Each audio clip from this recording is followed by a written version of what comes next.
Are you searching for a deeper understanding of your faith? Inspiring Philosophy is your go-to resource for exploring the rich tapestry of Christian thought.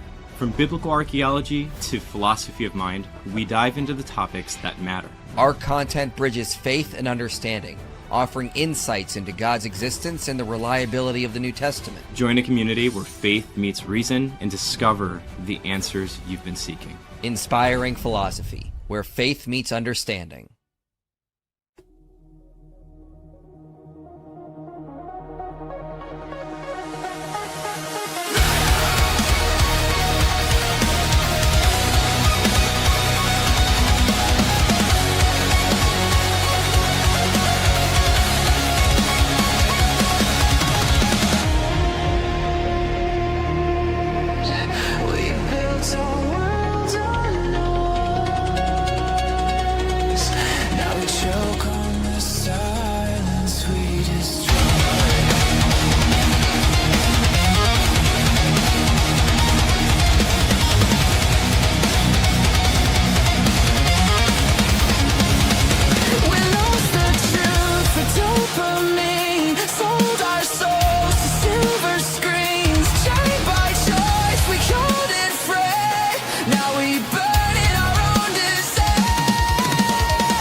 Erase the name. Now every idol sounds the same. A generation on its knees, begging comfort, killing peace.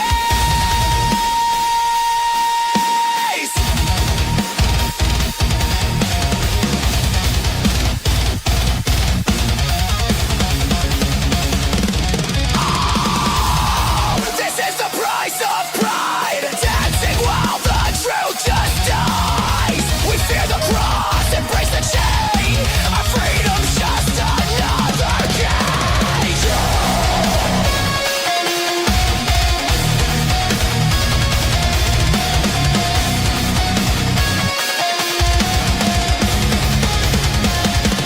In the ruins, a whisper stands, scarred and radiant, pierced hands. The silence breaks, the dark retreats. The king returned and thunder breaks.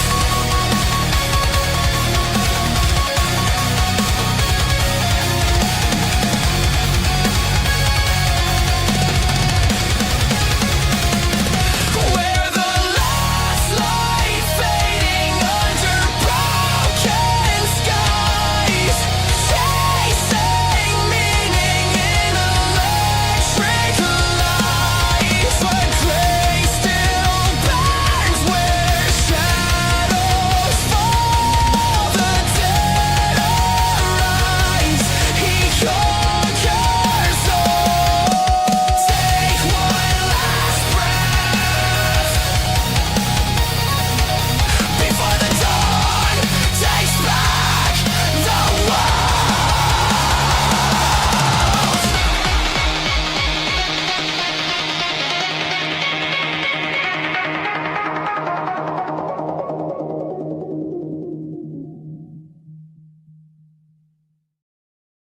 All right, thanks for coming, everyone. We got a lot to go through. Than, you ready to dive in?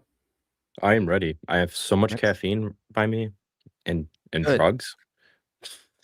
I'm at my parents' house for personal reasons. But yeah, so I'm streaming down here today, but I got my good mic, so we're all good. Yeah, so Paulogia did a Mike what, just 2.5 hour. admitted he lives with his mom. Screw you, my mom's cool. Anyway. Your mom is cool. I don't know her, but I bet she's cool. Now I'm suspicious. Anyway, so Paulogia did a 2.5 hour response to our gospel reliability series, and we had a bunch of requests to go through it. So we are going to go through it. I watched the whole thing. I watched parts of it twice now.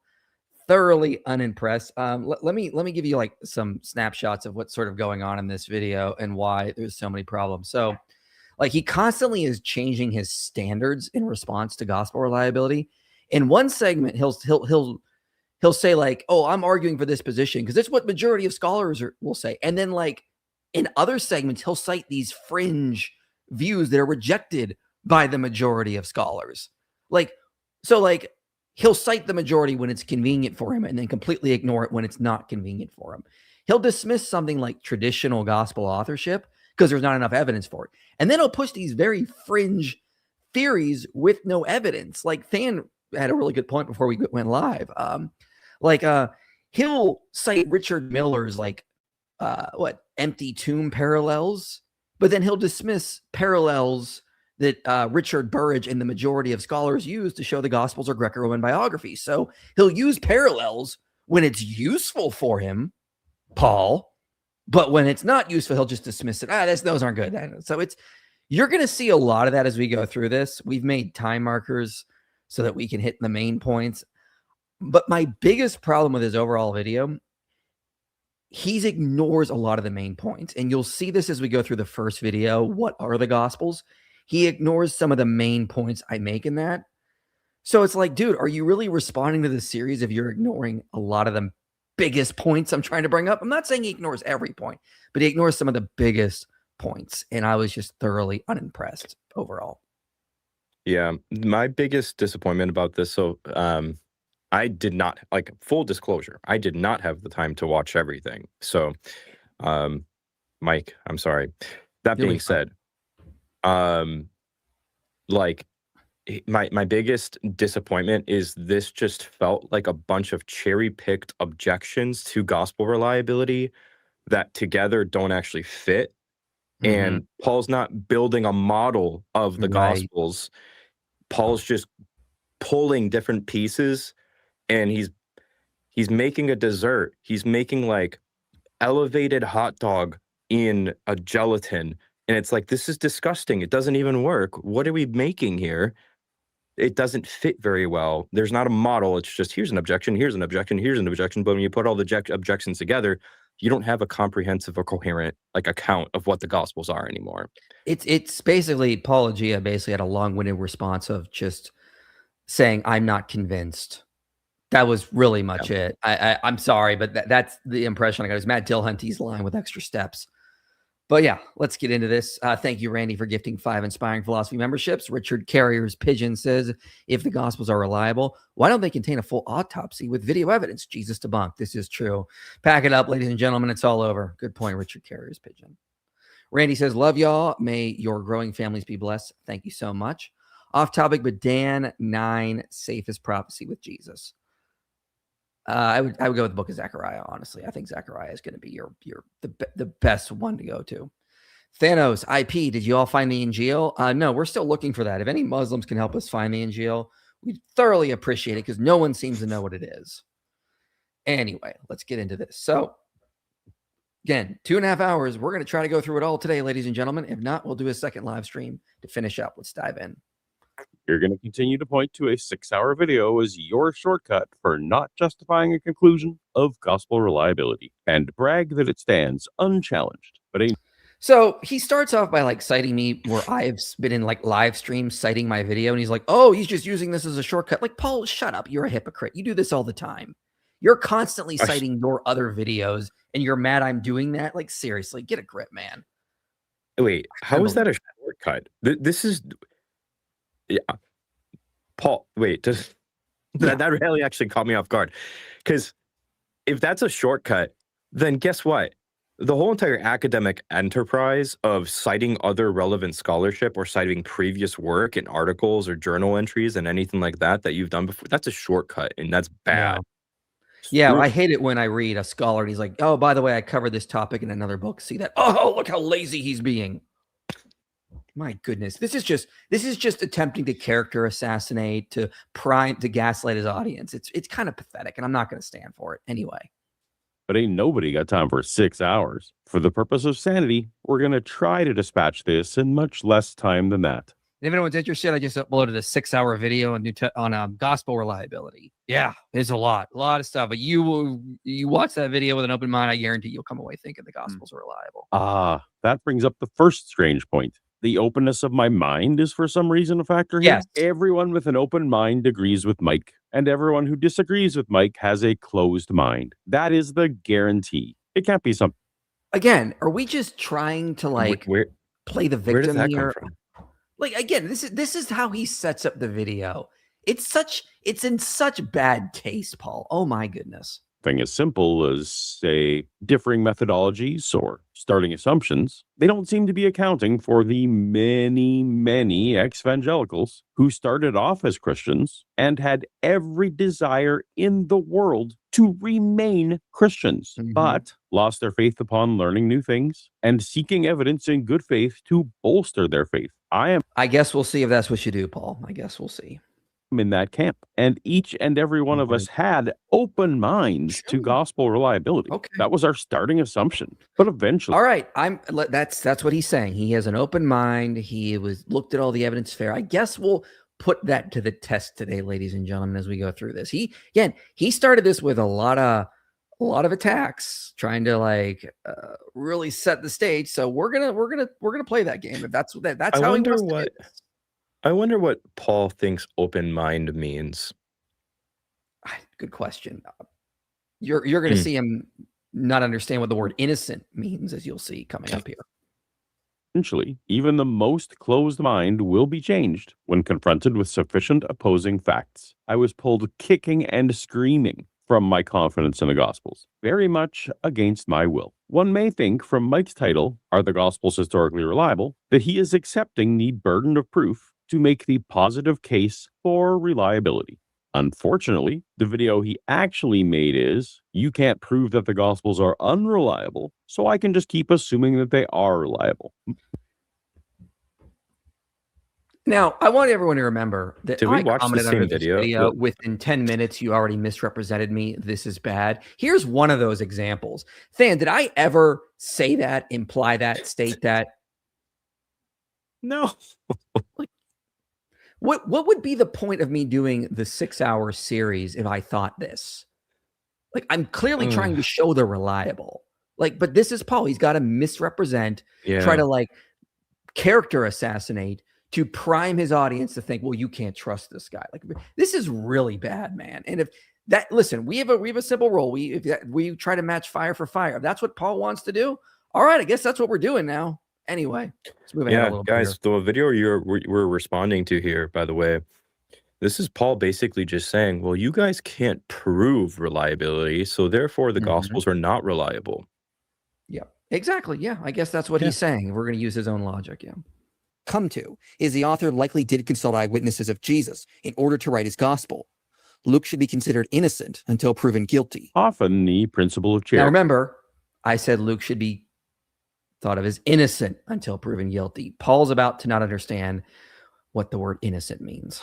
Is used in the sense of attempting to steelman your interlocutor rather than strawmanning them. Something I definitely endorse, but that's not the sense Mike is using it here. This is a question of burden of proof when it comes to ancient documents. Here, principle of charity would be ancient sources should be generally treated as truthful or at least sincere unless there is a positive reason to distrust them. This is a position originally advocated by the likes of Thomas Reed and C.A. Crotty. The opposite view is sometimes called methodological skepticism or critical historiography, which advocates ancient claims are not automatically trustworthy and must earn credibility through independent corroboration, contextual plausibility, source criticism, and analysis of motive and genre. Now, I spent...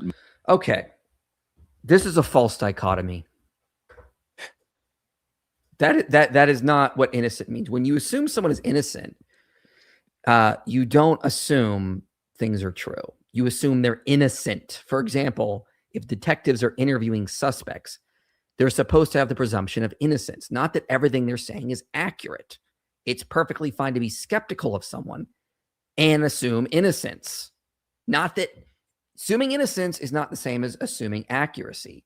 If you read Mike Lacona's book, he points out that Paul's missing a third category here. On page 95, he says there are 3 different ways a historian can approach a text: methodological credulity, methodological skepticism, and methodological neutrality.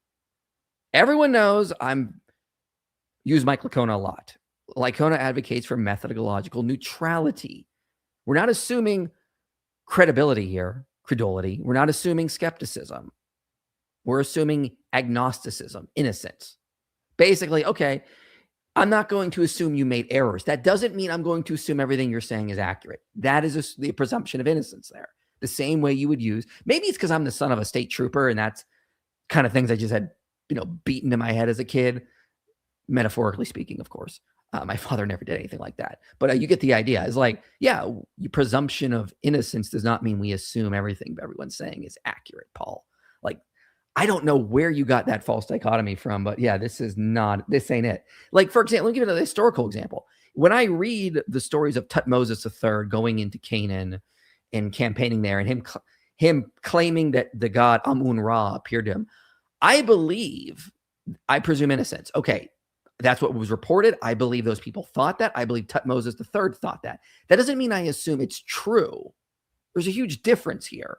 So no one is starting with the Gospels and saying, yes, we're going to assume everything in them is accurate because we're assuming innocence. This is, again, what did I have to say? This is why I wrote this. This is another reason I wrote this comment. Within 10 minutes, you misrepresent me. Like, again, there's another example.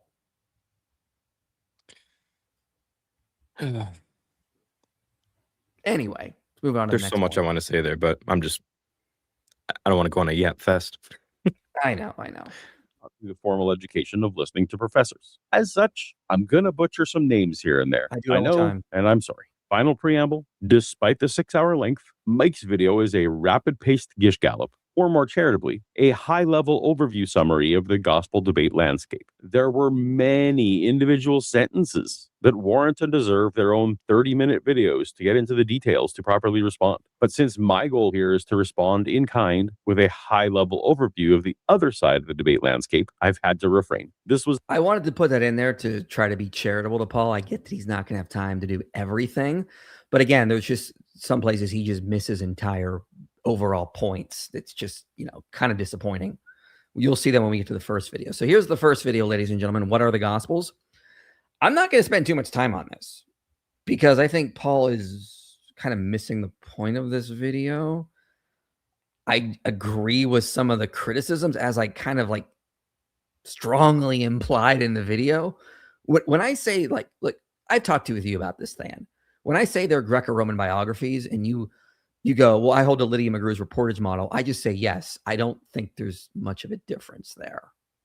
Like when I talk about ancient genres, I'm using them pretty loosely. Like, yeah, because there wasn't like, these weren't cataloged in the ancient world. Like these are modern categories from scholars. So obviously if someone's writing a biography, they're going to be loosely in that genre, but that doesn't mean they stuck to that so strictly. You know what I mean? I'm still stuck on the whole calling a compilation of videos a gish gallop point. I know that's not a gish gallop. That's a debate tactic. You can't call a video a gish gallop. It doesn't even make sense. Sorry. No, that's not the only thing you wanted me to speak on, but I'm still stuck there. Anyway, let's play some of this. Towards the end of the 20th century, due to the work of Richard Burridge and others, and what emerged was the idea the Gospels are Greco-Roman biographies, or lives. But most scholars today classify the Gospels as Greco-Roman biographies. If you read Richard Burridge's book, that is the consensus. His 25th, 50th anniversary edition, something like that. The book I cite in this video, he points out, yeah, if you go through all the scholarship, that is the consensus. Just to be clear, because Paul will later care about consensus later, but not here. That depends on what you mean by most scholars. If you mean evangelicals who work at institutions requiring a statement of faith, you could probably get a modest majority over 50%. But with significant... There we go again, poisoning the well. You can't trust those evangelical scholars. Like, what on earth is this, man? It's like, stop. It's because they're biased. Stop claiming to be unbiased if you're biased against people who disagree with you. Like, come on. I mean, I don't know. Like, again, he's going to spend a lot of time in this, and I'm just probably going to skip over. Like, here's the book I was talking about. This book here, the 25th anniversary edition. That's it. He goes through. I'm pretty sure this is a consensus of all scholars that they fit generally into the category of lives or biographies. But again, like, he spends a lot of time just citing other scholars showing like, well, there's ways the Gospels don't align with biographies. And I would be like, I agree. They are unique in some ways. They do fit with Jewish works in some ways. They fit with biographies in some way. Like, when you say, like, when Lydia McGrew says reportage model, I'm like, I don't see this as a big difference. Do you get what I mean? Like, I never saw this as a huge issue. I don't know why he spent so much time on this as if it was supposed to be something. It didn't really do much for me because I was just kind of going like, yeah, I get the point. The Gospels are unique in some ways. So what? That's not the point. Anyway. Which was a simpler form of Greek comment of the first century. Scholar Feem Perkins writes, Greco-Roman biographies were addressed to a social and literary elite, which may explain why the Gospels, addressed to a much broader audience, do not match them very closely. So when we look at the yeah, exactly. Like, again, like, that's supposed to be a point against me. Like, that actually supports something I've said elsewhere, which is like, why don't they perfectly match like Greco-Roman biographies in like certain ways? Well, they're not for a sophisticated audience. Like, they're meant to teach like general audiences. So they're going to generally fit in that category. I mean, I think that's the best category to put them in based on a lot of the evidence, but yeah, if they're written for more of a general audience, we would expect differences. I don't see this as like anything. Like, again, like this whole, like his whole response to this section, and I'll hit this in a moment here, but there were two main points of this video that Paul seemed to miss, which is that if you look at the argument Craig Keener makes, it's that we don't have any examples of biographies written about sages or persons within the lifetime of eyewitnesses that were fictional or intended to be fictional. If the Gospels are doing that, they're doing something solely unique. And the second point was that how strictly the Gospels use their sources. Paul skipped over that entire section. This whole video was really a build up to that point, and then he skipped it over. He skipped over the entire section where I pointed out that, for example, the way Josephus uses the Old Testament, he uses it more loosely than how Mark and Matthew use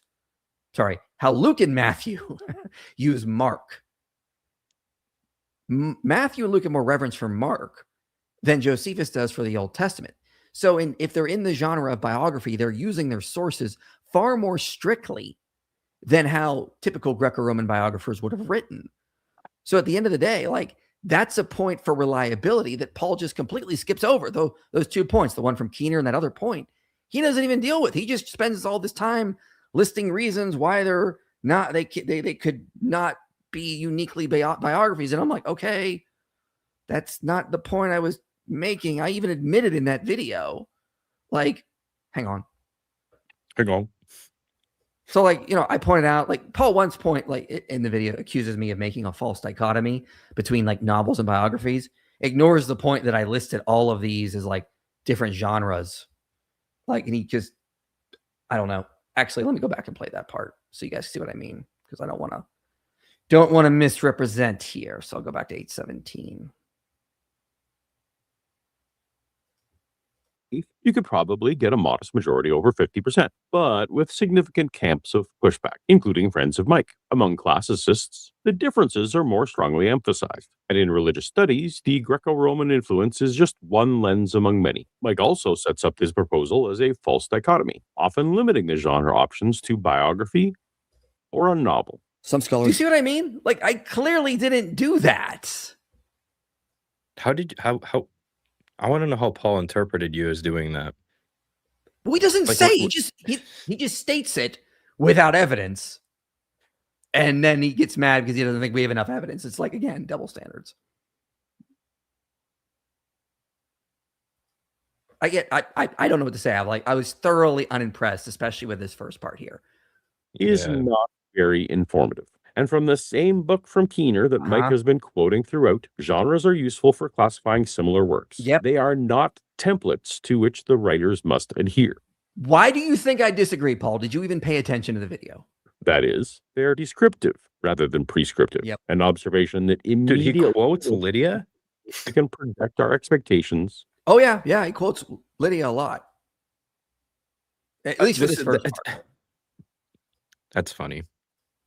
I'll keep my mouth shut about onto a why it's given funny work, for now. including any of the Gospels. And the many variables already noted preclude us from using the Gospel genre to pronounce decisions on the historical authenticity of all the reports a priori. Such an approach would run far beyond the evidence.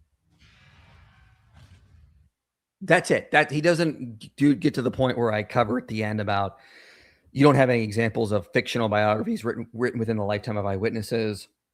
Doesn't deal with the fact the Gospels are far more strict in how they relay information than other biographical writers. Just moves on. Like, again, missing the main points of that video, hitting on points that are going to be so peripheral that I'm not even going to really fight with him on. I mean, like, again, wow. Anyway, this is the next one.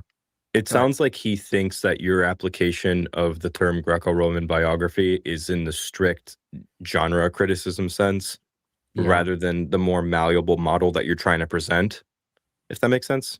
Well, I say that in the video. I say, like, there's overlap between these genres.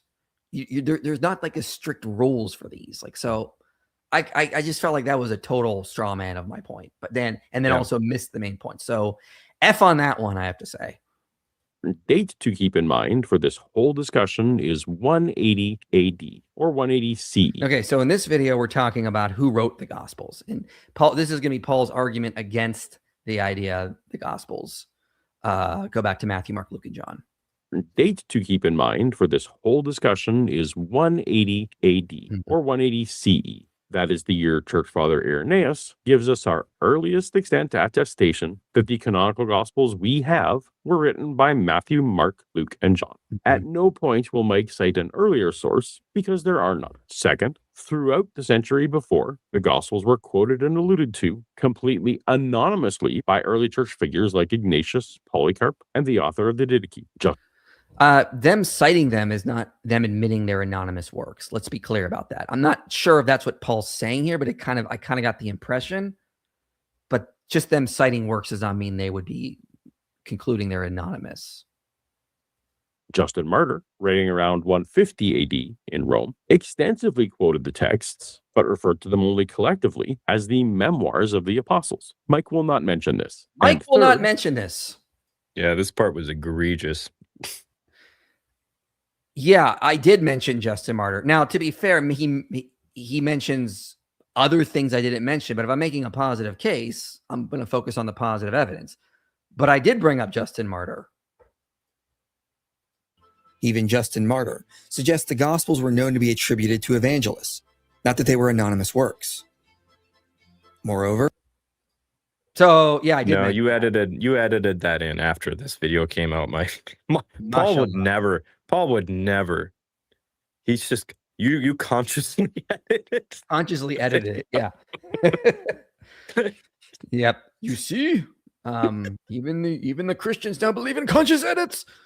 I mean, like, it seems like Paul was going through this stuff really fast just to make a response, just so he could say he responded, so he could once again tell the world he's not convinced.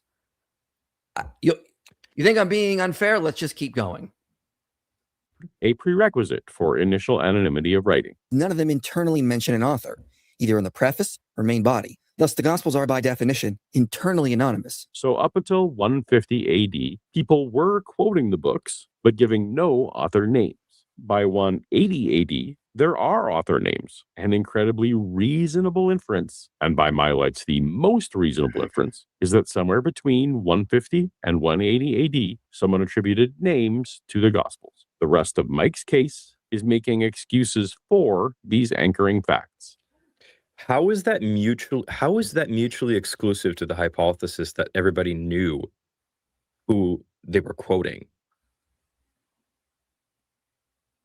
It's a good question. I mean, there was no reason for them to mention the authors prior because they're, Justin Martyr's writing to pagans and Jews, for example. They're not going to care. The reason why is, as Stephen Boyce has pointed out, the reason why it becomes an issue is because of Marcion. Marcion tries to sneak in an anonymous gospel. And then how do they respond? Well, they're going to respond by citing the gospel authors. So there's a reason for them to start mentioning them. We have the historical events. But think about what Paul said. He just presented something that there is no evidence for. He made a positive claim here that the names were inserted in that period just before 180 AD. And then if you reject that, you're just making excuses. No, Paul, you're the one who's got to present evidence for this. You just can't make a positive claim without any evidence for it. Assume it's a fact and then dismiss anyone who's presenting evidence for another case because you've already established somehow that hypothesis you came up with is true. That's not how this works. He never presents evidence for this. So now, but he made a positive claim. The gospel, the names on the gospels were inserted sometime after 150 to 180, something like that. Around that time. But notice what that claim doesn't do, right?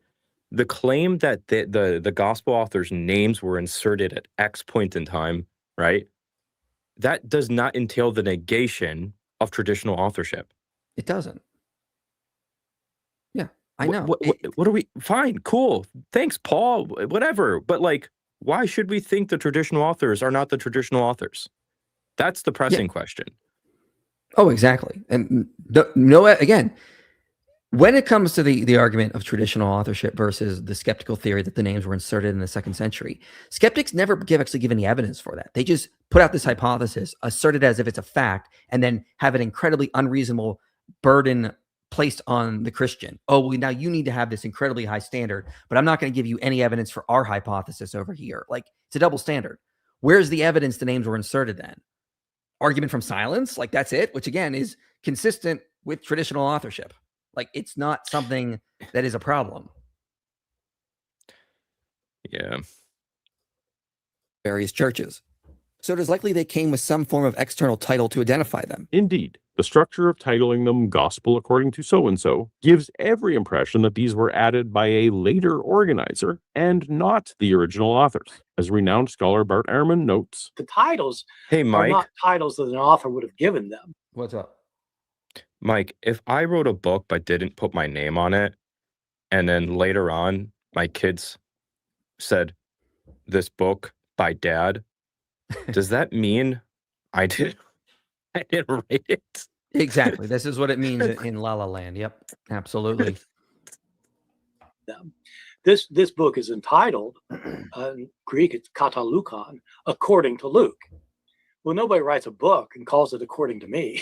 That's not a title. That's somebody later telling you who, in their judgment, wrote the book. So that, this isn't the one that Mark wrote. This is the one that Luke wrote. Okay, this is Luke's book.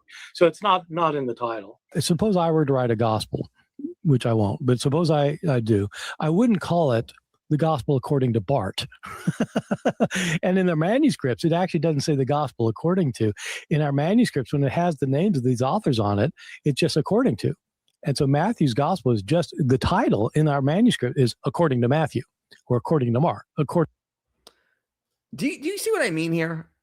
Where's the evidence that is something that was added later? It's just an hypothesis asserted as if it's a fact. And again, how do you know that's the way ancient people thought? Yeah. And again, if it was added later, how does that negate that the traditional authors are the ones who compose these texts? Doesn't. What year is it? 2026, and we still don't know the difference between internal anonymity and strict anonymity? No, we don't. We still don't. Even though Simon Gathercole's written on this, we still don't know. No, it's insane. None of this proves anything.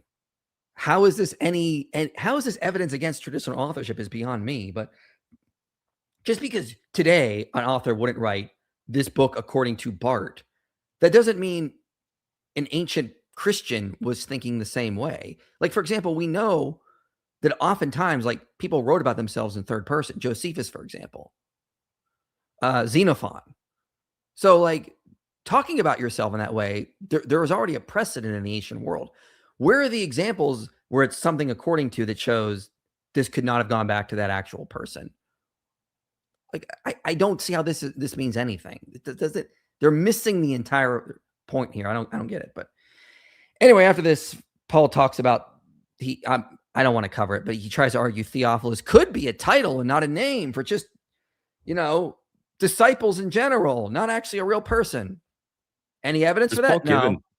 Does Paul give an argument besides this against traditional authorship in this video? Silence. Like in my head, I hear Paul doing something like, well, this wasn't an argument against traditional authorship. It's just an argument saying that the titles aren't original or something like that. But at that point, it's just like, okay, well, that's not very interesting. Like, no, it's silence. It's silence. And again, we're going to put out a positive claim that the titles were added later. We're not going to give any evidence for that. And again, somehow that's supposed to show they don't go back to Matthew, Mark, Luke, and John is beyond me. But again, he ignores the main argument we use for traditional authorship, which is that there's multiple attestation across the entire empire. And it's not the idea they're all copying one another. Actually, he gets to this in a minute. I'll correct myself. But we have multiple attestation, and it's clear they're not just copying the same tradition because they disagree about the order the Gospels were written in. Clement of Alexandria thinks Matthew and Luke were written before Mark, but Irenaeus seems to order them Matthew, Mark, Luke, and John. They disagree about where the Gospels were written, who was present. Did Mark write the Gospel while Peter was alive, or did he write it later after Peter died? Church fathers disagree. But guess what they all agree on, despite it having different traditions? Matthew, Mark, Luke, and John are the authors. That's corroborating evidence coming from different lines of tradition that are all in agreement. So that argument has not been dealt with. The underlining, you find Papias's general distrust of the provenance of written sources. He says, what was to be got from books was not so profitable to me as what came from the living and abiding voice. When we study So Papias was verifying sources. That's a point in our favor. He was going out and checking facts that he had heard with living eyewitnesses. I don't see how that's a problem for us. Early church writings, we can see there is unanimous agreement among a multitude of witnesses. All agree the Gospels came from Matthew, Mark, Luke, and John.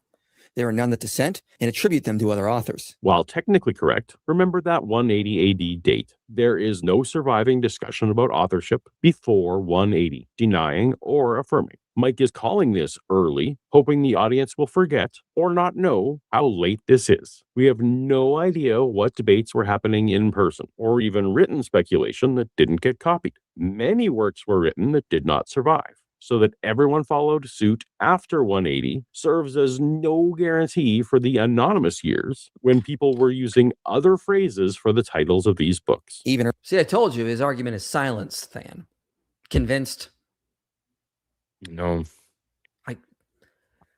You're just appealing this. None of that actually, that's whataboutism. None of that actually addresses the point about the multiple attestation issue. Even early copies of the Gospels that have survived, that still have a title, attribute them to the respected authors. Again, early here is after 180. My gosh, let's move ahead. I forgot. This just repeats himself here. Again, doesn't deal with the actual point. That's just whataboutism. As to the Gospels, would be unlikely picks of later forgers. Matthew is a Gospel that is for evangelizing the Jewish people, but it was attributed to a tax collector, which was a despised profession among the Jews. As we'll discuss, there was an existing tradition that Matthew wrote something. So David Trobish argues that the author changing the name Levi to Matthew was enough to make this connection. Why not attribute the... What? So let me get this straight. That went over my head. What is he saying? He's arguing that the reason that... Let me just play it again to make sure I get this correct, because it was just a weird argument. As to the Gospels, would be unlikely picks of later forgers. Matthew I'm trying to make the case that Matthew's an unlikely pick for if you're going to put a name on a gospel. Gospel that is for evangelizing the Jewish people, but it was attributed to a tax collector, which was a despised profession among the Jews. As we'll discuss, there was an existing tradition that Matthew wrote something. So David Trobish argues that the author changing the name Levi to Matthew was enough to make this connection. Why not? So there was a tradition that Matthew wrote something. So they picked one of the Gospels. They changed the name of the tax collector in it from Levi to Matthew. This later forger did. Why not just write in? If you can do that, Why wouldn't it just be gospel according to Levi then? There you go. Why If I'm not the gospel understanding, according to Levi? Paul correctly. Well, if you can change stuff in the Gospel of Matthew, why not just start at the beginning? I, Matthew, wrote this, like we see in like some of the Gnostic Gospels. Like this is the incredibly dumb forger argument. He's so dumb. He has got so much power. He can change the Gospel of Matthew, but he doesn't do it in a way that makes it very clear that Matthew wrote this. I mean, are we taking this serious? What? Why not do this with like Luke and Mark as well? I not attribute the Gospel of Mark to these people in power that are changing the names and adding the names. They sound like people with like multiple personalities. I know. Peter, which tradition says was Mark's main source. Michael Koch points out that Mark was the least favorite gospel among the 2nd century fathers. But as it was too early and foundational to be removed, a lesser figure, John Mark, imperfectly recording the teachings of Peter, may make sense. Why would you pick two? What? Again, where is the evidence for what Paul is saying that these events happened? That the name Matthew was inserted in the Matthew. That they actually put Mark in there. I mean, so let me get this straight. The Gospel of Mark was so early and foundational, they couldn't get rid of it. So then they decided to attribute it to someone who didn't know Jesus? Like, if it's that early and foundational, you think you just attribute it to Peter. And you could like chalk it up to, well, he was a fisherman, he didn't know how to write well. No, they go with Mark. Like, what Paul's saying is like contradictory. If it's so early and foundational, you'd think you'd attribute it to somebody important. And there's a precedence going on Justin Martyr, since he said these were the memoirs of Peter based on the way he words stuff. So what's going on here? This is incredibly like and again, no evidence for these weird hypotheses Paul is just throwing out as if they're like, oh, this is no, if you're going to make a positive claim, you got to actually show evidence for that positive claim. So far, we've seen none. We've just seen ad hoc dismissal. Two people as gospel authors who were not direct disciples of Jesus. We'll get there, but if the author of Acts was a companion of Paul, then there weren't many Greek names in Paul's letter to choose from, so the pool was shallow. Finally, okay, hold on a second here. Okay, so notice again the switching of methodologies here. You can write Matthew's name into Matthew, but when you get to the Gospel of Luke, well, we just can't be writing names into this gospel to attribute it to an author. We can't do that. No, we got to go through Paul's letters and find a companion and attribute it to that guy. Do you have a clear methodology here? If you can, according to this weird hypothesis Paul's throwing out, you can write Matthew's name in there. Why can't you do something with Luke's gospel? Put Philip in there or Andrew. Say this was a companion of Paul. Like Paul took along a disciple with him. There's no just clear so you know, Mike, methodology.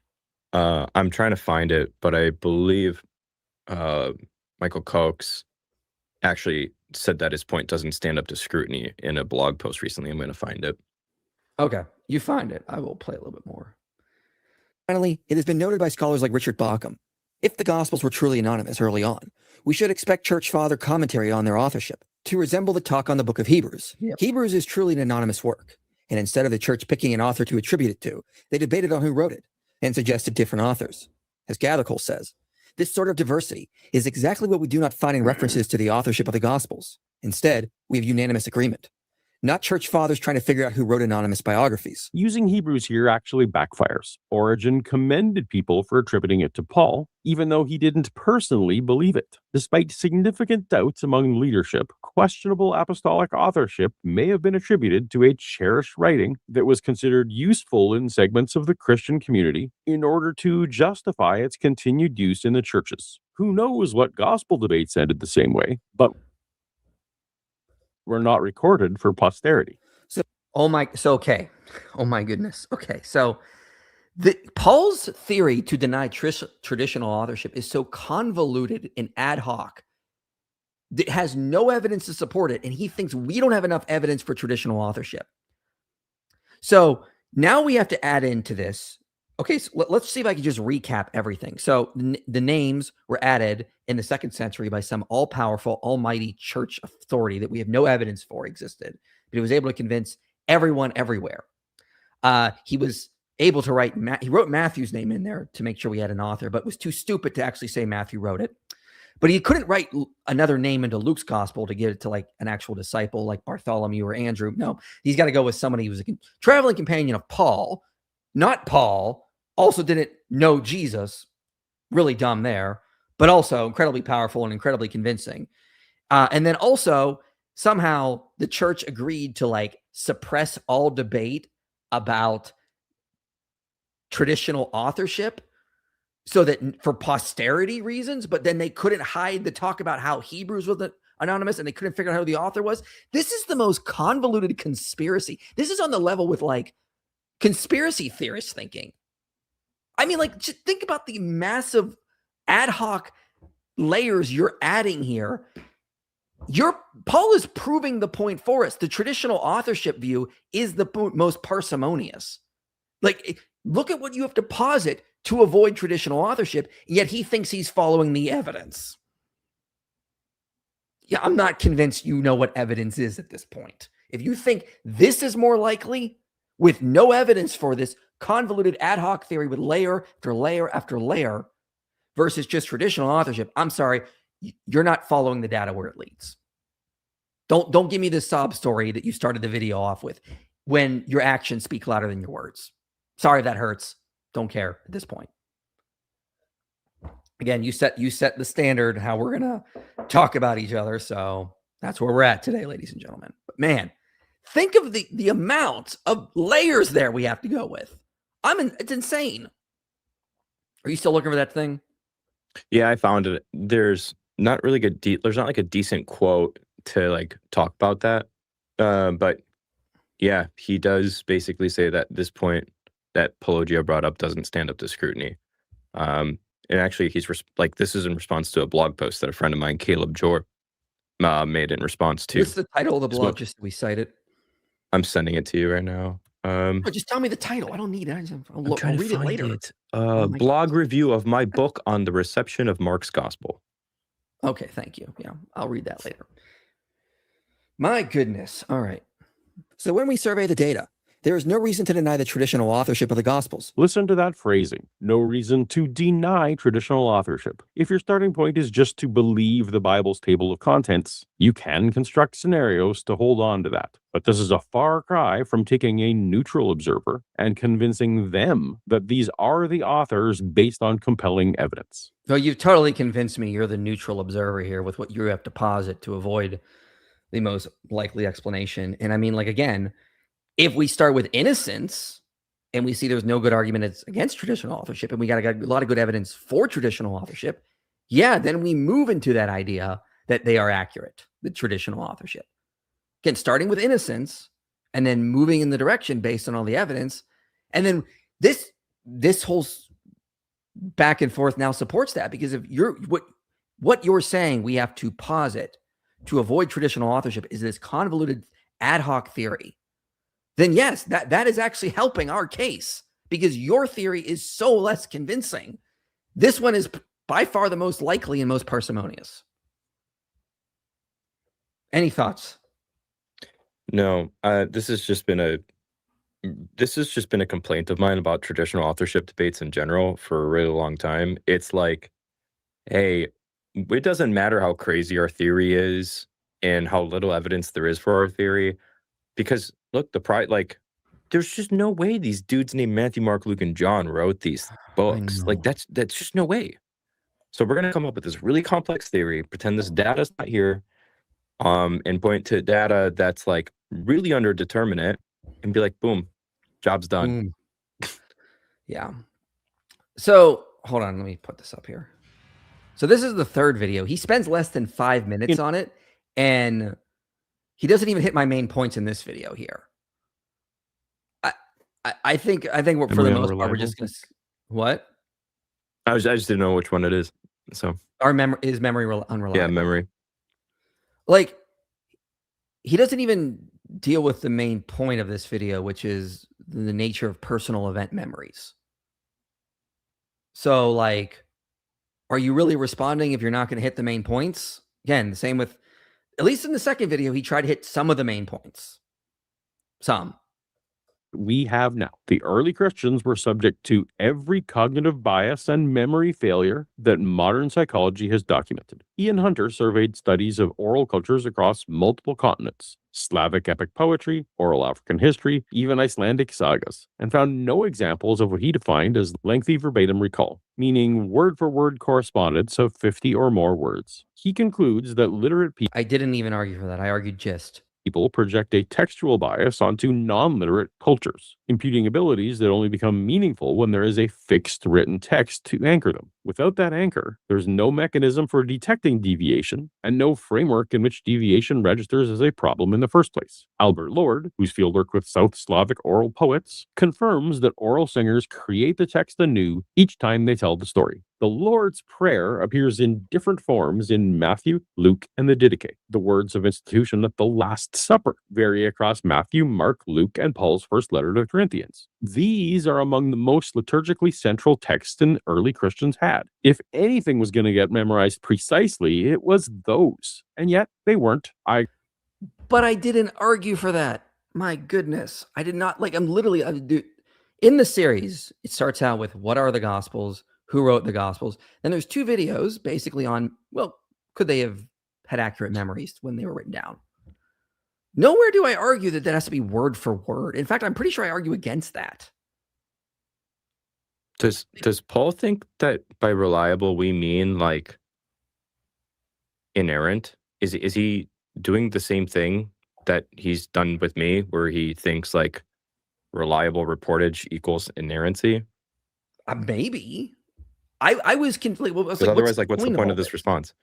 Yeah, I mean, like, okay, if you're not going to hit the main points, I guess you're agreeing that, yeah, the memories could have been reliable by the time they were writing them, and all the data I covered on that. Because again, he just sort of like brushed through to hit a couple points, and I'm like, this isn't even addressing the main points of those videos. So, like, for the first video, what are the Gospels? He didn't address the main point. The second video, he addressed some of the main points. I'll give him that, but again, had to, in doing so, to make the most convoluted alternative theory that it's just violates Occam's razor. And in the third video, again, doesn't address the main points. So what was the point? The temporal gap and the cultural disanalogies alone are disqualifying. But Theodore Whedon went ahead and compared Bailey's own story examples against a 1914 written account of the same tales and found substantial differences, meaning Bailey's data didn't demonstrate preservation at all. And this whole enterprise conflates stability across retellings with evidence for historical authenticity, that the events described happened. But Bailey's own primary examples demonstrate stable retellings of fabrications, like the tale. So I cited Kenneth Bailey on the idea about how oral tradition works, and he brings up someone by the name of the critique that they brought up. The problem is this has been addressed by James D.G. Dunn. And I had thought about including this in the original video, but I thought it was getting a little bit too... it was going to get too much into the weeds here. But I mean, like, if you go through this paper, he just points out, yeah, we're not going to use Bailey's data set, but that doesn't mean his model is unuseful. And this is why James D.G. Dunn is still using it and defending it. He says, but in oral tradition, the story is told in different ways and with different details, the same story. The idea of a pure original capable of being reconstructed from the less than satisfactory later versions has been one of the most misleading working assumptions in gospel and quest of the historical Jesus research for about 100 years. I wasn't arguing against, like, again, Paul thinks I'm arguing for something I didn't argue for. Like, is TW forgetting that many of the synoptic gospel parallels have similar variation of detail, wording, and outcome? So when Luke tells the story of a centurion's servant in order to highlight the theme of unworthiness or worthiness, Matthew, whereas, tells the same story in order to emphasize the theme of faith. Is one or the other wrong or inaccurate or unfaithful trait? No, of course not. They simply tell the same story differently to bring home somewhat of a different lesson for their readers and audience. Like, Bailey's model is not rejected by scholars. It's being used by them. And Paul just goes, well, some of the data sets he used didn't work. Okay, fine. That's not what Dunn is using it for or anything like that. So this was, again, missing the whole point of the video. Yeah, that's why I'm asked that question that I did, because if I remember what you said in that memory video, that doesn't really address what your point was. Right. Yeah, I didn't use Kenneth Bailey's data set because I agree that there were issues with it. That doesn't mean, but we use the model following James D.G. Dunn, and other scholars as well. This was just a very weird point to bring up. Again, missing the whole point of the video. So anyway, let's continue on. I think yes. So now we're moving on past he didn't spend a lot of time on the whole issue of whatchamacallit. He didn't spend a lot of issues on the whole my two videos on eyewitness testimony. Can it be reliable? Was memory reliable? This kind of stuff. And so now we're skipping on to the fifth video of the series, which is called The Hidden Gospel. And this is the point of this video. I'm not sure if Paul entirely got it, was to point out that the gospel message was in existence before they were written down, and we see it in Paul's letters. Paul will once again ignore most of the main. Mike, I admit, Q. Sorry. Q. Yeah, no. Not the argument I'm making. In part 5, Mike wants to discuss how Paul really got us our first Gospels. Most people believe the first. No, that's not what I'm saying. I'm not saying Paul got us our first gospel. I'm saying that in his letters, we have preserved evidence that the gospel message was already in existence. And this wasn't something made up at a later point or radically had changed at some point. First gospel was either Matthew or Mark. But the gospel message existed prior to this. See? The first gospel was the oral version. See? And despite what people think, we still see evidence of this orally transmitted gospel preserved in Paul's letters. Most of Paul's letters were sent out before the gospels were written down. A common belief is Paul was unaware of the gospel story. This is irresponsible conflation of the word gospel. This entire 6-hour marathon is about the reliability of the gospels, specifically the canonical books of Matthew, Mark, Luke, and John. That's the sense that's on everyone's mind. Biographical books about Jesus didn't exist during Paul's lifetime. Did you hear that thing? I thought he was arguing in the first part that the gospels were not biographies, and now he's just called them biographies. Interesting, I have to say. I thought they weren't biography. I'm confused. Is he gonna get into a substantive point about this? Because I did not understand you as irresponsibly using the word gospel here. But why is it irresponsible? I'm just talking about the general message of Jesus's life and what he taught and how he died and resurrected, like the gospel message. I didn't think that would be that complicated.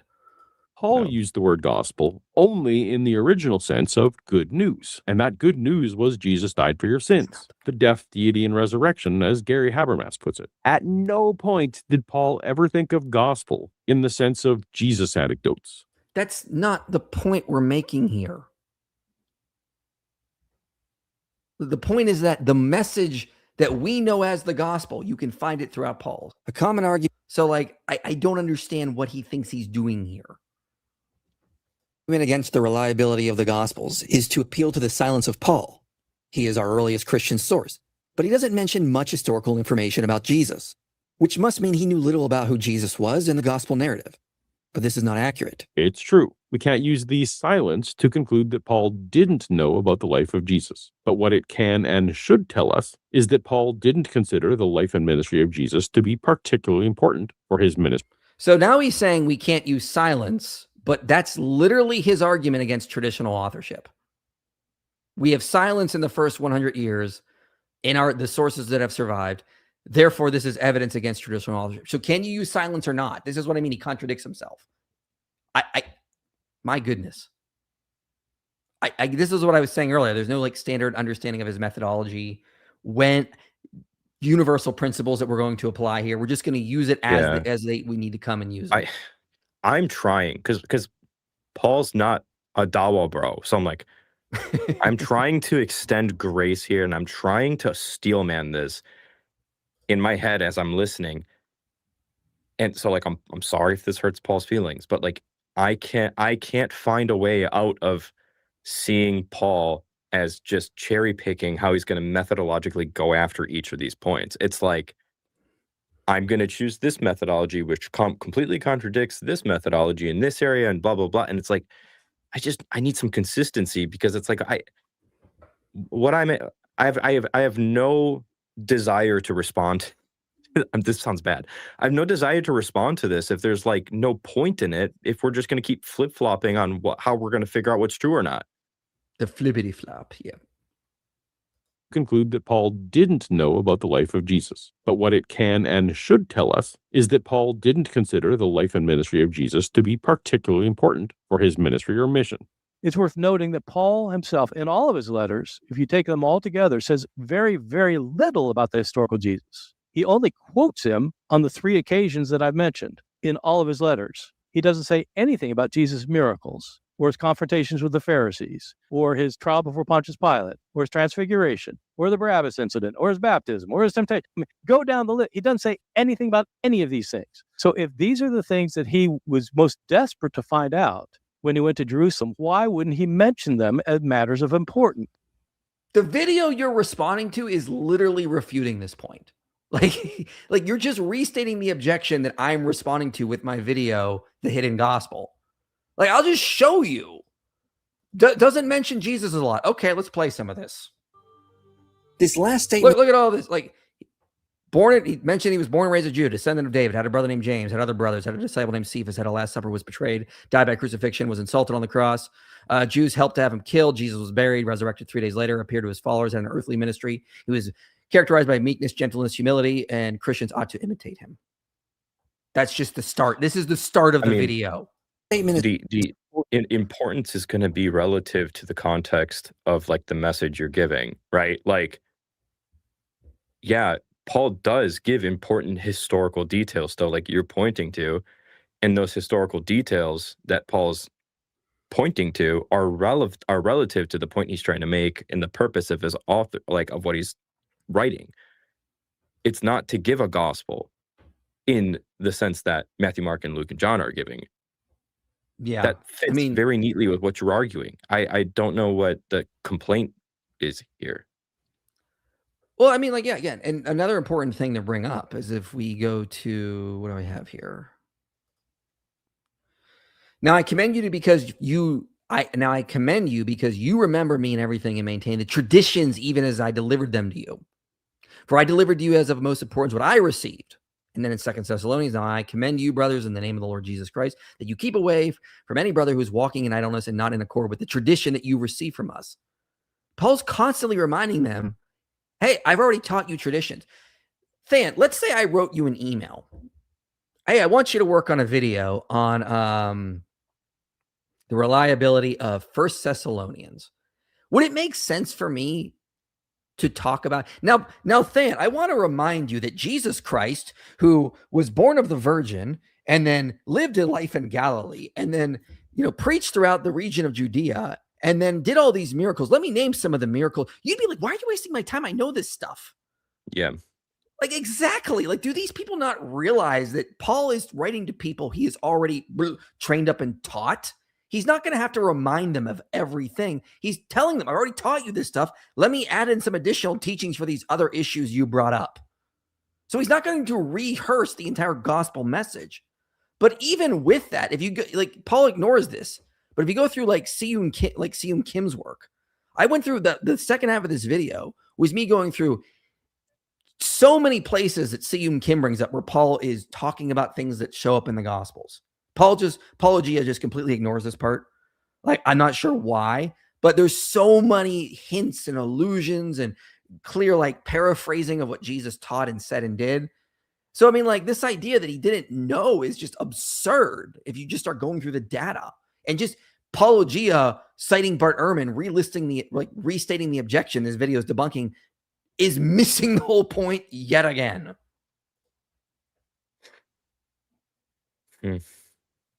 Where was I? Let me share back to this tab. I have the wrong tab up. Knew so many facts we find in the Gospels. But the problem is Paul never claimed his knowledge of Jesus is limited to personal revelations.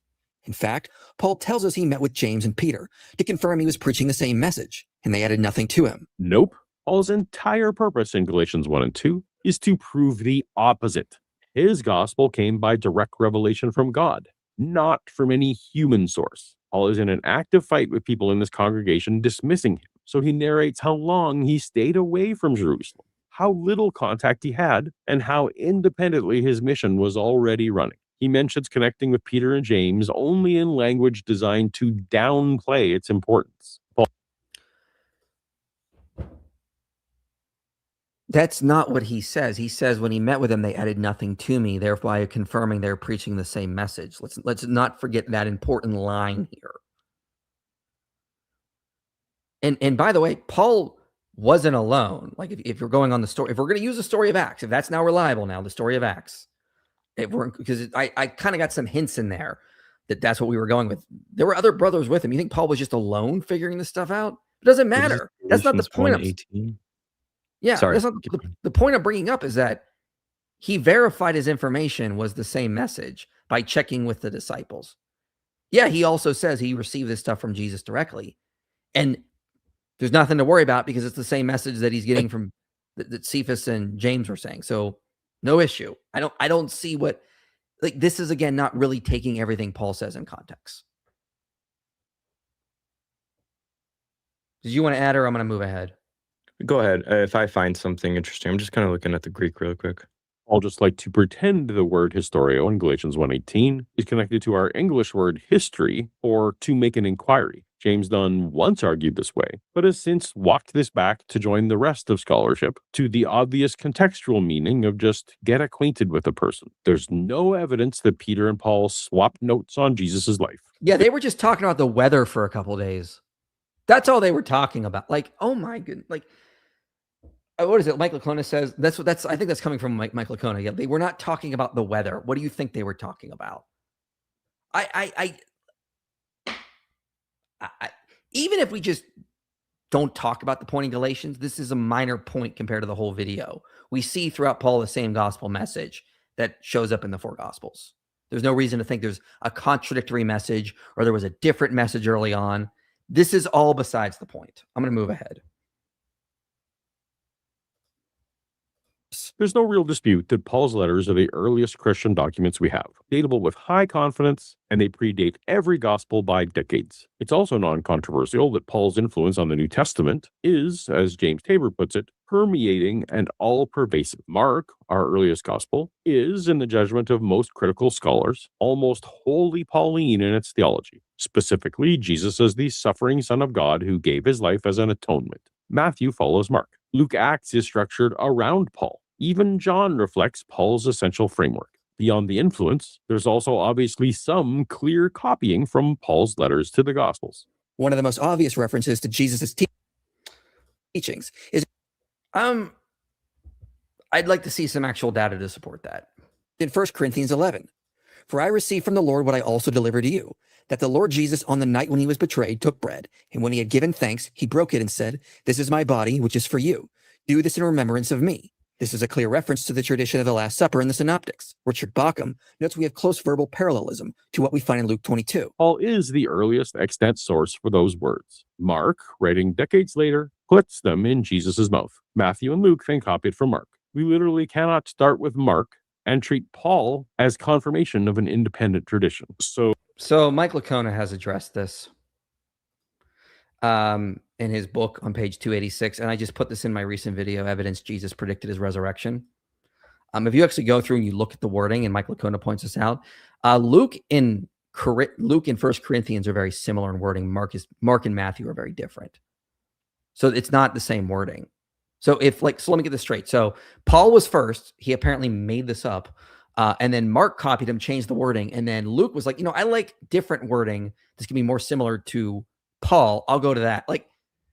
No, that's ad hoc. It's just, it makes more sense. There was an actual event that took place and you have different wordings about the same event.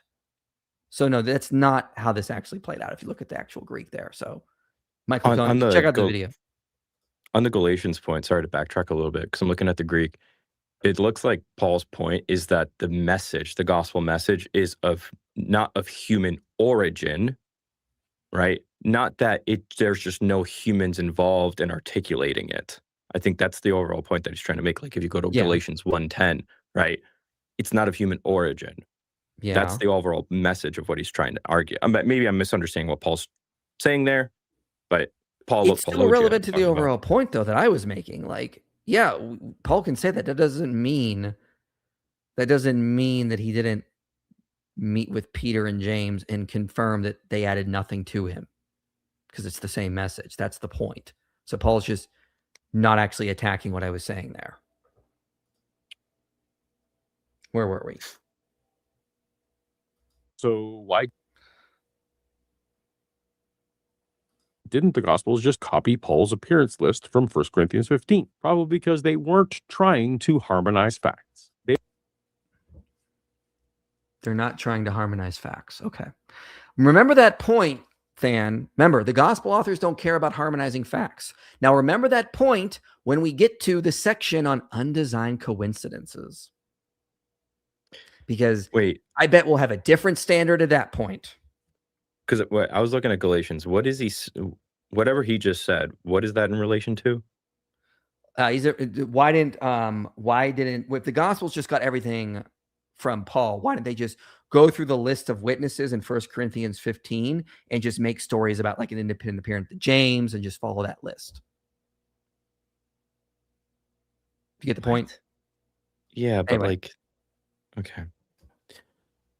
22. Paul is the earliest extant source for those words. Mark, writing decades later, puts them in Jesus' mouth. Matthew and Luke then copy it from Mark. We literally cannot start with Mark and treat Paul as confirmation of an independent tradition. So why didn't the Gospels just copy Paul's appearance list from 1 Corinthians 15? Probably because they weren't trying to harmonize facts. There you have it. They weren't trying to harmonize facts. So remember that when we get to the section on undesigned coincidences, where he's going to argue they were trying to harmonize facts. Oh, I'm glad. Okay. I'm excited for that part. And again, also notice the difference, the high burden. Like, again, you have to give an exorbitant amount of evidence for gospel reliability. Meanwhile, Paulogia can just say, well, they weren't trying to harmonize facts. I don't need to give any evidence. Can I make a prediction? Because again, I didn't watch that far into the video. I'm going to make a prediction about the undesigned coincidence thing. Mm-hmm. He's probably going to do something like appealing to synoptic traditions as in the synoptic problem. I'll probably just do something like the Spider-Man fallacy and be like, okay, so like some things interlock, so that doesn't mean miracles happen or something like that. We shall see. We shall see if you're right or not. If I'm right, I'm a prophet. But again, look at the difference. He can just say things like, well, they weren't trying to harmonize facts. Do you have any data to show that that's the way they were thinking? Or are we just going to assert this? Listen, if you want to have that kind of like view, fine. But then don't put on other people an incredibly high burden of evidence. Just be a pure agnostic and just not care. But like the fact that you want to say that we don't have enough evidence for our position, and then on the other side, present positions that you don't have any evidence for, is just a double standard. Like, that's not how this works. But I mean, again, this doesn't seem right, because a lot of critical scholars will say that, like, Matthew and Luke were they'll say that he were trying to fix things in Mark. So they were. Like, I don't know where he's getting this idea that they're not at this point. So again, very, very weird stuff going on here. They were making arguments to address the specific theological disputes of their own communities. Mark has no post-resurrection appearances at all, ending with the women fleeing in silence. Richard Miller points out that the empty tomb was a standard Greco-Roman literary convention, what scholars call a translation fable, used throughout ancient Mediterranean literature to indicate that a hero had achieved supernatural status. Mark doesn't need to list appearances because the empty tomb already does his theological work. So now again, is Richard Miller the consensus? Because I thought that was important up to this point. Oh, so it's weird. And then remember, at some point, he rejects the notion of Greco-Roman parallels being evidence for Greco-Roman biography. But now, empty tomb translation fable parallels are evidence for translation fable genre. Which is it, Paul? Are the parallels evidence or are the parallels not evidence? Why are we appealing to this particular model of the genre of the Gospels here. Is that something you're going to hold to the rest of the time? If not, why? We're about to get to one of my favorite lines in the video, the whole video, that is. Mark does gesture toward Paul's appearance list. The young man at the tomb tells the women to go tell Peter specifically that Jesus will meet him in Galilee. Tabor's read is that Mark knows no details of that appearance beyond the few words that Paul provides in 1 Corinthians 15, where Jesus appears first to Cephas. So Mark points at it without narrating it. Everything Mark knows, he gets from Paul. Then everything Mark knows, he gets wait. from Paul. Wait, What? So is wasn't he just arguing that Paul is like too thin for the gospel? Like he literally just said, well, why didn't they use Paul? Because they're not interested in reconciling and stuff like that, right? So there's something about Paul that's not good enough for Mark to use, but now Paul's thick enough for Mark to use. Mm-hmm. Well, I mean, like, again, I don't want to hear these guys call themselves skeptics anymore, because they will be so skeptical of what Christians believe, but then they'll believe things that there's just no evidence for. What do you mean everything Mark knows he got from Paul? How do you know that? What is the data? If you use your own skepticism on your own theory, you would reject it immediately by the same standard you reject the Christian view.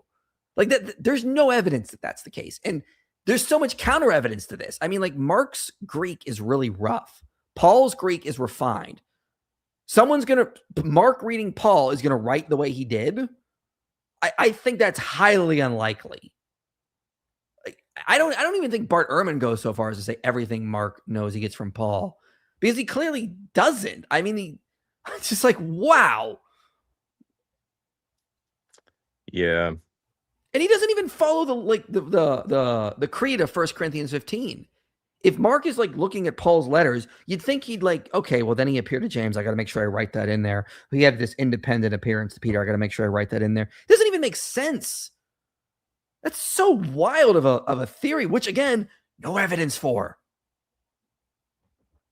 And Matthew fills in the mountain appearance that Mark skipped. Luke relocates everything to Jerusalem, adds Jesus eating fish to counter anyone who might think that the resurrection was merely spiritual, and edits Mark's passion narrative to erase Mary the mother of James from the tomb accounts, replacing her with women who had come from Galilee. That editing runs through both Luke and Acts. Tabor. How can he say he knows that, like, Paul was not talking to James and Cephas about important stuff, but then he can push? This is what I mean.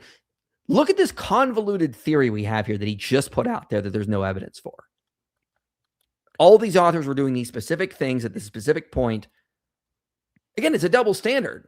If you're going to dismiss the Christian view about reliability, where's the evidence for the reliability of this theory you have? There's none. But we just, again, skeptics have double standards. Skeptics, they push out these wild, convoluted theories about traditional authorship or how the Gospels were written. And then you go, hey, I got some evidence. No, you don't. Shut up. You need to give more evidence because you have a high burden to meet. Unlike us, well, we can just put out these hypotheses. It'll be okay. We don't have to put any evidence out there for them. Guys watching this, start using their own skepticism against themselves. When they make positive claims like this, use their own skepticism, the skepticism they apply to Christianity against them, and see if they're going to be consistent. Because I'm starting to get to the point where I'm just done. They don't. I don't know about you. Anyway, I'm going to move on because, again, he doesn't even address the data I cover when I got to Seun Kim, for example. He just moves on to the sixth part. Do you care if I go pee quick? No, you're not allowed to pee. Get a bucket. Anyway, yeah, you can go pee. We went through, so we've gone through about a third, I think, so far. I'll do some super. Yeah. I just need to pee. That's all. Go pee. Love you guys. God bless. Thank you so much. Well, now you only love me because Stan left. See, he doesn't get to receive your love. That's how this works. We have, thank you for becoming a channel member, Peter. We appreciate that. Let me make sure I got that lined up. Yeah. I think that he's saying that, I think what he's saying is that they are attributed to the gospel to Matthew because of the name change. Yeah, that's just weird. Like there's nothing in that section that would suggest that. And if that's what he's saying, if I'd misunderstood him, why would you think that means Matthew's the author? We don't do that today. No one goes, oh, yes, Matthew's clearly the gospel author because of this line here. That'd be a very, very weird argument for us to make. We acknowledge today that's a bad argument. So why would that be the argument in the 2nd century? Just heard Mike's pregnant. How far along is she? 6 months. I'm not. I thought your wife was pregnant, not you. Yes. Well, the super chat That's thinks beautiful. I am. You're so brave. You're so brave, Mike. Thank you. Thank you. Came back at the perfect time. Just closed in on my first house. Wanted to give back to a cause I follow. Keep up the good work. Any advice to a Christian mourning the loss of a pet, however? Yeah, I've had to mourn the loss of several cats. Been there. Sorry to hear that. It sucks. Totally. I get it. I don't know. Something happened when my cat died a couple of years ago that convinced me that I had some really, it's personal evidence for me, but I had some dreams that were the most livid dreams I ever had. So I mean, I don't think they're gone. I think there's some sort of continuation happening there. And that was probably the most, I guess, I don't like using the term supernatural, but it's something like that has ever happened to me. Yeah. My 3 things I'll say there is the same thing I would say to anybody in a grieving process. Let yourself feel the grief and the mourning and all that stuff. Yeah. Let that actually happen. Find meaning in it. And one of the ways that I think you can probably find meaning in it is, I always recommend to people Trent Doherty's book on animal suffering. Yeah. And it's in agreement with what Mike says. I think that we will see our pets in heaven. And I think that they're going to be rejoicing with us on the new earth. What do you do when your opinion on a theological issue differs from your wife's? Do you argue or do you accept each other's point of view? For example, regarding errors in the Bible and evolution. It's quite simple, sir. You apply Surah 434. No, don't do that. Don't do that. I was going to say the same thing. Don't ever apply Surah 434. No, I mean, you agree to disagree. There's nothing wrong with that. Yeah. If you and your wife cannot disagree with each other well, try to work on that. And if you can't, I would recommend couples counseling. Mm-hmm. DOC just dunked on Cora and challenged her to a debate. Who are they talking about, Than? What do you mean? Cora the Distorter. Today we're going undercover. Yay! Can you figure out who this mysterious caller is? Is it the person who talks exactly like Cora? You found her. Cora the Distorter. Can you spot the lie? You found it. That Cora. Good. I'm glad I put it up there, Jay. Great idea. No chance Paul would agree to debate. Listen, we do several streams weekly now. Not always on his lawn. We've done a bunch on just why are you not a Christian? If Paul wants to call in, we will put him to the front of the line. No problem with that. Yeah, we've put invitations out to every to Paul. I can't think of one skeptic that we've not responded that we responded to that we haven't said, hey, just come talk to us. Mm-hmm. Anyway, let's get back to this video. We'll do a super chat break later. So now we're moving on to part 6. The video I argued why the Gospels are early. So this is me. I agree, John's like 90 AD, somewhere around there. But I argue the Synoptics are all before like 64 AD. So this is Paul attempting to refute that. And I'm going to be pulling up Logos here in a bit because we're going to bring up one of Paul's I'm pulling sources. up a few things. Yeah, you better. 13, Jesus is supposedly talking to his disciples. So this is his argument. He's gonna let me back up here. Let's set the stage a little more. So basically, I refute the idea, the claim that, oh, well, Jesus predicted the temple, therefore it has to be written after 70 AD. Paul agrees, good on him. And this is his argument that the Gospels the Mark at least dates to like 66 to 70 AD, and then Matthew and Luke come after that. Catastrophically, but Mark mentions no fire. But this is not a problem because the actual dating case rests on other things entirely. Most directly, in Mark 13, Jesus is supposedly talking to his disciples, but the author interrupts the speech with a parenthetical, "let the reader understand." Meaning, whatever evil the author is alluding to is already known to the reader and is so bad it must be spoken of in code. Marcus agrees the best candidate is the zealot occupation of the inner temple in the winter of 67 to 68 CE, when a revolutionary faction under Eleazar, son of Simon, took over the sanctuary, installed an unqualified high priest by lottery, and filled the holy precincts with violence. That is exactly what the abomination of desolation, standing where it ought not be, looks like. And the point is, whatever he's referring to, it was already known to his readers and not a future mystery. Adela Yarbrough Collins places composition after 66 CE. Remember that name. Because that's the earliest Mark's false messiahs become identifiable. Menachem, son of Judas the Galilean, took a messianic role in 66. Simon Bar Giora emerged as the major messianic leader in the revolts of 68 to 69. These are the most plausible reference for many will come in my name. Okay, don't ever call yourself a skeptic again. If you think that our evidence for traditional authorship is bad, but you will take cryptic sayings in Mark and go, I can use these to definitively date Mark to 66 to 70 AD. I mean, like, these are cryptic sayings. This is not what a skeptic does. You think a skeptic would be like, well, that could be, but I'm not sure. That could point in that direction. You don't say these my goodness, man. And by the way, like, there are plenty of scholars that disagree with a lot of this stuff here.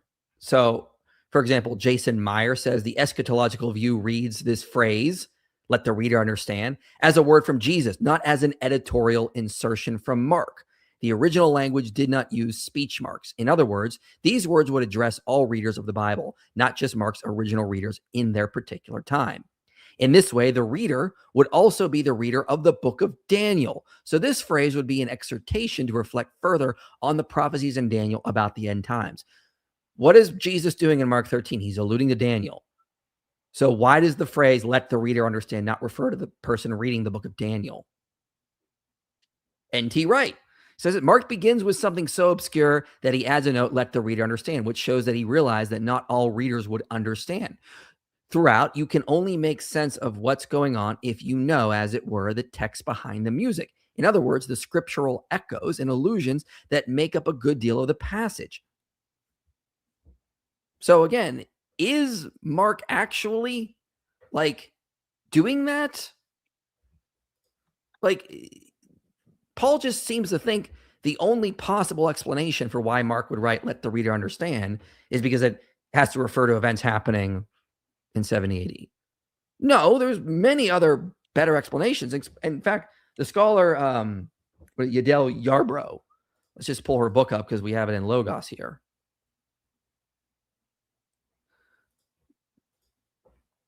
So if we go to this, it's more likely that it is more likely that the aside is a literary device to indicate that the preceding allusion to the desolating sacrilege or the abomination of desolation is a cryptic saying that requires interpretation. This device belongs to ancient practical apocalyptic hermeneutics. Compare the exhortation of the one who understands to calculate the number of the beast. So, I mean, like, she actually doesn't say that, no, this is evidence of a... She argues against this idea, basically.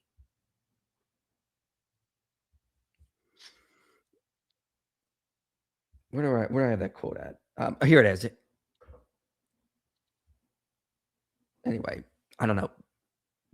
Basically, she's basically pointing out there's no reason to think that this is referring to those events around that. And she is also in agreement with that dating, but she doesn't think that's the point you would use.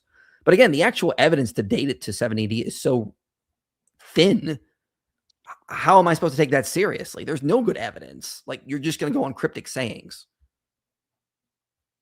She also notes, for example, in her book, there's a variety of interpretations. It's not just this. And the problem is Paul is treating these cryptic sayings in Mark as if they can only be understood as if they're referring to the events around 70 AD. And the idea that the many, like Jesus just saying many false prophets or many will come, doesn't mean that this is referring to what happened around that time. Again, you're reading way too much into these cryptic sayings and not going on much more interesting data. Anyway, let's move on unless you got nothing to say.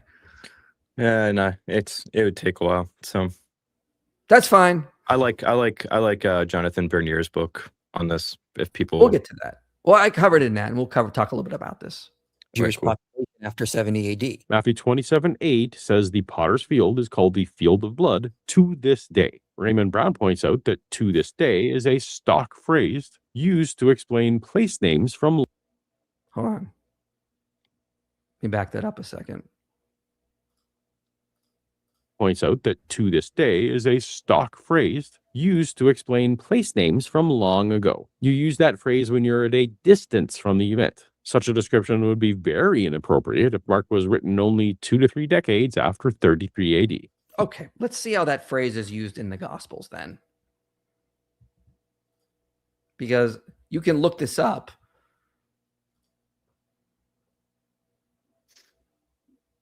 Hang on, my computer is being stupid. Hang on. Oh, good. I'm glad all the ads loaded. Therefore, this field. So this is the phrase we're talking about. Basically, the argument we're making here is that when Matthew's writing, that field would still have been known to the people. But I mean, if you just look how this phrase is used throughout the Gospels, they don't use it as if it's some distant thing. Looking intently at the council, Paul said, "Brothers, I have lived my life before God in all good conscience up to this day." Acts 26. To this day, I have had the help that comes from God. 2 Corinthians. For to this day, when you read the Old Covenant, I mean, like, I don't see this in being used among the New Testament community. They used it as something distant a long ago. No, that doesn't seem to be the case. So I'd like to see some actual evidence that's how they used it. What does distance even mean? Like, according to the temple tax after 70 AD.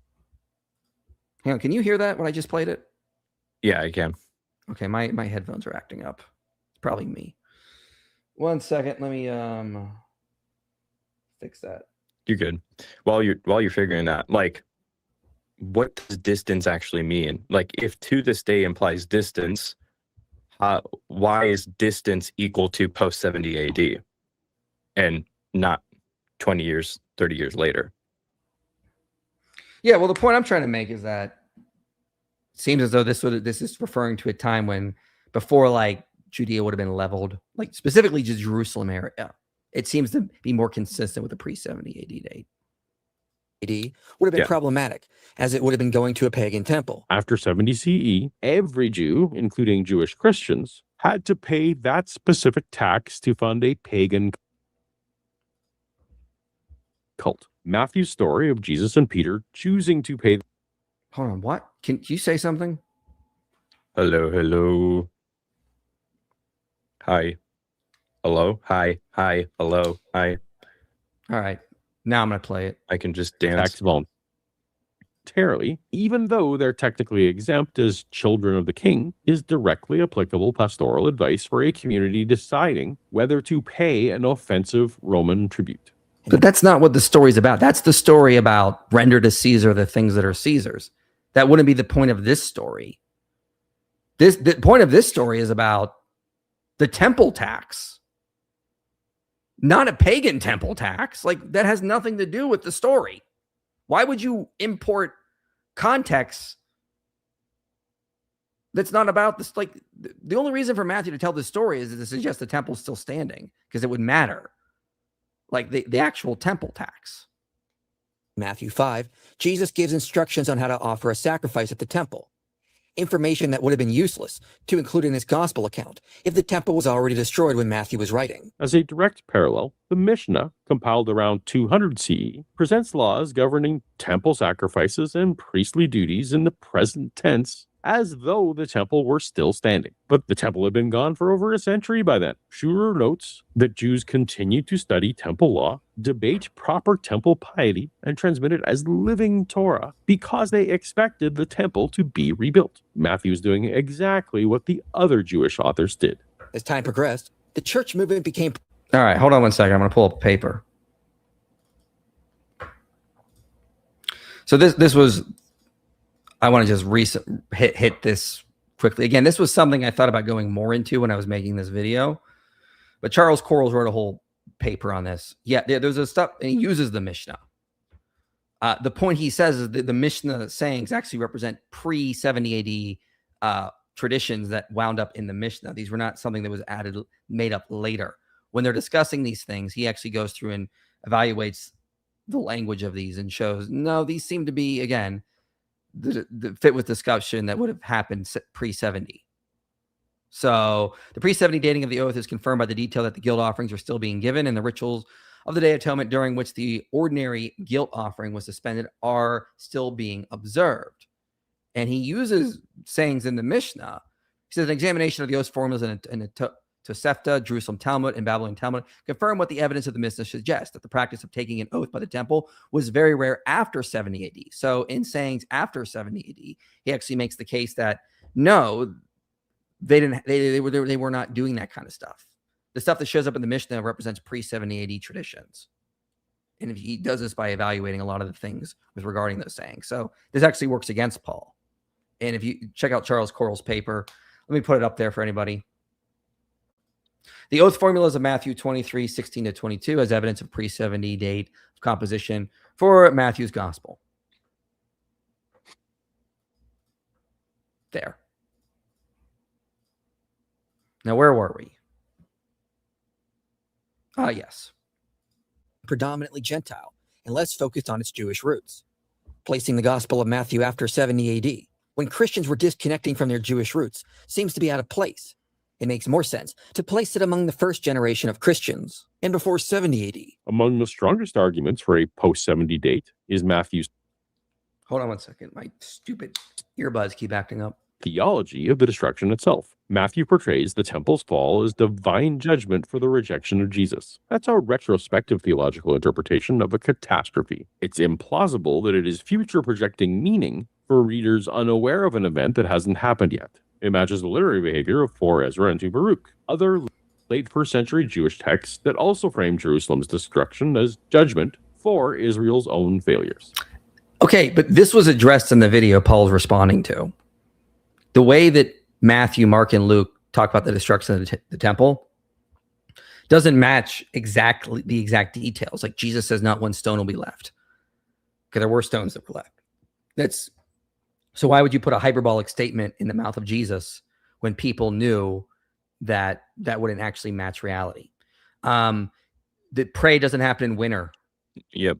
Again, it happened in the summer. So if this is what Matthew is doing, I mean, and Paul dismissed this earlier when we were talking about Mark, so why is this now an argument for a post 70 AD date?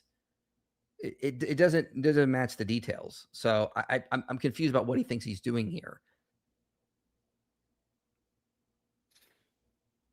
Move up a little bit more. Okay.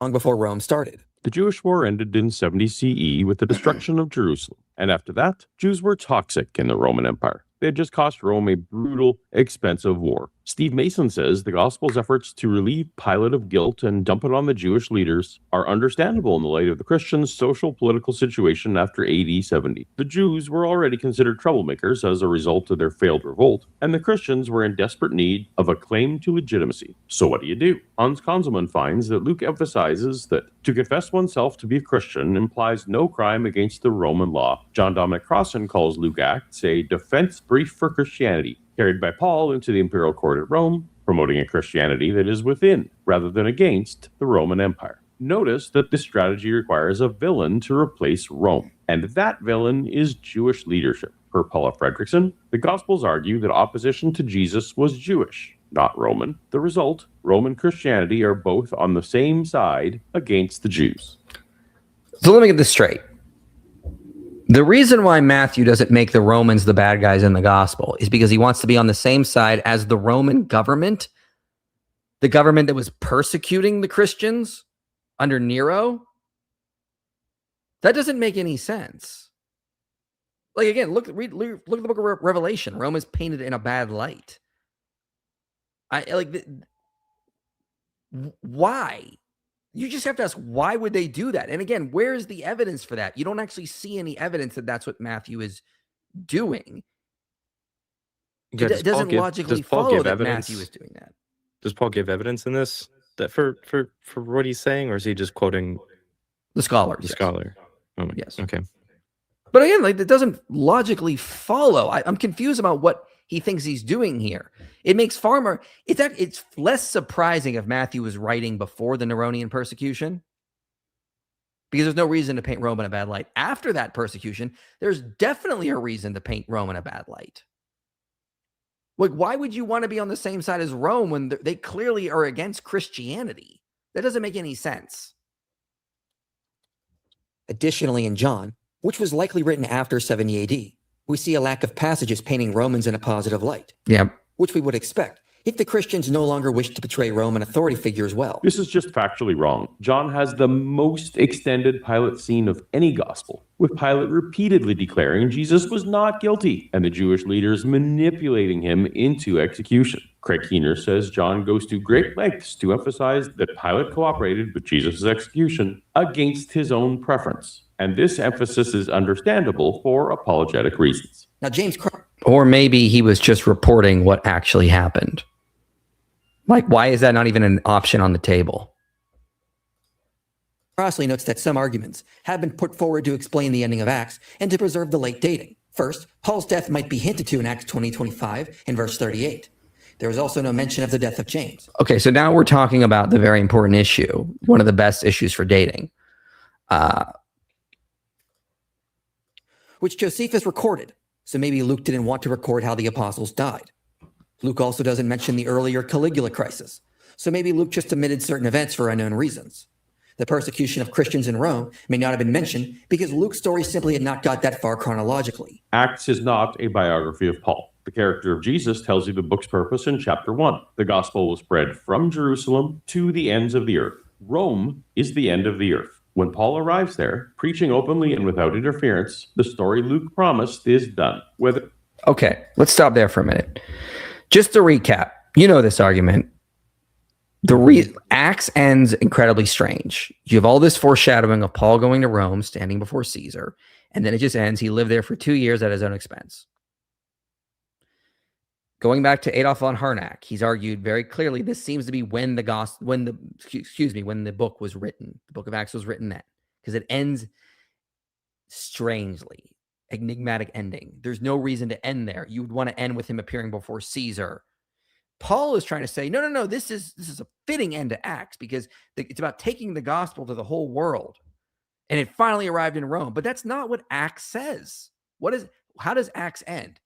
Well, chapter 28 says, there were found brothers and were invited to stay with them for 7 days. And so we came to Rome. And the brothers there, when they heard about us, came as far as the Forum of Appius and 3 taverns to meet us. Wait a minute. There's already Christians in Rome. So there's no climactic ending of Paul bringing the gospel to Rome. It just ends strangely with him arriving in Rome after the gospel already got there. And if the whole point about Acts is the gospel being spread to the ends of the earth, what about Spain, North Africa, Persia? They knew about Britain at this point.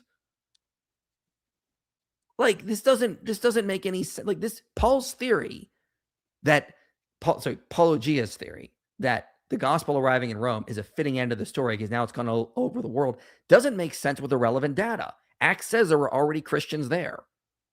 Doesn't say the gospel's made it to Spain yet, or North Africa, or Persia. That's clearly not the point of what Acts is doing. He's documenting early history. And Paul arrives in Rome, and then Luke finishes writing, sends it out before the trial, before Caesar can take place. And all that foreshadowing about an angel showing up to Paul saying, you're going to stand before Caesar, never pays off if this is a fictional work. It doesn't make any sense. Yeah. Ryan, there's a guy named Ryan Sweat in the chat that said exactly what I was just thinking, by the way. He said it would be more climactic for him to take the gospel in front of Caesar, the head of Rome, if that was the purpose. Yep. Good point, Ryan. Yeah, this is the point. And so, like, A.T. Robinson, Jonathan Bernier, Adolf von Harnack have pointed out, why does Acts end this way? Because that's when Luke finished writing it and sent it off. There's no reason, if you're writing fiction, to end it so plain, bland, not like that. But this is great historical data for today. Now we know when it was completed. That means Luke had to be completed before that. It means Mark had to be completed before that. So Paulogia's response to this is missing the whole point, and he's about to do it again. Whether Nero eventually kills Paul is beside the point. The narrative arc is complete. Raymond Brown suggests the early dating objection probably misunderstands the purpose of Acts. Andrew Pitt's genre analysis of Luke Acts shows that the Greek histories characteristically used open endings, leaving matters unresolved in anticipation of further development. Dennis MacDonald points out that the Iliad ends with the burial of Hector, not the fall of Troy. The Aeneid ends with the death of Turnus, not the founding of Rome. The audience are...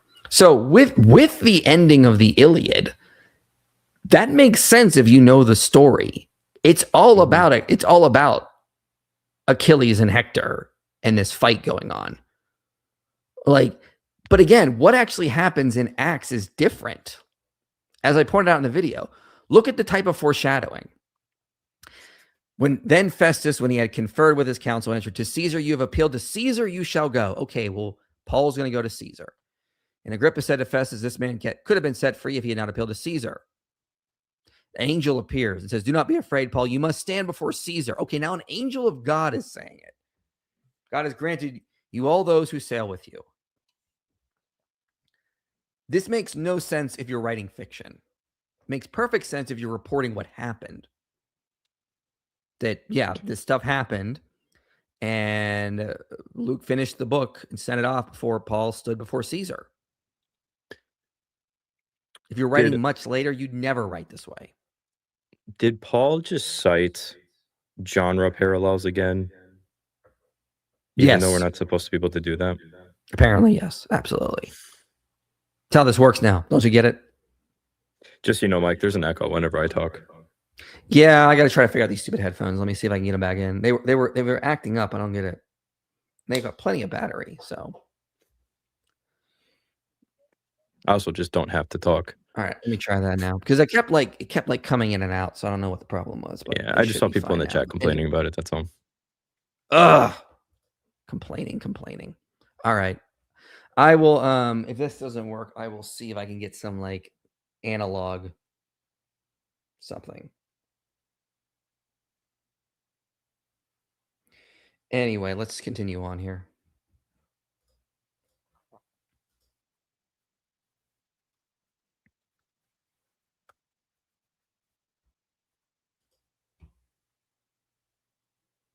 Hang on a second. Hang on.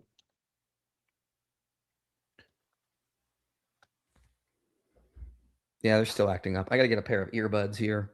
So give me 1 minute and I will get those in here. Okay. Well, while you're doing that. No, I'm good. We're going to keep playing. Oh, okay.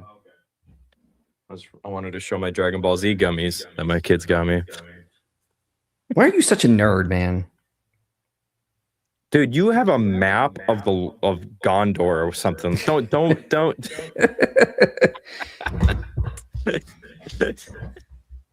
make fun of my map of Gondor, man. That's pretty cool. Don't make fun of Goku. I'm not making fun of Goku. I'm making fun of you. It's a big difference. Fair enough. You can make fun of me. That's okay. Okay. All right. Hold on. Issues can be found in other places where it is claimed that Luke relied on Josephus. In fact, the scholarly consensus is that Luke and Josephus probably relied on... Are you playing a video right now? ...rather than one copying the other. As Gary Goldberg said, regarding another alleged point of contact, Josephus and Luke may have used similar or identical sources in composing their passages. This explanation appears to be the simplest. The question isn't whether Luke reproduces Josephus perfectly. The question is whether Luke's specific... Mike, if you're playing the video, it's not playing on the shared screen thing right now. My goodness, I'm sorry. I forgot to share the right tab. 1 second. Let me get these earbuds really quickly. Could you do some super chats? Let's put up the super chat. You read this one. Have you seen genetically modified skeptics video on church services being structured for members to experience an emotional high, aka emotional manipulation? I have not. Let's just say that's true. So what? Like structuring your church services to give people like an emotional reaction or response is not the same thing as manipulating people.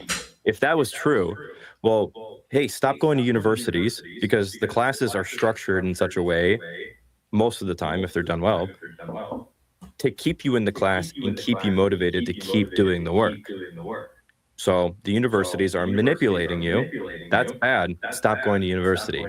Like, that's the logic, apparently. But it's only bad when Christians are doing Kind it. of mistakes That's- you'd make if Josephus were your source. Josephus is Why did it start playing? Okay, because I put these new headphones in. All right, we should be good now. Got a different pair delivered to me. Cool. Anyway, ugh. All right, so the last part of this, he sort of just deals with the whole issue of does Acts copy Josephus. There's a lot of problems there. Check out the video we already did on the Luke's Theudas blender. We covered a lot of data in that video specifically. Let me see if I can put that up here.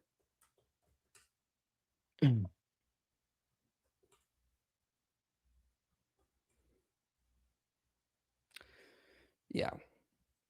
So in this video specifically, we addressed it a lot of Paul's arguments this is lazy. here. You can't reference. You a can't previous cite video. other videos. Yes, I know. What am I thinking? But yeah, we covered. Carl Armstrong has dealt a lot of this, addressing this idea that Luke was using Josephus as a source. But yeah, that's all in that video.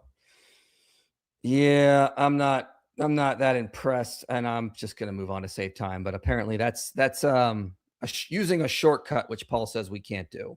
I don't care though. But yeah, let's do some super chats really quick here. Have you guys ever heard of a dog breed called Kengal, aka Anatolian Shepherd? Scholars believe they are the dogs named in the Book of Job. Okay, never heard of that. Have you? No, I don't know anything about that. God totally has the power to reunite us. What's wrong now, Mike? I don't like these. These headphones just started playing one of the videos. I got annoyed. Oh my goodness. Anyway. Kind of annoying. God totally has the power to reunite us with our pets, and I think it's totally within his nature to do so as well. Mashallah. Mike, do you think that one could use Plato's Phaedo 105D, so the soul will never admit the opposite, of that, which brings along as an argument that souls by definition are immortal, and there's animal souls continue on. I don't. You don't need souls to be immortal for animals to come to heaven. Like God doesn't need an animal soul to be immortal for God to resurrect the animal. So that's just something to consider. Yeah. I wouldn't use that. I would use more modern data. Check out my Irreducible Mind series. We got a lot of good data in there that shows that. So anyway. So let's move on to the next video here. Paul, this was part 7 of the series, Did Jesus Speak Greek? Paul didn't really address a lot of this, if at all. So I didn't really write anything down. The point of this video was to show that Jesus, many of the words that Jesus spoke were probably spoken in Greek. So therefore, when you read them in the New Testament, you very well could be reading some of the original words of Jesus, because not everything he said necessarily had to be translated. That's all that the point of this video was. But I get it wasn't one of the main videos of the series, so I'm just going to move ahead to the part Than is mainly here for, which is the onomastic congruence section. Now, do you guys remember onomastic congruence? Which low-key a little bit sucks because there's only so much I can say. So I'll just get this out of the way right now. Luke Van de Wey, Jason Wilson, and we actually have a paper that we did a bunch of stuff that responds to everything Paul's about to say. And now that paper has turned into a peer-reviewed book that's going to be coming out. So there's only so much I can say about all the stuff we'll cover, but I'll say what I can. Nice. So let's play a little bit of this. Yeah. Given the limited data that we have available, we actually found some evidence against Baucham's thesis, specifically. So notice what he's doing. He's focusing on Baucham's thesis, which we weren't doing. We were using the updated Luke Vandewey one. But Paul does address this because we totally agree Bauckham made errors. That doesn't change the argument. Here's his response to you guys.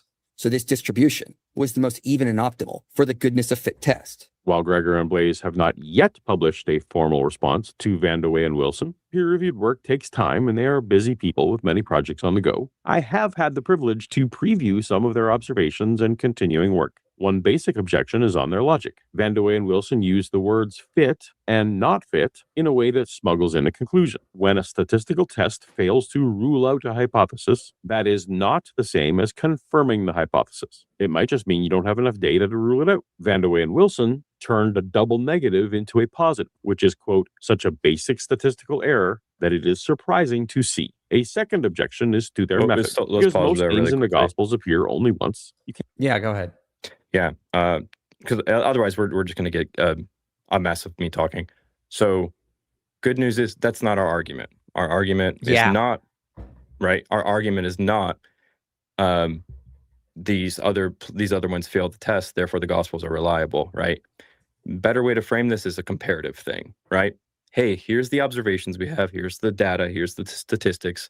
Now, in a hypothesis that the Gospels are reliable reportage. What are the odds that you would see this? On the hypothesis that they're not, what are the odds that you would see this? It's much more probable that the reportage, given what we found, than not. That's a really easy way to frame this. Completely gets rid of this objection. But because most names in the Gospels appear only once, you can't directly apply standard goodness of fit tests. Over 99% of the named characters in the Gospels and Acts fall into that single appearance category. Vandewey and Wilson's workaround was the process called binning that Mike spoke of in passing, where you group individual names into larger combined categories so the math can function at all. Gregor and Blaze acknowledge binning is sometimes acceptable, but they cite David McKay's work, noting it's a known source of problems. You throw away information to make the analysis work, and in a data set already too small to support confident conclusions, discarding information makes things worse. Sadly, I'm not yet allowed to share the most interesting development until their work is published. So what do you have to say to that, Than? Yeah, so look, there are problems with binning when it comes to these things, but it's not as illegitimate as Paul is talking about. There's bad binning and there's good binning. And the problem is you have to do something with a data set, and binning is solving some problems with the data set. So for example, I'm trying to think of what I can and can't say. I'll say this. In a text like Mark, you have names like Bartimaeus, Jairus, Caiaphas, Andrew, and Zebedee. Many names are only going to occur once. So if you test each individual rare name separately, they become what? Statistical noise, right? But if you ask how many names of this rarity level should a historical sample have, then suddenly those names become informative, if that makes sense. So it's the accusation, like, this is really annoying when it comes to any kind of probability stuff that people interact with. I'm not saying Gregor and Blaze are doing this right now. This is what I'm getting from Paulogia. Paulogius is saying, hey, well, here's a problem with binning. It can go bad this way. But the problem is, okay, fine, Paulogia, show us how it went bad and show us a different way to solve this problem. Our work does that. Paul hasn't actually addressed how to fix this. He's just kind of gesturing at a problem and then not showing how the problem that can be gestured at actually applies to this particular example. I don't know if that makes sense, but I'll stop there. No, I got you. No, it makes sense to me. Good news. We are halfway through Paul's video almost, and we are only 2 hours in. Yay, we may be done in 4 hours. But the funny thing is that I think some of the stuff we're going to be dealing with upcoming is more of what Paul wanted to address, but because he spends a lot more time on the latter videos than he did on the earlier ones. Let's do these. He has one more objection with the onomastics, doesn't he? No, he says he can't talk about the most interesting thing. But I can go back and double check. Let me double check. Yeah, that's fine. From what I remember, he talks about. From what I remember, the other objection is like that a forger could just use the famous names or something like that. I don't remember if the first paper that Luke and Jason have out mentions that. our upcoming work actually tests for this, and we can confidently say the odds that a later forger got the names right is really low. Yeah. So trying to dismiss the onomastic congruence is not going to be as easy, I think, as Paulogia hopes. A lot of issues with that. It's going to be a very, very strong piece we're going to be able to use for years to come, especially Jason Wilson, Than, and Luke continuing to work on it. Should be pretty interesting. Anyway, we're moving on to the next one, which is this video is Mark and Eyewitness account. Which one is this in the series? This is video 9 of the series that Paul is going to try to address. No need to name the gospel authors. Appears to agree the gospel of Mark goes back. Hold on, maybe go back a little bit more so we get the full context there. This critique that this unanimous attestation begins around AD 180, which tells us little about the 100 years prior. And we already addressed Justin Martyr, who had no need to name the gospel authors, appears to agree the gospel of Mark goes back to Peter.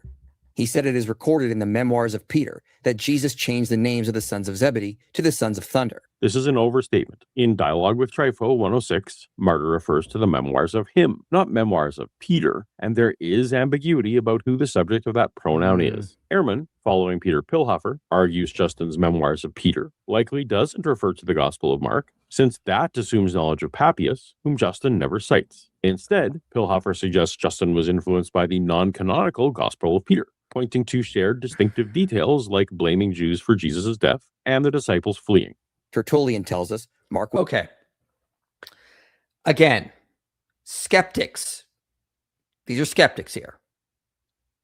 We're not going to go with the Gospel of Mark, which actually does say that he changed the names of the sons of Zebedee to the sons of thunder. We're going to go with the Gospel of Peter, which we don't have a complete copy of. But Pilhofer and Ehrman want to say that it was in there, even though there's no evidence it was.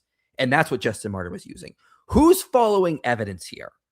We actually have the Gospel of Mark, where that name change happens. When Justin Martyr says he changed the names of the sons of Zebedee to sons of thunder, and it's in the memoirs of him referring to Peter, what's the most likely explanation? That's the Gospel of Mark. It is incredibly ad hoc and not parsimonious to then say, no, that's in a different gospel that we have no evidence ever contained that story. Are you really following evidence at this point if you think that's more likely? I don't know if you weren't there for this. I had a private argument with Bart Ehrman about this at the Lacona Ehrman debate. Him and I debate we were arguing for like a while about this, and oh man, I could go into the Pilhofer thing, but I'd have to prep stuff on that. There's a lot of problems there. Well, let me also, I want to read a quote from Michael J. I think he says his last name Koch or K-O-K? Koch. Okay. He says in Gospels on the margins and pages 114 to 115, Justin's grammar can be reasonably construed either way, and he can be faulted for a lack of clarity, but his precedent of the genitive following memoirs as indicating possession inclines me to read it as a possessive genitive here as well.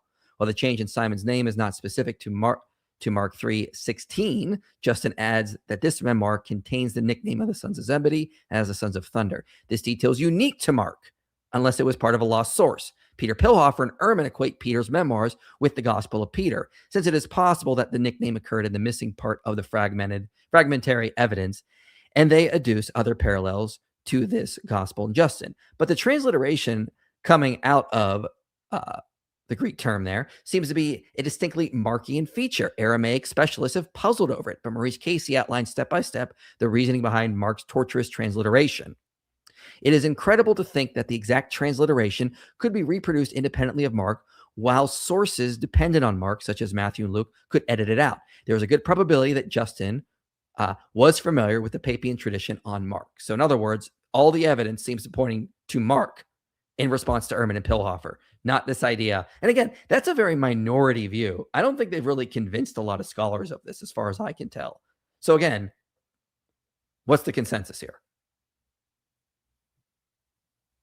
Mark was the interpreter of Peter. The anti-Marcionite prologue records that Mark's gospel came from Mark, the interpreter of Peter. Clement of Alexandria, said Mark was a follower of Peter, who wrote down what he preached. Origen said the second gospel was that according to Mark, who wrote it according to Peter's instructions. As Mike's oft-cited Richard Bauckham admits, later references to Mark's gospel as a record of Peter's teaching, such as those by the Muratorian canon, Irenaeus, Clement of Alexandria, Tertullian, and the so-called anti-Marcionite prologue to Mark, are probably dependent on Papias and do not provide independent testimony to a tradition more widespread than Papias's own writing. Then why do they have different traditions? Why are they all not just saying the same thing? Where the Gospels were written, the order the Gospels were written in. And again, why attribute it to Mark and not to Peter if you're just making stuff up? They don't account for the differences in the tradition. So I disagree with Bauckham there. I think he's wrong. I think Simon Gathercole's right about this. So that doesn't really deal with the issue.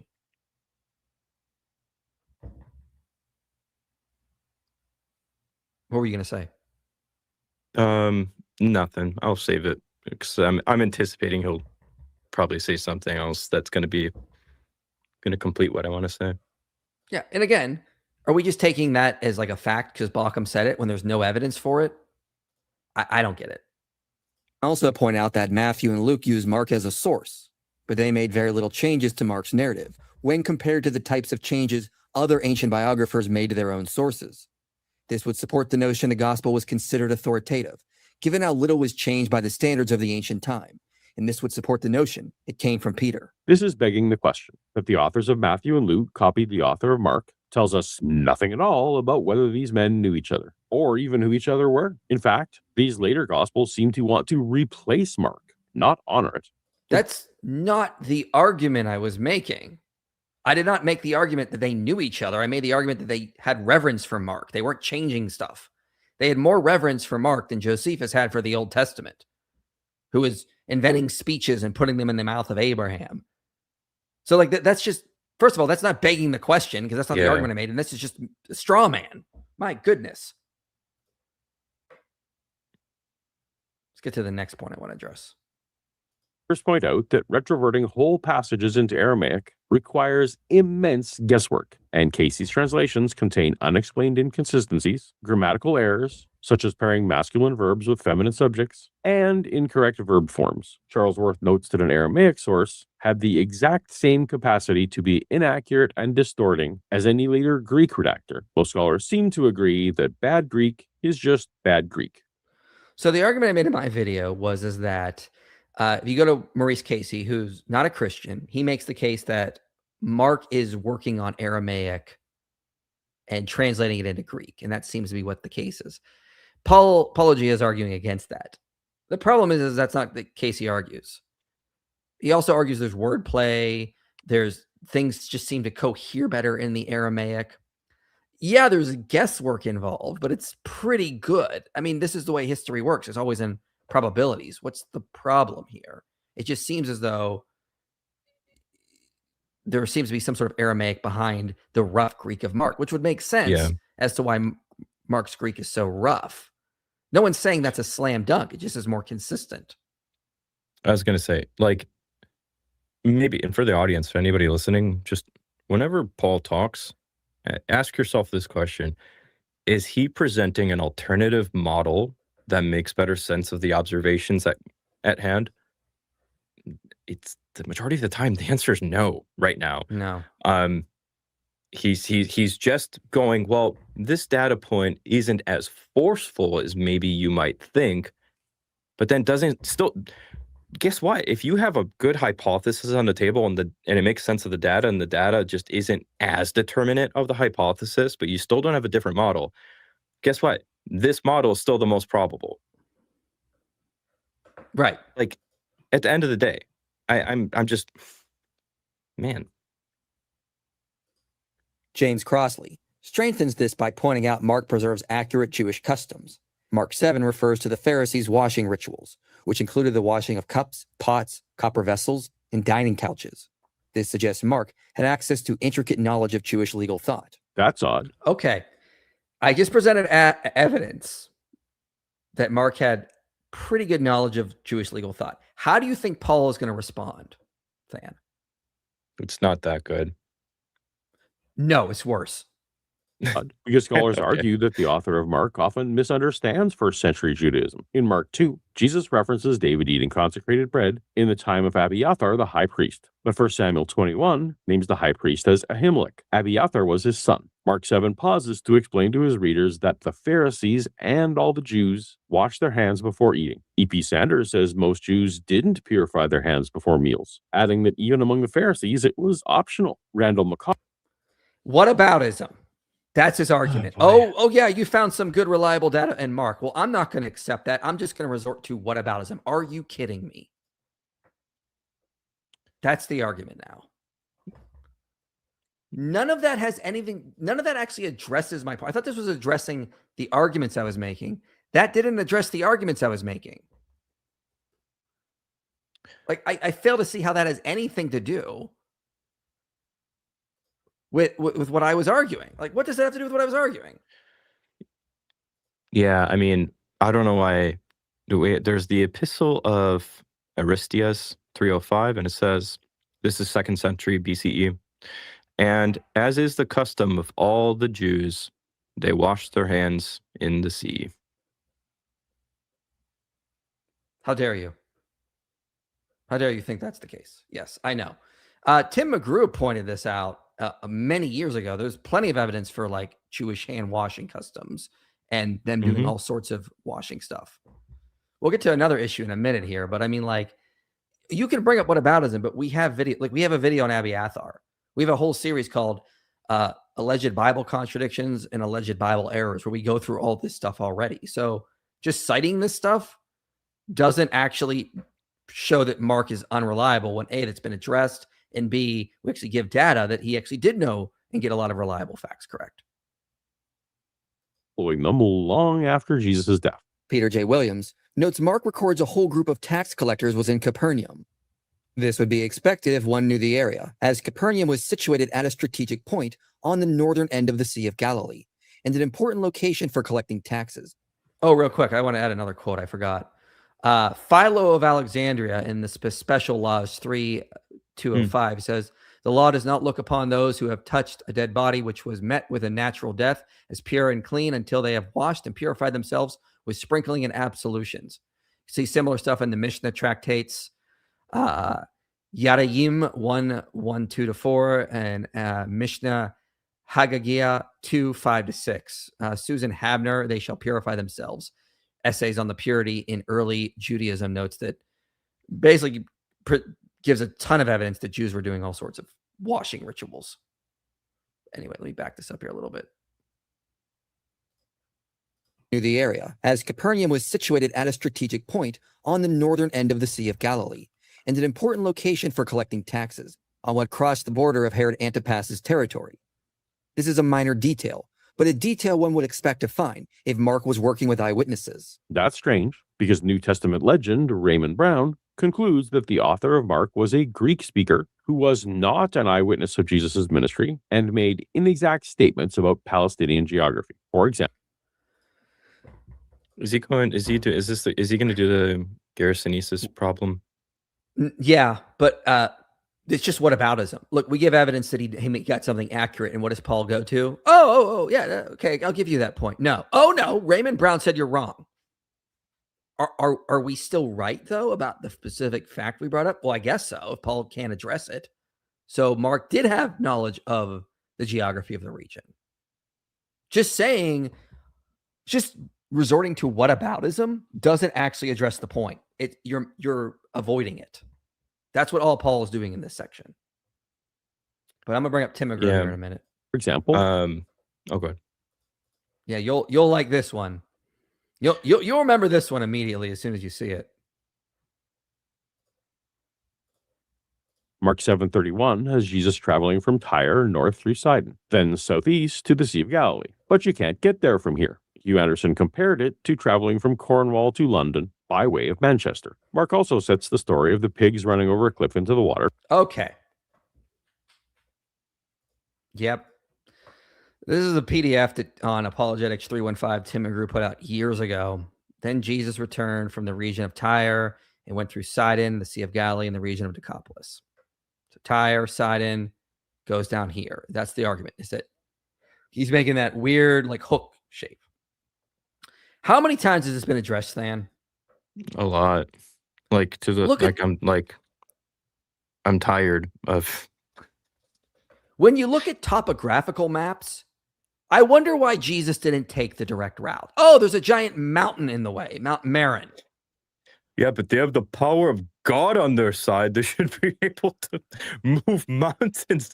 Jesus, you could move mountains. Sorry, this isn't the Dawa, bro. I know Paul wouldn't say that. But... I know. Well, we've been dealing with him too much. It just sort of comes out.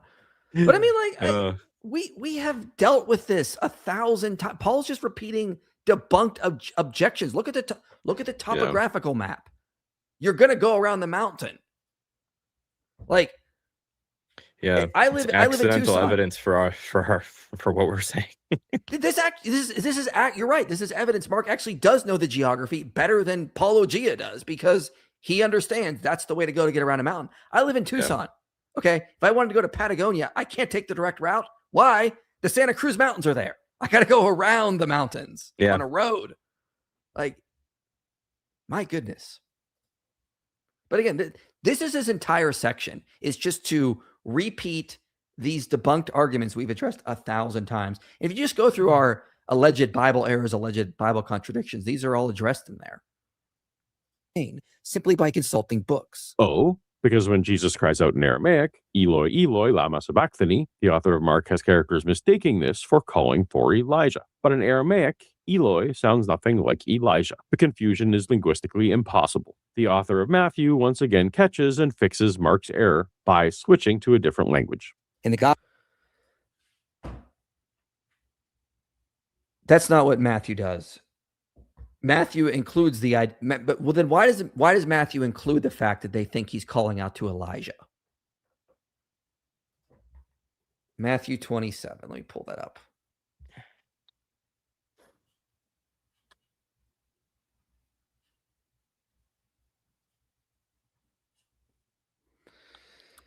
What is it, Matthew 27? He's Matthew 27. Okay. Yeah. So now from the 6th hour, there was darkness over the land till the 9th hour. And about that 9th hour, Jesus cried out with a loud voice, Eli, Eli, lama sabachthani. That is, my God, why have you forsaken me? And some of the bystanders hearing this said, this man is calling to Elijah. Where on earth do we get this idea that the authors, the gospel authors, think they're confusing these? Just because they think he's calling out to Elijah, the authors are not saying the people think he's calling out to Elijah because he said this phrase up here. That's a conjecture not supported by the text anywhere. So, like, this is just something invented. Where are you getting that idea? This is a false cause and effect. There's nothing in the text that suggests the reason they thought he was calling out to Elijah is because he said, Eli, Eli.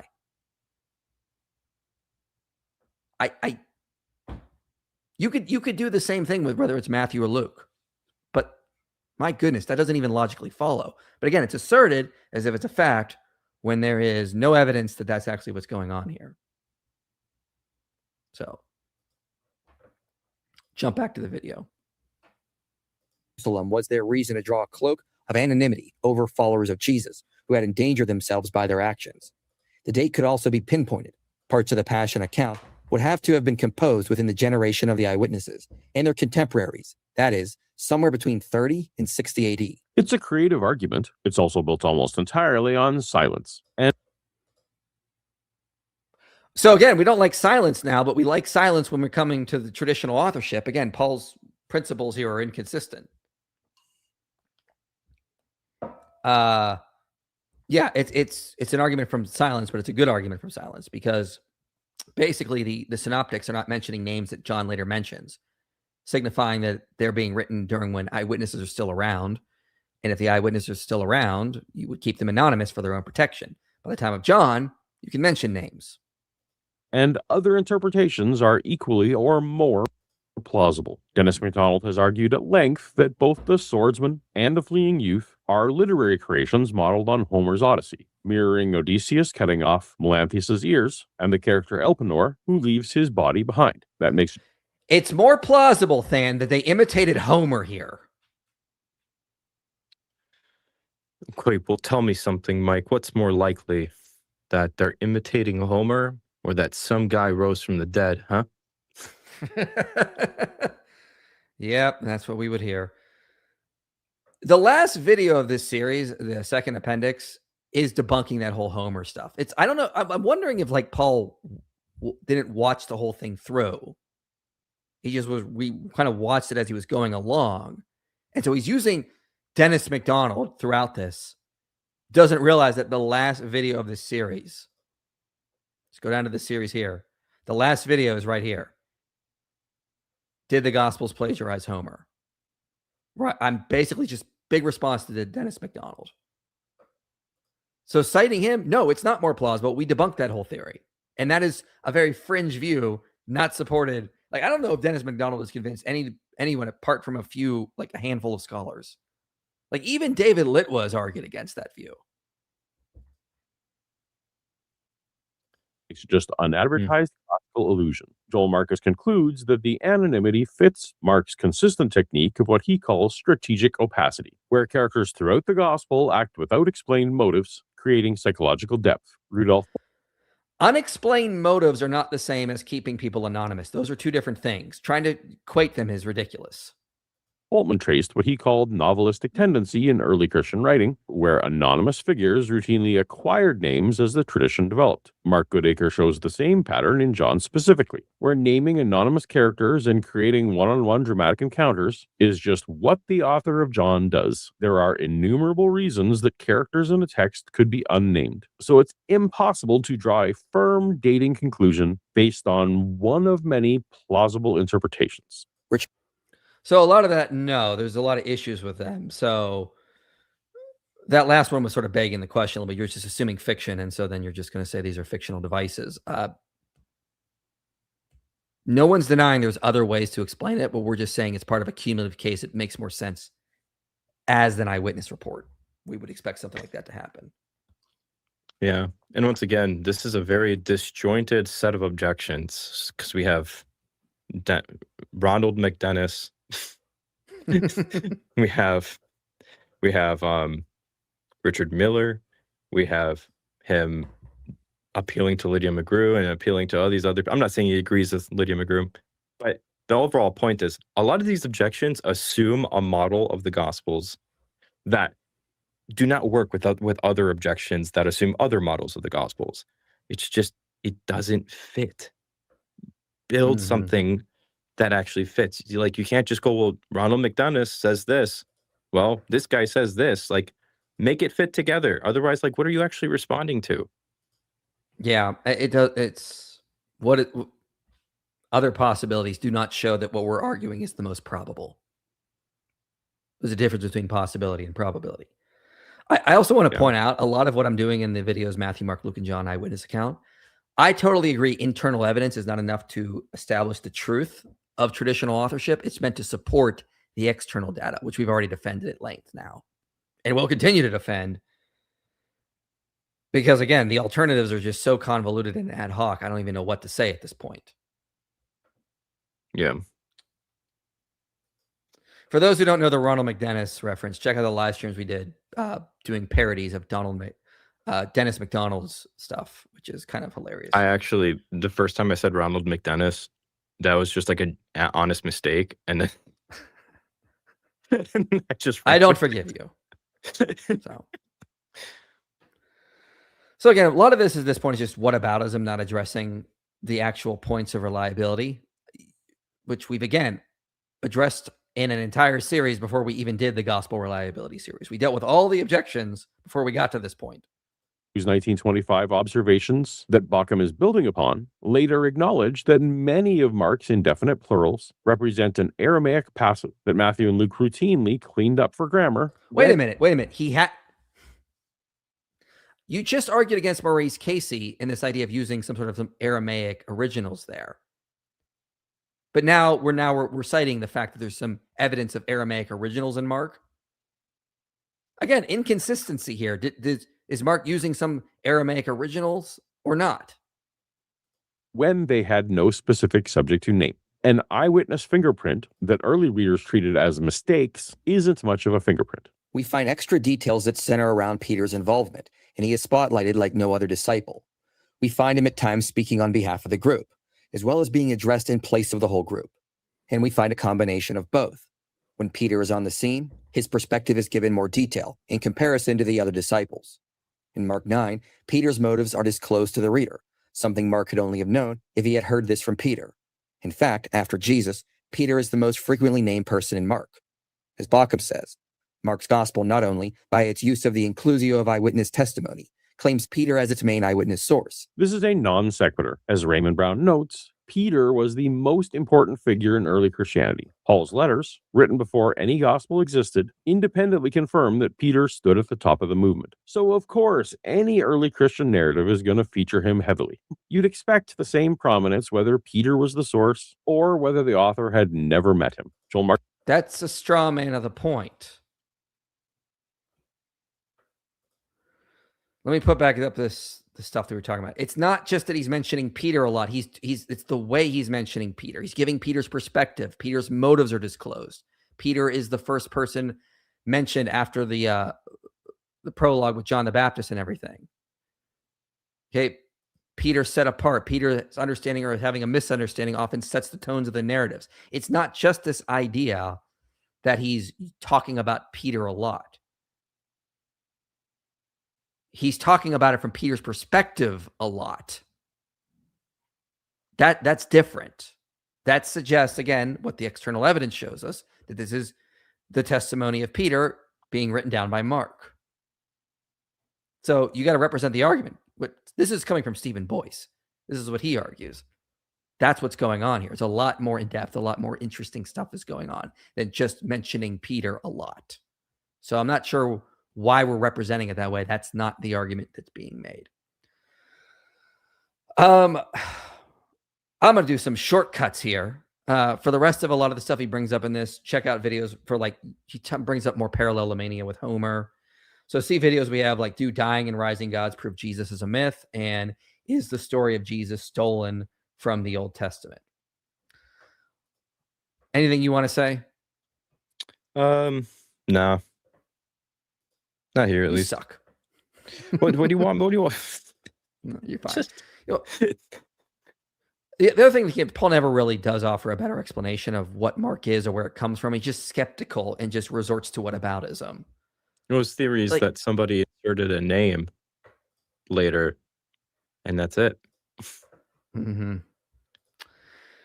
Let's do some super chats here before we get too far ahead. Makes sense for a post-70 AD Jews to keep the knowledge of how they perform sacrifices for when the temple is rebuilt. But didn't Christians not believe it would be rebuilt and valid sacrifices resume? I don't think they did at that point. No, I don't think Christians did. Why would Luke not wait until after Paul's trial? Exactly. Well, if he was right, if he, if you're foreshadowing that, you would. The fact that he doesn't is odd. You're nerdy. You know how nerdy you have to be for IP to call you nerdy. Yeah, very nerdy, fan. Very nerdy. How dare you? How dare you? It's okay. Shortly before Constantine's reign, was there any growing movement amongst the lower-ranking Romans officials to accept Christianity in the empire? Not that I'm aware of. Christianity was like 5 to 10% of the empire at that point, depending on which scholar you're looking at. I've saw estimates as high as 15%, which I think is unlikely. But yeah. Same standard for the Quran's claim to divine origin, coherent or not. I have no idea what this is in reference to. Why can't you just fly over the mountain? Isn't he God? Type questions Muslims would ask. You're not exaggerating, sir. Believe in the Homer theory, credibility destroyed. Yeah, I'm not sure if Paul believes what Dennis McDonald is saying or not. I was kind of confused because, it's I think that's just total nonsense. But again, the last video of this series basically went over as to why. But let's get back. We're now onto the video of Matthew's reliability. Now, you and I agree, Than, that of the 4 Gospels, Matthew's probably the hardest to argue for. For traditional authorship or for what specifically? Traditional authorship, I'd say. Yeah, Yeah. We don't think that means it's bad. We just say of the four, there's better points to be made for Mark, Luke, and John than Matthew. But still, like, we'll acknowledge that. From Mark and says it was actually Matthew.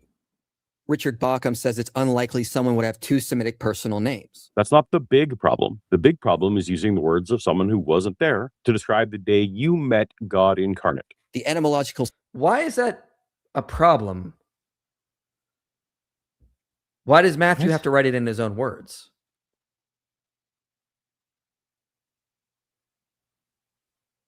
So his argument against Matthean authorship is that he uses the story that Mark wrote about how he started following Jesus. Oh my God. Okay, here's a very, very simple reason why somebody like Matthew would use Mark. Mark is, if you assume Mark in priority, Mark is circulating in the early Christian communities. And so the Gospel of Mark has authority in early Christian communities, and the traditions within it would have authority.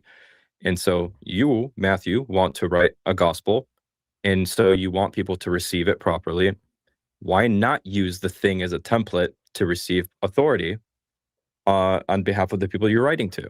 Like, for instance, if I'm going to go into a church to speak, and I know that they want to cite that they usually would cite the Lord's Prayer in the beginning of a service, and I'm going to preach there or something like that, I might otherwise just go preach the Lord's Prayer at the very beginning where I normally wouldn't. Why?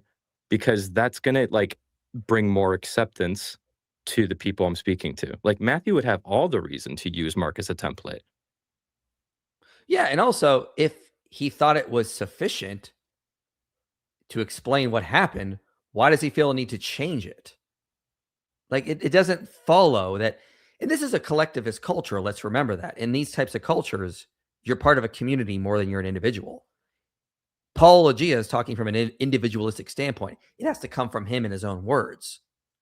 But that's just using your own cultural lenses. When in that culture, if the community had already established a certain way something was written, why not just use that if it was sufficient and it actually explained what happened? There's no reason to reject it. So this is, again, there's an assumption Paul is bringing here that doesn't actually get him anywhere. Sense of some of the second names indicates they were likely nicknames. The name Matthew means gift of God. Given that Jesus changed Simon's name to Cephas, and James and John were nicknamed the sons of thunder, it is likely Jesus outright changed the name of his disciple Levi to Matthew to signify a new identity and leaving his old one as a tax collector behind. The reason we know those are nicknames is because Mark tells us the stories of the nicknames and loves calling out labels like Simon the Zealot. If Mark knew Matthew was Levi, the call to Levi would have been an obvious place to make that connection, but he doesn't. Mark was likely a argument from silence. Like, why is that a good argument from silence? That doesn't follow. Gentile who took the preaching of Peter. And Mark also left out the story of Peter being called the Rock. That whole story. So because he did it sometimes, that doesn't mean he wanted to do it. He's overemphasizing how much Mark enjoyed doing this. And tailored it for a Gentile audience. If Matthew was a disciple and eyewitness of Jesus in utilizing Mark's gospel, we would expect him to take what Mark had and enhance it with more details and accuracy. And this is what we find when we read Matthew in comparison to Mark. But those so-called details and accuracy aren't the kind that require the author to be an eyewitness, just someone who understands Jewish culture better. As a typical example, in Mark, Jesus tells the disciples to pray that their apocalyptic flight not be in winter. Matthew adds, nor on a Sabbath, a natural concern for Torah-observant Jews. No one is saying this. I say in the video, Paul, this doesn't prove eyewitness testimony. I'm saying these are consistent facts with what the external evidence shows us. So none of this is actually, so that you're not taking what I said and responding. You're attacking a straw man here as if I'm saying this proves eyewitness testimony. I never said that. Mark in certain places is not merely possible, but probable. Assuming any of this is making the report more historically reliable is begging the question. Finally, within the gospel, we see indication. So I've just moved ahead because, again, a lot of what happens throughout this video is just whataboutism. Mm-hmm. My goodness. it was written by a tax collector or someone. But here's the thing I really want to focus on, because this is an interesting argument that Peter J. Williams brought up. You know this argument. The usage of coinage, stories about debt and monetary issues are heavily featured in the Gospel of Matthew, which would be consistent if it came from Matthew the tax collector. So I hope you're very curious to see how Paul responds to this. Finally, within the gospel, we see indications it was written by a tax collector or someone who would have had expertise with coins from that time. Matthew talks more about coinage and monetary issues than any other gospel, which suggests the author had a special interest in this subject. The flagship financial figure in Matthew is the 10,000 talent debt in the What happened? Reliable biography of Jesus. Why did it jump ahead like stupid thing? Hang on. Let me go back to that.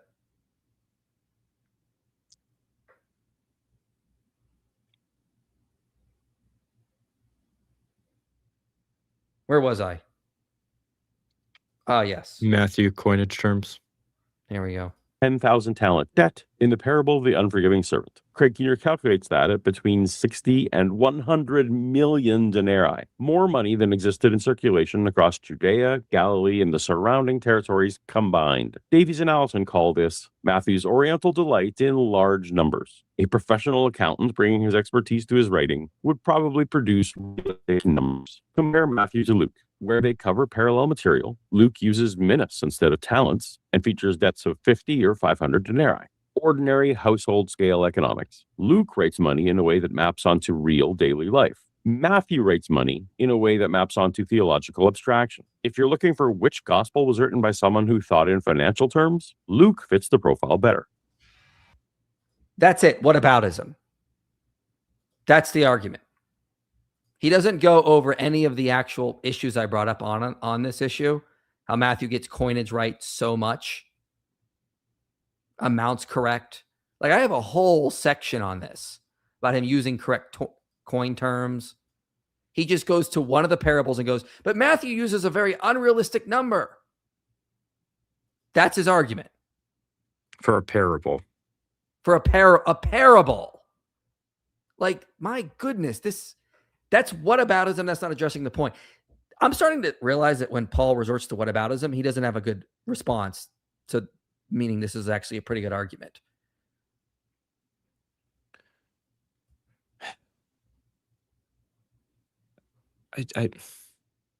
My motivation is dwindling, Mike. Yeah, there's nothing really being presented here against a lot of what we've argued in this series. You, me, Stephen Boyce testify, all contributed to this. But there's nothing. He just ignored all the data and just said, well, there's this one parable where Matthew uses extreme numbers. Okay, maybe it's for the point of the parable to show the extremeness of that amount of money. Like, why is that? Why couldn't he do that? Like, I don't get the argument here at all. Nothing to do with the usage of coinage, the amount of focus on monetary issues. We're going to just completely ignore that. We're going to jump on to the gospel. If I remember correctly, the parable of the talents, isn't that only found in Matthew? I do not remember. Now, wait, I was about to say yes. And then I was like, hold on, wait a minute. Let me just look it up. I think it is, yeah. Because you just asked an important question. Yeah, it's in the Gospel of Matthew. Wait, no, a similar version, often called the parable of minas, is recorded in the Gospel of Luke, though. So, yeah. Yeah. Don't worry about it. Yeah. Okay. So we're moving on to Luke now. And guess what? We are 2/3 of the way through this the series, because this is video 11, I believe. Yes, we are now moving on to Paul's response to video 11, but he didn't really address the main point there. And again, I did say in that video in the Gospel of Matthew, the internal evidence isn't enough to establish traditional authorship. It's meant to support the external evidence. But this is one of the videos I really want to get to, so let's dive into this one. In part 11, Mike looks at the reliability of the Gospel of Luke. First, the unanimous attestation of the early church is that Luke wrote the gospel attributed to him, as well as the book of Acts. No one has ever ascribed the gospel or Acts to another author. We covered this much earlier in the video. The case against Luke is the lack of anyone attesting to it before AD 180, and we are entirely unimpressed with and unconcerned with attestations in these centuries that followed. The Muratorian. Yeah, you got to believe that some anonymous nobody had super impressive power over the church to put the titles on, convince everyone, somehow hide all debate about it for posterity reasons. But was too stupid to do that for Hebrews, added stuff into Matthew, but had to go through Luke's gospel to figure out, or go through Paul's letters to find out an author for them. I mean, I would really like to do like a cross-examination section on Paul's theory on where the gospel traditional authorship came from. If I ever get a chance to debate him, I'd love to do a cross-examination section on that. And the whole entire objection just again rests on the conflation between Matthew, Mark, Luke, and John being the traditional authors, and the names being on the title. Mm-hmm. Those are two. The names being on the title being original to the Gospels that they wrote. Those are two distinct hypotheses. Like, I know. Fragment, which dates to around 150 AD, says, the third gospel book, that according to Luke, this physician Luke after Christ's ascension, since Paul had taken him with him as an expert in the way of the teaching, composed it in his own name according to his thinking. Scholars like A.C. Sundberg, Jeffrey Hanneman, and Claire Rothschild have demonstrated that the Muratorian fragment language, spelling, theological concerns, and references are 4th century, not 2nd century, as Mike suggests. Rothschild concludes that's a minority view. Pseudepigraphon intended to retroject later opinions to an earlier time. And when we look at 3 letters. Okay, so I asked Stephen Boyce about this. Stephen Boyce wants to point out the reason why you have the late language is because it's a Latin translation of an earlier Greek text. So you would expect the language to fit a later period, even though it's referring to something earlier. I mean, so doesn't work. The Muratorian fragment says the Shepherd of Hermas was written recently. It has worries about Marcion. These would not have been concerns 4th century or things they would have said. It refers to the apocalypse of Peter, but Eusebius states in the 4th century that was already rejected. Athanasius doesn't even mention it, but there's still debate about it at that point. So this again fits with the culture of the 2nd century for a number of reasons. This is not a good argument. But again, okay, so he appealed to just a minority view here. Look what he says now. Letters attributed to Paul. We see he mentions someone named Luke was with him. In Colossians, it even says Luke is a physician. So the external evidence puts a physician named Luke in the company of Paul, and also confirms that Luke is the author of the gospel attributed to him. The beloved physician reference is in Colossians, and the vast majority of critical scholars thinks Colossians was not written by Paul, but rather appears to have been forged in Paul's name after his death. Raymond Brown suggests the forger borrowed the supporting cast from Paul's authentic letters to Philemon. So this is why I keep bringing up consensus, because normally I wouldn't do that. But again, we're using Paul's own standard. He argued from consensus. But he literally just got done pushing on minority view about the dating of the Muratorian fragment. The question going through my head is like, if we grant that it's a forgery, I still want to know where the tradition that he was a physician comes from. Mm-hmm. Forgery doesn't entail not reliable, that the traditions within it are not true or anything like that. What do you do with that? Like, what are the odds that somebody would forge a document and then put in place Luke as a physician if that was a false statement versus, like, you get the point I'm trying to make. Like, it's trying to explain way too much and wave away way too much. That doesn't actually help Paul's case right now. No, it doesn't, for a number of reasons.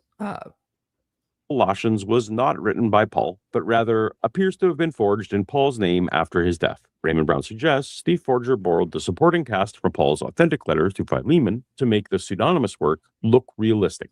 So, okay. Now we are positing the clever forger myth. It looks like Paul, but it's because the author borrowed from what Paul said to imitate Paul. So it does look like Paul. To imitate, wait. So borrows from what Paul said to imitate Paul. If he's borrowing Yes. from what Paul says, then this physician language is borrowed from what Paul says to imitate Paul, tracing the tradition back to Paul. So Paulogia seems to agree with us. Yeah. Paul's only undisputed reference to Luke is in Philemon, in a list of greetings. He's called a fellow worker, but nothing about being a Gentile or a physician, lending nothing to Mike's case here. It is unlikely. Again, the case is to show the internal evidence supports the external evidence, doesn't contradict it. The church made this tradition up. Leon Morris said, Luke was not, as far as we know, a person of such prominence in the early church as to have two such considerable volumes as these fathered onto him without reason. If people were guessing, would they not be much more likely to come up with an apostle? Just because a figure seems relatively obscure to modern readers does not mean they were considered insignificant in early Christian circles. The ancient church produced numerous books that were assigned to people about whom very little was known, like the apocryphal texts attributed to Philip, Thomas, Bartholomew, or Nicodemus. That's his argument. Guys, they would never, of course they would attribute it to Luke. Look how they attribute it to eyewitnesses. Hey, what? Of course they're going to attribute a gospel and a fourth of the New Testament, roughly, to someone who never met Jesus, because they later forgers attributed their works to actual eyewitnesses of Jesus. So that they would do the same thing with Luke. What are you talking about? That's an argument for us. These later guys were attributing their forged works to people that were eyewitnesses. Guess who Luke wasn't? An eyewitness. This is an argument in favor of us with the very works you cited. With us. It's just like, dude, not helping you there. Where was I? I don't know. Anyway. The obscurity might even make it easier. Attributing the gospel to Luke was de facto attributing it to Paul, something a disciple name would not do. Tertullian said this explicitly. Luke's narrative they usually attribute to Paul. It is permissible for the works, which disciples published, to be regarded as belonging to their masters. But that doesn't change anything, because Paul also wasn't an eyewitness. But then why not just say it's the gospel according to Paul? My goodness, how does this help him? That's the question I'm asking in my head. But this it's also important that if the author was this stupid, he would contradict what he says in Acts 1:21-22, which talks about the importance of eyewitnesses. So one of the men who had accompanied us during all the time that the Lord Jesus went in and out among us, beginning from the baptism of John until the day when he was taken up. One of these men must become with us as a witness to the resurrection. So Luke in Acts highlights the importance of eyewitnesses. So why would you then admit that the gospel is coming from people that were not eyewitnesses? That doesn't follow at all. Passages in Acts suggests the author traveled with Paul to Rome. So early Christians went to Paul's letters looking for a Gentile companion who fit. Since the handful of names there, like Demas and Epaphras, didn't work, Luke won by the process of elimination, and the forged physician detail was a bonus. But even if the books were written... Okay, so notice what Paul is doing. Actual evidence for the authorship of Luke is now evidence for forgery. This is how the early Christians forged the name of Luke. They realized that Acts... What? In other words, it's a undesigned coincidence. It's an undesigned coincidence, yeah. So according to Paulogia, Christians in the 2nd century were like, we got to figure out an author of this. Who traveled with Paul? Well, this guy Luke did. And we can go to the we passages in Acts and see that someone was traveling with him. How is that just not evidence that it actually was Luke? What's the difference? Explain to me the difference, how this is not evidence that actually Luke was the author versus later Christians using this evidence to say it was Luke. How, if they're doing that, is that not evidence? If they were doing that, how is that not evidence for Lucan authorship? I don't see a difference here.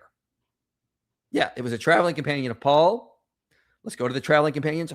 This work seems to have been written like a physician. Luke was a physician. That just seems like it's actually evidence for Lucan authorship here. My goodness, how does this help him? But again, notice actual evidence for Lucan authorship is now evidence of the forgery theory, which again doesn't work. Written by a traveling companion of Paul, there's no reason to assume that person was someone named in a surviving letter. Paul knew other people. The gospel opens with an interesting. Yeah, but again, what does the tradition say? Again, no alternative model. Just, well, it's not as forceful as you think, because, here's a bunch of possibilities, but it's like, okay, so then what's the actual explanation of the total data at the end of the day? Right. Interesting preface. It says he's writing to someone named Theophilus. Given that Theophilus, the dedicatee, is named, he would have known who was writing to him. It's extremely unlikely Theophilus received an anonymous biography. The name Theophilus literally means beloved of God or lover of God. Scholars, including Bart Ehrman, have noted this may be a symbolic address to the Christian community, the God lovers who are Luke's real audience, rather than a named historical person. Then why does he not say the God lovers plural and say Theophilus, which was a well-established name before the Gospels were written? Like, this doesn't make, like, why are we going with something that we actually know it's written as a name, it appears in grammatically as a name, and we're going to go with this idea that he's referring to a group singular as the God lovers when he could have just did that. It's a totally ad hoc. It makes far more sense as a name. I'm going to move ahead a little bit here. Anyway. Yes.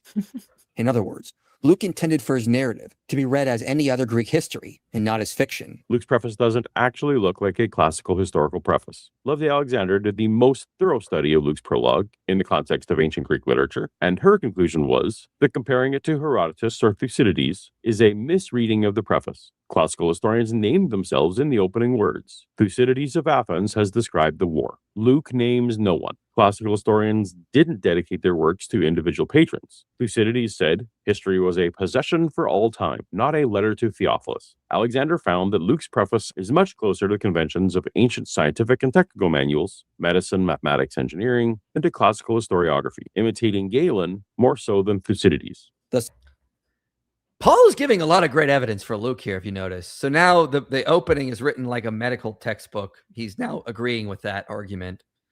He agrees that according to the we passages, it'd have to be a traveling companion of Paul, and Luke in the letters of Paul is a traveling companion. Why is he rejecting Lucan authorship when he's agreeing with all this evidence here? It doesn't make any sense. Yeah. He's also go ahead. I'm sorry. I'm a little annoyed that it's not that citing scholars is bad, but all he's doing is citing scholars, but then not explaining the arguments as to like why they got to the conclusion that he's quoting them for. That matters a lot. Yeah. I just don't know what I'm supposed to respond to half of the time here. I mean, also you got to remember something is that like Loveday Alexander was not the final word on this. She's been responded to. So John J. Peters says, through deploying the craft terminology of contemporary historians, the primary methodological notes Luke sounds in the preface pertain to the notion of eyewitnesses from the beginning, accurate investigation as the basis for secure knowledge about events, and suggestion of his own autopsy, travel, and inquiry through following, which implies participation in some of the tenet and some of what he reports. All of these notes are stuck in the discussion of Thucydides, Polybius, and Josephus regarding proper historical method. So John J. Peters comes back responding to Loveday Alexander and says, actually, the bare outline of Luke actually matches how Thucydides, Polybius, and Josephus would write in a preface or an opening. No one is saying Luke mimicked exactly what they were doing. That's never the argument. No ancient author would. Luke is probably drawing from how histories were written, but also medical works. Why not both? Why is it one or the other? That's a false dichotomy. You also have Sean Adam. He wrote a response to Loveday Alexander on this. Gonna say. Oh, okay, good. Yeah. Here, I want to play some of my video really quick here. Historians made in their prefaces and found 6 claims were commonly made. These were the claim to truth, the claim to accuracy, the claim to research, or have a narrative from the beginning, the claim to avoid style, the claim to order, and the claim to rely on autopsy or eyewitnesses. Rothschild notes the terminology is flexible, and not every claim was always utilized. But even with that, Luke utilized 5 of the 6 claims, indicating his work was very much written in the fashion of a history that is meant to pass along accurate eyewitness testimony. Luke also claimed his work as a narration, which is the same word Polybius, Josephus, and Diodorus used to refer to their histories. And Sean Adams noted, Luke's preface falls comfortably within the proportional range of historical prefaces. Yeah, I mean, here's cite the it. thing, Okay. Paul. Yeah, here's the thing. I wanted to bring this up. Is Paul responding to my video here? Because he cites Loveday Alexander, but ignores the fact that I cited a response to Loveday Alexander in the video. Like, Yeah, that is get with really the program. interesting. That's why I was surprised. But I mean, even if Paul's right, when they wrote medical treatises, they were not pretending to write fiction. They were meant to portray accurate facts. If that's the fashion Luke is writing in, then the intention is that he's trying to give accurate facts. Like if that's the genre he's trying to work in or borrowing from, we would not expect him to be writing fiction here then. So either way, reliability of Luke wins. I don't see how this helps him at all. It doesn't.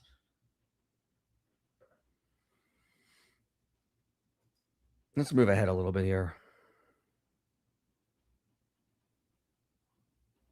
Where do I want to go? Let's start here.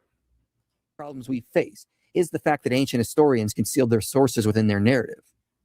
So Luke was following the same pattern employed by other historians of his time. This so-called source concealment is far from universal convention, and Litwa notes that the function of unnamed eyewitnesses in ancient pseudepigrapha was to prevent falsification. You can't disprove an unnamed source. Philostratus's Heroicus is one example. Some are Okay, then why are there names in the Gospel of Luke? If you can't, so is the opposite true then? If there are names in the Gospel, that's evidence that they're not fabricating stuff? That's a question. I'm actually wondering. Like, how does that help? And again, as we've already agreed, everyone agrees, these are not sophisticated biographies. These are biographies for the general public.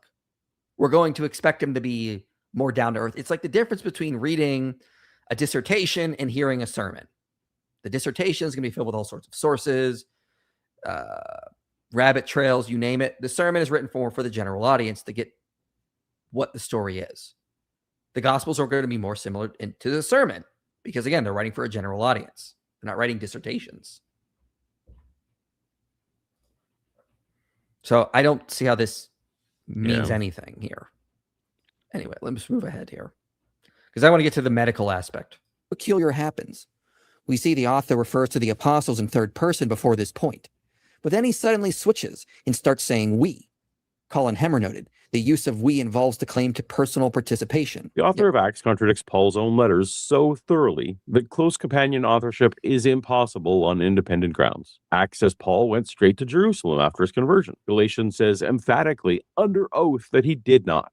Acts shows a Paul who's harmonious aligned with the Jerusalem apostles. Paul's letters show a Paul who publicly confronted Peter in Antioch and insisted his gospel came directly from Christ with no human mediation. So now we're forcing contradictions that are not there. So, first of all, I guess Acts is now the authority by which we're judging. I don't know. But a couple of issues. Acts says, in Acts 9, it says, for some days he was with them. He was with the disciples at Damascus. And when many days had passed, the Jews plotted to kill him. So Luke talks about a passage of time, which would be consistent with Galatians. His second one is a manufactured contradiction. He says in Galatians, they all agreed on the gospel message. What they disputed was an issue of law. Can you eat with Gentiles? And by the way, what about all the, Lydia McGrew points out there's a ton of undesigned coincidences between Paul and Acts. So like, what are you doing here? Okay, so after this, he cites Dennis MacDonald. Again, the last video of the series thoroughly addresses that. Specifically, one I think is this issue as well. Let me see. Itinerary, theology, and conduct, Acts, and Paul's authentic letters are in fundamental disagreement. Ehrman says the conclusion is hard to escape that Acts was probably not written by one of Paul's traveling companions. So what of these we passages? MacDonald's answer is that Paul's first we voyage from Troas to Thrace exactly mirrors Odysseus' departure from Troy to Thrace and Aeneas' flight from Troy to Thrace. Yeah, Paul, we directly addressed that in the last video of this series. This specific issue was all around the Troas stuff. That is an incredibly bad argument, man. The witness claim designed to authenticate the narrative. Ancient historians were criticized for not having personal experience of what they described. Polybius attacked Timaeus specifically because he does not write from the evidence of his eyes. An author could claim first-hand participation in Paul's journeys gained immediate credibility for his account. Okay, so according to Paulogia here, you can claim to be an eyewitness and it gives you credibility. That's what's going on here. Mm-hmm. I got a question. Then why did the author of Acts, Luke, just claim to be an eyewitness of Jesus? Why only some of the time with Paul? Because the we passages are not all the way through Acts, or not even all the way with Paul. There are times where Paul's by himself. Why not open Luke 1 and say I was an eyewitness? Wasn't he earlier saying like the purpose of Acts was to bring the gospel to Rome and to the ends of the earth? That's the point. Yeah. Right. So the author of Acts is really interested in claiming, what did Paul say, right? Something about how in the ancient world, if you claim to be an eyewitness, it's authority. And somehow Luke doesn't choose to do this because he's trying to present a story about how the gospel gets to Rome. And in the middle of this, he's going to choose to imitate some novel in the middle of it for some reason, because that has something to do with bringing the gospel. Like, what is this? What is the psychological portrait you're trying to put together of the person who has authored this? Because it makes no sense. Yeah. He's apparently a super intelligent guy that knew medical treatises. But was too dumb and knew he had to put himself as like an eyewitness somewhere in there, but doesn't put himself as an eyewitness of Jesus. Only puts himself as an eyewitness along Paul some of the time. Like, this actually meets the criterion of embarrassment, because now we would expect him to have put himself as an eyewitness the full story. He doesn't. So that's admitting that he had to get information from eyewitnesses. He himself was writing about a bunch of stuff he's not an eyewitness to.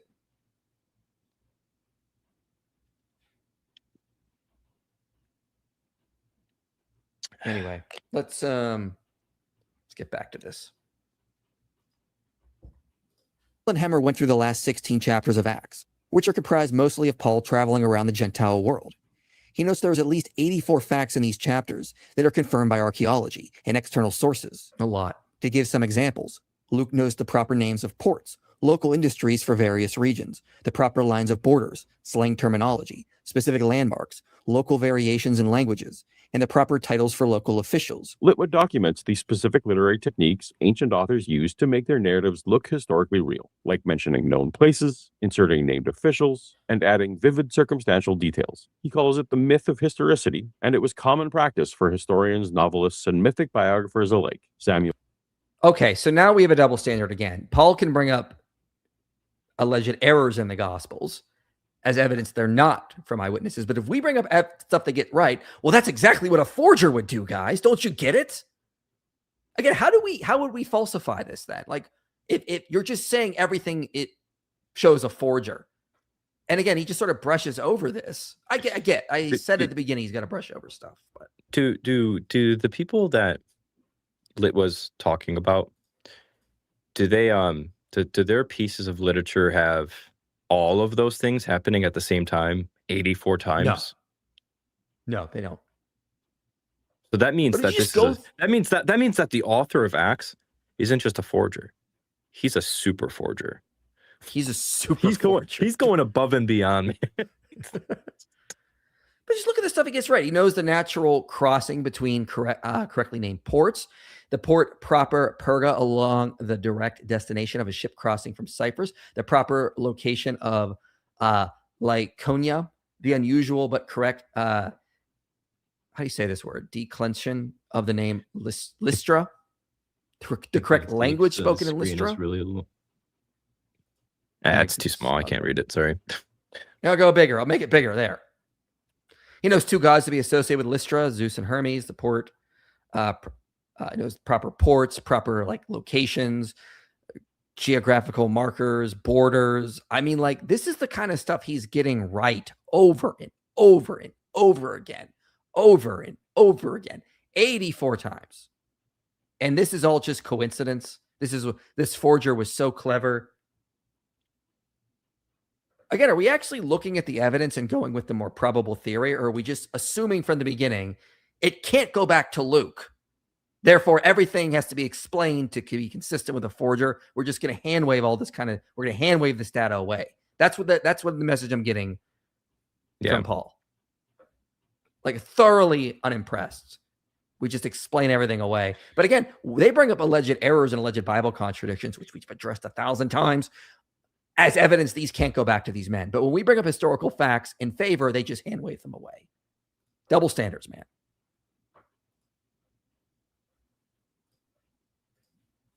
Buttresses the point of authenticity and reliability of his gospel account about Jesus and his movement in early Jewish milieus of the 1st century CE. Fitzmyer did a careful linguistic analysis and concludes the so-called Semitic favor of Luke's material reflects Septuagint imitation, not Aramaic sources. Goulder reads the infancy narrative as a Lucian composition written in an artificial Septuagintalizing style to give a biblical feel. This is not unlike a modern screenwriter using King James style phrasing to make something sound biblical. Yeah, so this is a straw man in my video. Let's just go to it and just play the section. James Edwards found that the synoptic material, independently found in Luke, contained 400% more Semitisms than the material shared with Matthew and Mark. This material also contained 28 of the 44 named individuals in Luke, and would greatly contribute to his overall onomastic congruence. And this suggests his independent material came from eyewitnesses. The names were also likely included for a similar reason that Mark had named random individuals during the death and burial of Jesus. These were some of the eyewitness sources that Luke relied on for his material that was independent of Mark. For example, Luke 8 lists 3 women, irrelevant for the story of Jesus, along with minor details about them. As we noted in the video on Mark's Gospel, this was likely an ancient practice of stating one's sources within the narrative. When names are listed that are irrelevant to the story, the author is likely telling us the eyewitnesses they consulted. Guys, it's not just that he has Semitism. It's where they're placed. It's how they're done. Like, there's a lot of interesting... Again, Paulogia just keeps doing this. He'll respond to my argument with kind of just a surface level understanding of it. Yeah, Peter frequently shows up in the Gospel of Mark. Yeah, but we would expect that. No, it's how he shows up frequently in there. What is being said? Yeah, there's Semitisms in Luke. Yeah, but that happens. No, it's where they're placed. What's going on? Notice there's not a lot of Semitisms in the we passages. Why are people in the chat saying that Paulogia sounds like me? You both have deep voices, maybe? I don't know. I'm just trying to imitate. I'm going to start talking like this now. This is another thing that I think Luke Vandewey brings up. Let me just get this quote on the screen. Hang on. It'd be unexpected if Luke used an independent written source from Mark, since it would be highly unusual for it to be consistently more Semitic than Mark, only in places where it does not overlap with Mark. So, I mean, this is kind of what's happening. He's doing stuff where he's taking stories, but he's more Semitic. Why would he need to do that? Why do you need to be more Semitic than Mark unless he was actually talking to the eyewitnesses? That's a far better explanation there than this idea that he's just trying to imitate the Septuagint.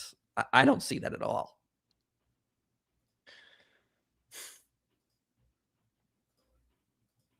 Here, Mike argued that the Greek in the Gospel of Mark was full of Aramaisms, but Luke consistently removed the Aramaic transliterations and upgraded the grammar throughout, showing the Yes, he updated the grammar and then put more Semitisms in. Yeah, makes total sense. author of Luke wasn't a passive transmitter of his source's stylistic character. When he chose to write in Septuagintal Greek, it was a purely literary decision. Finally, so I think this works against him. Let me go back to my video. I want to play another section.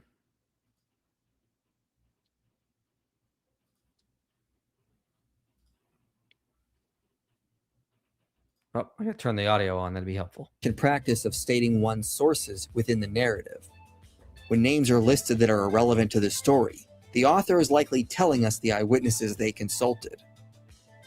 Albert Hochterp and Adalbert Deneau provided a comprehensive list of the available Semitisms throughout Luke Acts, and concluded Luke intentionally varied the Semitisms in his 2 books and infused them with the rhetorical aims of his prologue. This strengthens Luke's overall reliability and authenticity. To quote, "With details of Semitic language and traditional backgrounds, Luke buttresses the point of authenticity and reliability of his gospel account about Jesus and his movement in early Jewish milieus of the 1st century CE.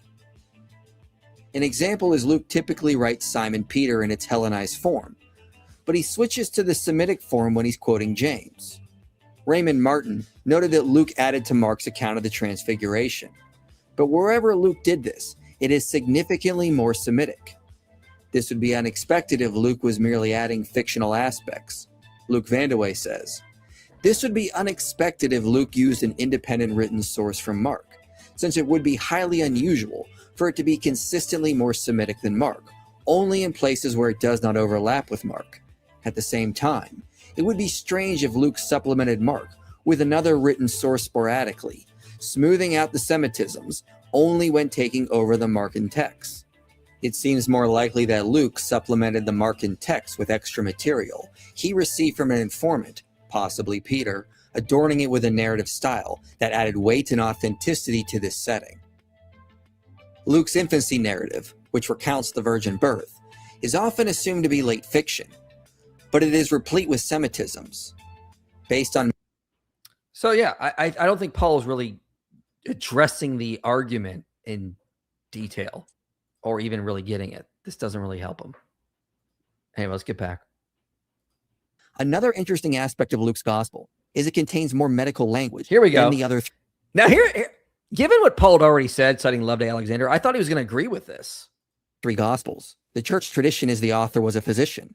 If this is true, we should expect that he would have written in a way that would have subtly revealed knowledge of medical phrases and ideas. In the 19th century, Cadbury? W.K. Hobart documented numerous instances of medical terms throughout both works and used this to argue the author was a physician. Henry Cadbury decided to check this medical vocabulary claim and looked at where else those terms appeared. They showed up in Josephus, Lucian, Plutarch, and frequently in the Greek Septuagint. None of those authors were physicians. Cadbury concluded, the style of Luke bears no more evidence of medical training and interest than does the language of other writers who were not physicians. Why is Paul citing an argument I directly addressed in my video? Here's the slide. Let's see where Paul cut it off. Of medical terms throughout both works and used this to argue the author was a physician. But in 1919, Henry Cadbury responded to Hobart and argued many of the terms that Luke used, which Hobart classified as medical, could be found throughout other ancient works, like the Septuagint, the writings of Josephus, the lives of Plutarch, or the works of Lucian. Paulogia cut me off to say the very thing I go on to say in a response to me. How is that not a little dishonest? Like, I totally agree Cadbury's response to Hobart was good. It was sufficient. He made his point. That's not the end of the debate. There's a whole bunch more happening here. Why didn't Paul cover that?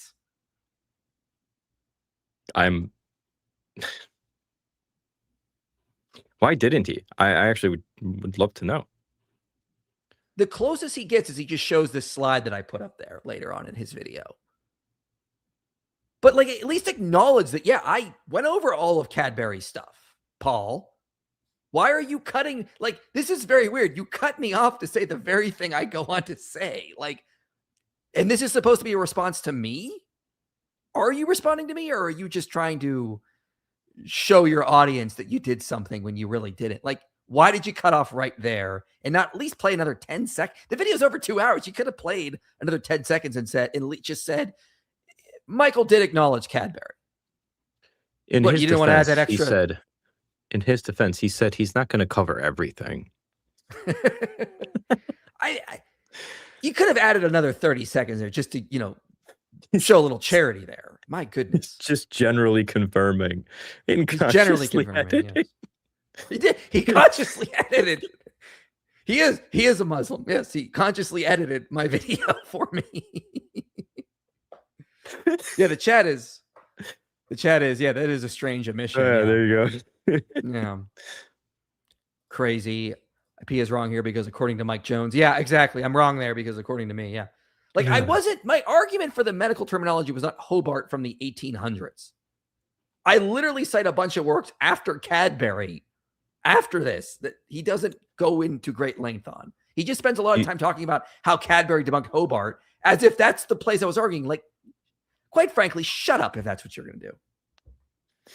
So does he not? Because I'm assuming you cite like Van de Wey's 2025 paper and others. Yeah, I got.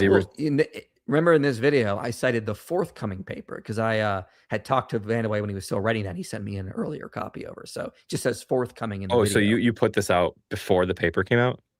Yeah. Luke Van de Wey helped with this video a lot. Yeah. Fun. Mm-hmm. But Lucien was well educated and interested in medical subjects. If fever and paralysis appear in Luke more often than they do in Josephus, that means Luke's stories involve more sick people, which they do. Not that the author had clinical training. The argument is that these words were never clinical terminology to begin with. Baylor Moore Sybok commentary notes that the medical vocabulary argument doesn't account for the fact that Luke also endeavors to use a correct professional terminology idiom in other spheres, including the legal system. Maybe the author was a doctor, a lawyer, and a veterinarian, or just an author educated across multiple domains. His response to the fact that Luke uses a bunch of medical terminology is to show that Luke was even more educated. Yeah, but he also used other good. Smart to be a doctor, so he couldn't be a doctor. He was so smart. How could he just be a doctor? Come on. Like, my goodness. Like, maybe he was also a lawyer and a doctor. It's not mutually exclusive. I mean, I remember watching his video. He doesn't really address a lot of the points I brought up, like what Van de Wey and others have brought up. I was like, this is a waste of time, man. If you're not even gonna steel man the argument, I'm not gonna take it seriously. And he didn't. Not responding. That was a total straw man. Is he actually just not addressing the papers that you bring up later then at all? No, he picks some things out and just kind of says, well, maybe not. And I'm like, look at the cumulative case. Cherry picking things out is not debunking the cumulative case. I mean, if you want, I can play some more of it. No, I was expecting more. No, that when he did that Cadbury cutoff, I was done. I was like, you're not. And then I watched the next 2 minutes and was thoroughly. And you're not addressing the big ones. You're cherry picking out some of the more minor details and saying, yeah, but this could be explained another way. And I'm like, okay, so what? That doesn't attack the cumulative case. I probably would have had time to like actually watch this whole thing and make notes because there's like nothing to make notes about. Yeah, I know. I know. I sincerely was expecting more. Mm-hmm.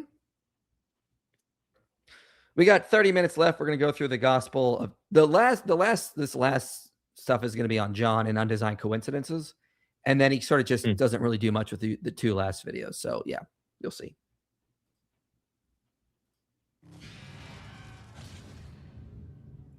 In part 12, Mike looks at the reliability of the Gospel of John. The first thing to note is the author directly claims to be an eyewitness. He records that the beloved disciple has witnessed these events. And in the last chapter, we read he is the one who has written these things. No, the text actually. He said no, okay? This is the disciple who's bearing witness about these things and who has written these things. No. It does say that. It differentiates the writer from the eyewitness source. No. In John 21:24, the author states concerning the beloved disciple, this is the disciple who is testifying to these things and has written them down, and we know. Who wrote them down, Paul? The disciple who's testifying of these things. Oh, that his testimony is true. This verse shifts from the third person, his testimony, to the first person plural, we, indicating that the author of the gospel is not the beloved disciple himself, but rather someone claiming to base his account on the disciple's testimony. And this is all. That's not what it says. My goodness, that's not what it says. It literally, he read it. Did he not read it out loud? Go to my video here. And again, what about the whole thing? We know his testimony is true. I wonder if I addressed that in the video. If we recall what the Muratorian fragment reports, it said there were others with John when he wrote, including the disciple Andrew. The we could simply be the others the Muratorian fragment mentions. Interestingly enough, in line with this, the Gospel of John introduces Andrew, even before Peter, along with an unnamed disciple, who is most likely the beloved disciple.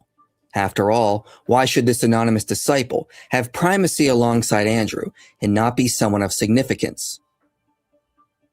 So John appears to open by introducing himself and Andrew, the two main disciples the Muratorian fragment says were present when the gospel was composed.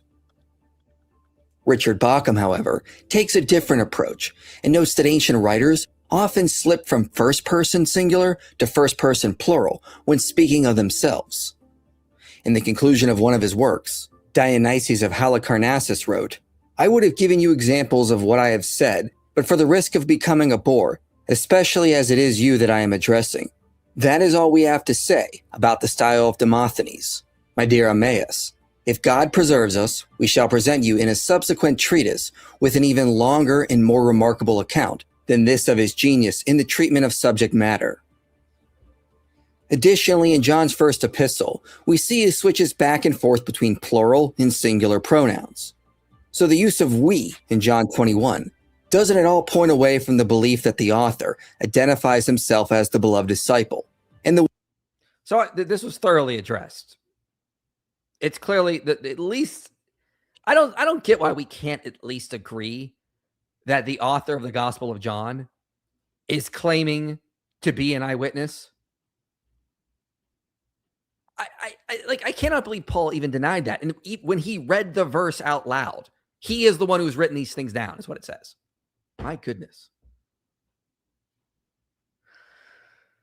So after this, Paul, after this, Paul spends some time listing supposed errors in the Gospel of John, like, well, it says that John was crucified on Friday. You know, kind of nonsense. That's still happening? Yes. Why? But he tries to argue that John moved the cleansing of the temple to the beginning of Jesus' ministry. Again, we got videos on that in the alleged Bible contradictions, alleged Bible errors.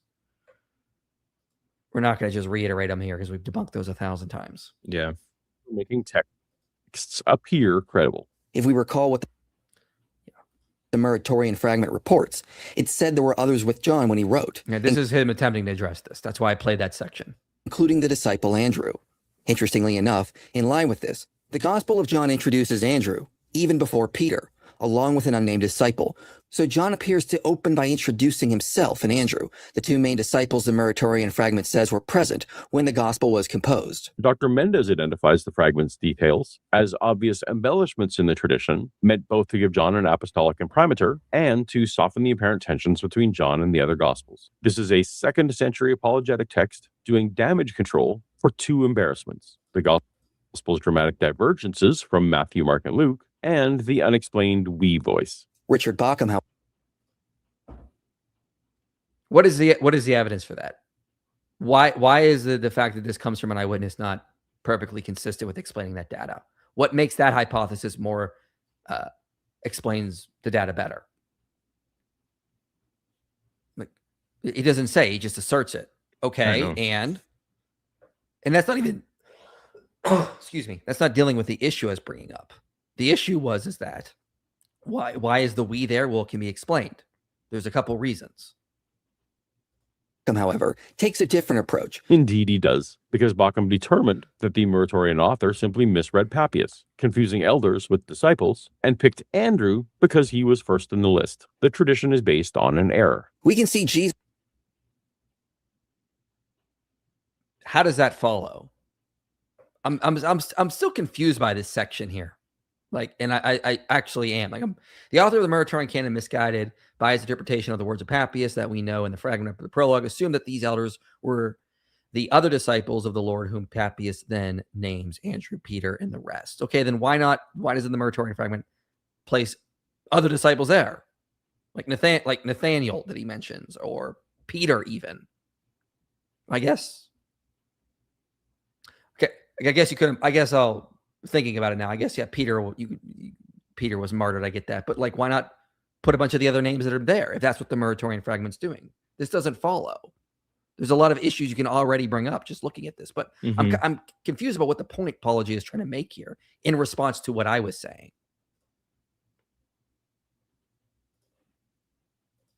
Is not wholly different from the Jesus in the Synoptics. Throughout the Synoptics, Jesus often spoke in aphorisms. Just because John reports that Jesus delivered long discourses, that doesn't mean short sayings are missing from John. We should also not think that just because Jesus spoke in parables and aphorisms, that doesn't mean he never gave long discourses. Oh, real quick. The other thing I want to say is that I forgot I wrote this down. I had written notes down and I forgot I wanted to say this. Didn't Paulogia say the Muratorian was 2nd century? But earlier he argued it was 4th century. I was just going to say, I thought I was hallucinating there for a second. No, I heard it too. So in this section, the Muratorian fragment is 2nd century, but earlier argued it was 4th century. So again, inconsistency there. Also, the Muratorian fragment doesn't mention Andrew to solve any alleged tension. Okay, it doesn't try to, it's not trying to solve these issues that Paul is bringing up. Like, what do you mean that they're trying to solve tensions? Where does the Muratorian fragment talk about these kinds of tensions? It's not doing that. Nobody is arguing about speech length. The synoptics know how to record a long speech from Jesus. What they never record is Jesus giving long speeches about himself. In Matthew, the topic... Oh my goodness. Okay, so because there's no long speeches about himself in the synoptics, therefore Jesus never gave them. And then John made them up. That's the argument now.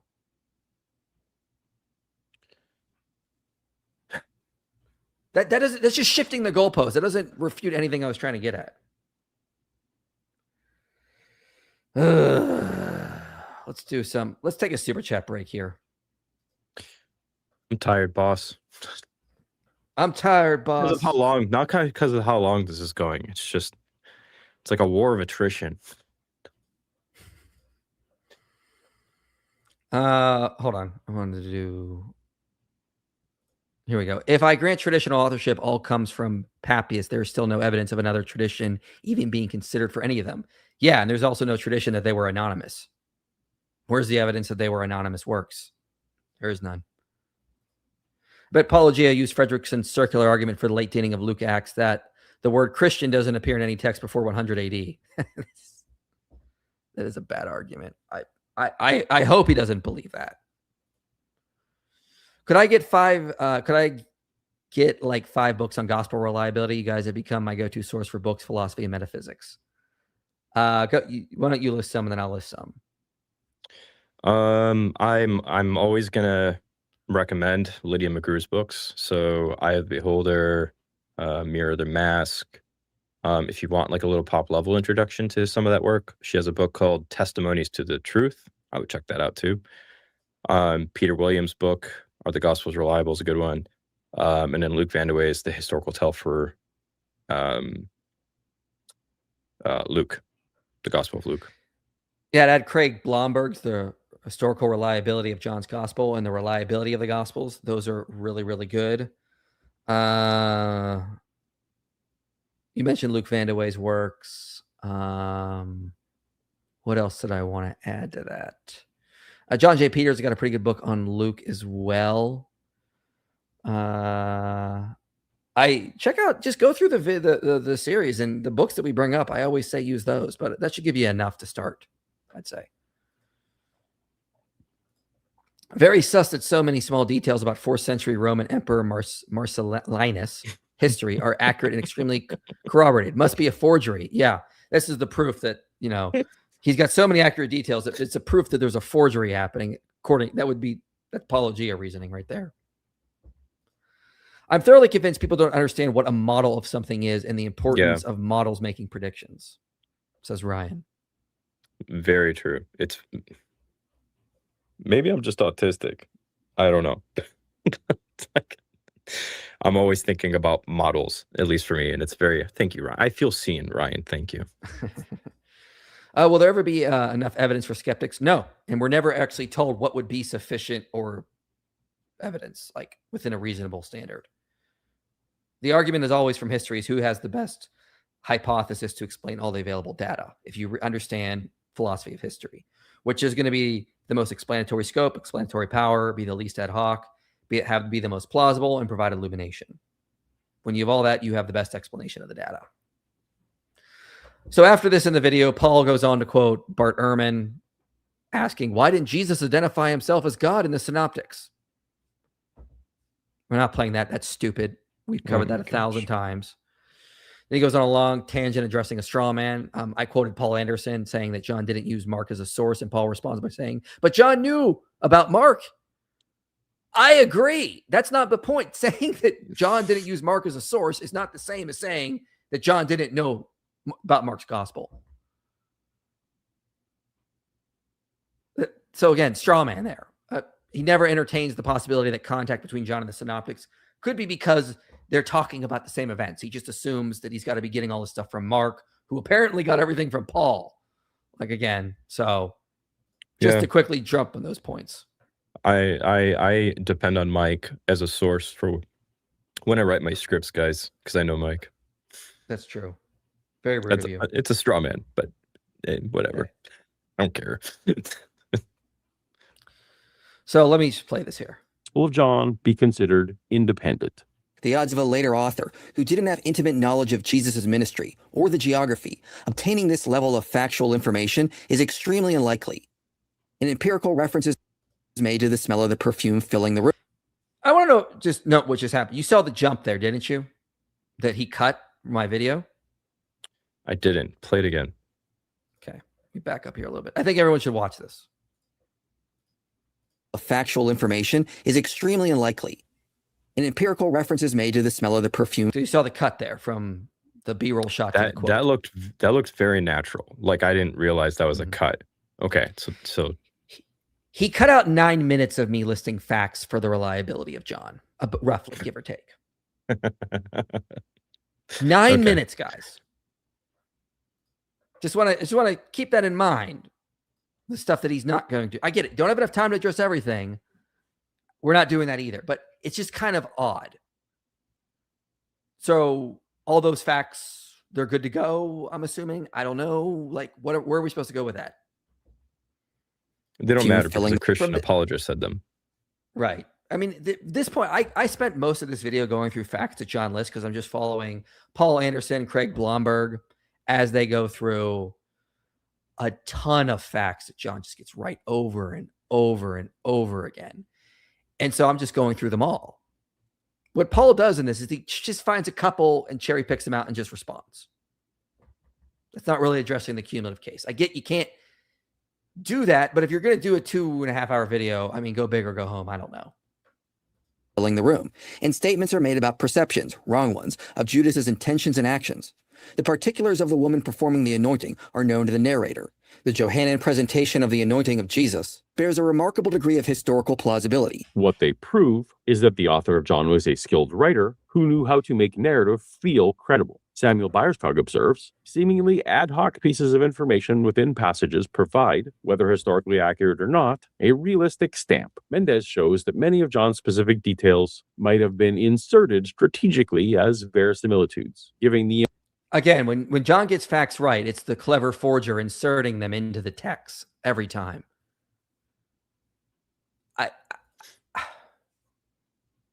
My goodness, guys. Everything is evidence of a forger. Yes. Because forgers can do anything. Later Christians would probably have used a more lofty title. Throughout John's Gospel, rabbi and teacher mark an incomplete understanding of Jesus. Mary's use of the title signals she's clinging to a pre... Let me back it up so I can actually play that. I jumped ahead a little too far. There we are. during burial. After the resurrection, we see John agrees with the synoptics that the empty tomb was discovered by women. But John reports that Mary exclaimed, "Teacher." Later Christians would probably have used a more lofty title. Throughout John's Gospel, rabbi and teacher mark an incomplete understanding of Jesus. Mary's use of the title signals she's clinging to a pre-resurrection relationship. The resurrection has already superseded. John 20 then ends with Thomas declaring, "My Lord and my God," the highest Christological confession in any of our four Gospels. The arc from rabbi to my Lord and my God is a deliberate theological architecture. John places the humble title at the start of the chapter, so the confession at the end lands harder. This doesn't work because John opens the gospel by calling Jesus God in the very first verse. Why does he need to do this narrative arc of Mary calling him rabbi so that he could have Thomas declare him God when he's already started the gospel declaring Jesus as God? That doesn't follow. Mm-hmm. And again, notice the double standard. Paul can just put these theories out there. I'd like to see some actual evidence that that is exactly what he was doing. Finally, in John 21, John uses a specific word for cooked fish that no other New Testament author uses. John uses it 5 times throughout his gospel, and John A.T. Robinson noted that this word is a distinctive name for cooked fish in which the trade would have been conducted. This shows familiarity with the fishing business, which is something we would expect, given John 21 indicates the author was familiar with this line of work. In John 6, opsarion refers to preserved fish, which matches its classical meaning. But in John 21, the same author uses it for freshly caught fish, still sitting in the net. If this was carefully deployed professional vocabulary, you'd expect it to mean the same thing. Raymond Brown noticed this and concluded the 2 chapters were probably written by 2 different people, which is actually the near universal position in critical scholarship. So this isn't actually accurate. I think Paul made an error here. We just go to the interlinear here. I'm just going to type in fish. John uses different words for fish. When it's caught in the net, it's ichthyon. When it's cooked, it's opsarion. So ichthyon, when they're dragging the nets with the ichthyon. When they've already got on the land, there were fire coals laying, and there's the cooked fish word there. Cooked fish. They drew the nets out, and again, back to ichthyon again for the uncooked fish. And then there's the cooked fish again. So John is actually being very precise with his wording here. I'm not sure what Paul is trying to get at here. He's going back between 2 different words for fish here. He's not just using the cooked fish term for the fish put in the net. I don't think Paul checked this thoroughly here. Do you see the point? Mm-hmm. So yeah, doesn't really help him there. But yeah, so this is actually, and here's the point I'm making on this. I'm not saying this is therefore proof it's a fisherman. It's just more consistent with it. It's like they're going to use the terms more exact. It's like we could say Pilate was a Roman governor, but if you talk to a Roman historian, they're going to use more precise terminology. They'll say prefect, then later procurators. Whereas like someone who's not familiar with that is going to use more general terms. John is using very precise terminology in this chapter, going back and forth. So it kind of supports it's more consistent with the idea this guy was familiar with the business. That's the point I'm making. So now, what's next, Mike? Where were we? We're moving on to undesigned coincidence at this point. Oh, yeah. Paul didn't do a lot of addressing the facts. He cherry picked some stuff out. I think he made an interesting point on the whole broken legs thing. I need to look more into that. But I mean, for the rest of it, I was just thoroughly unimpressed. With regards to the undesigned coincidences, he did skip over a giant section of the video where I was kind of disappointed because I went through a lot of that stuff and showed that here's an interesting point of reliability we tend to forget or we don't use a lot. The way Jesus talks.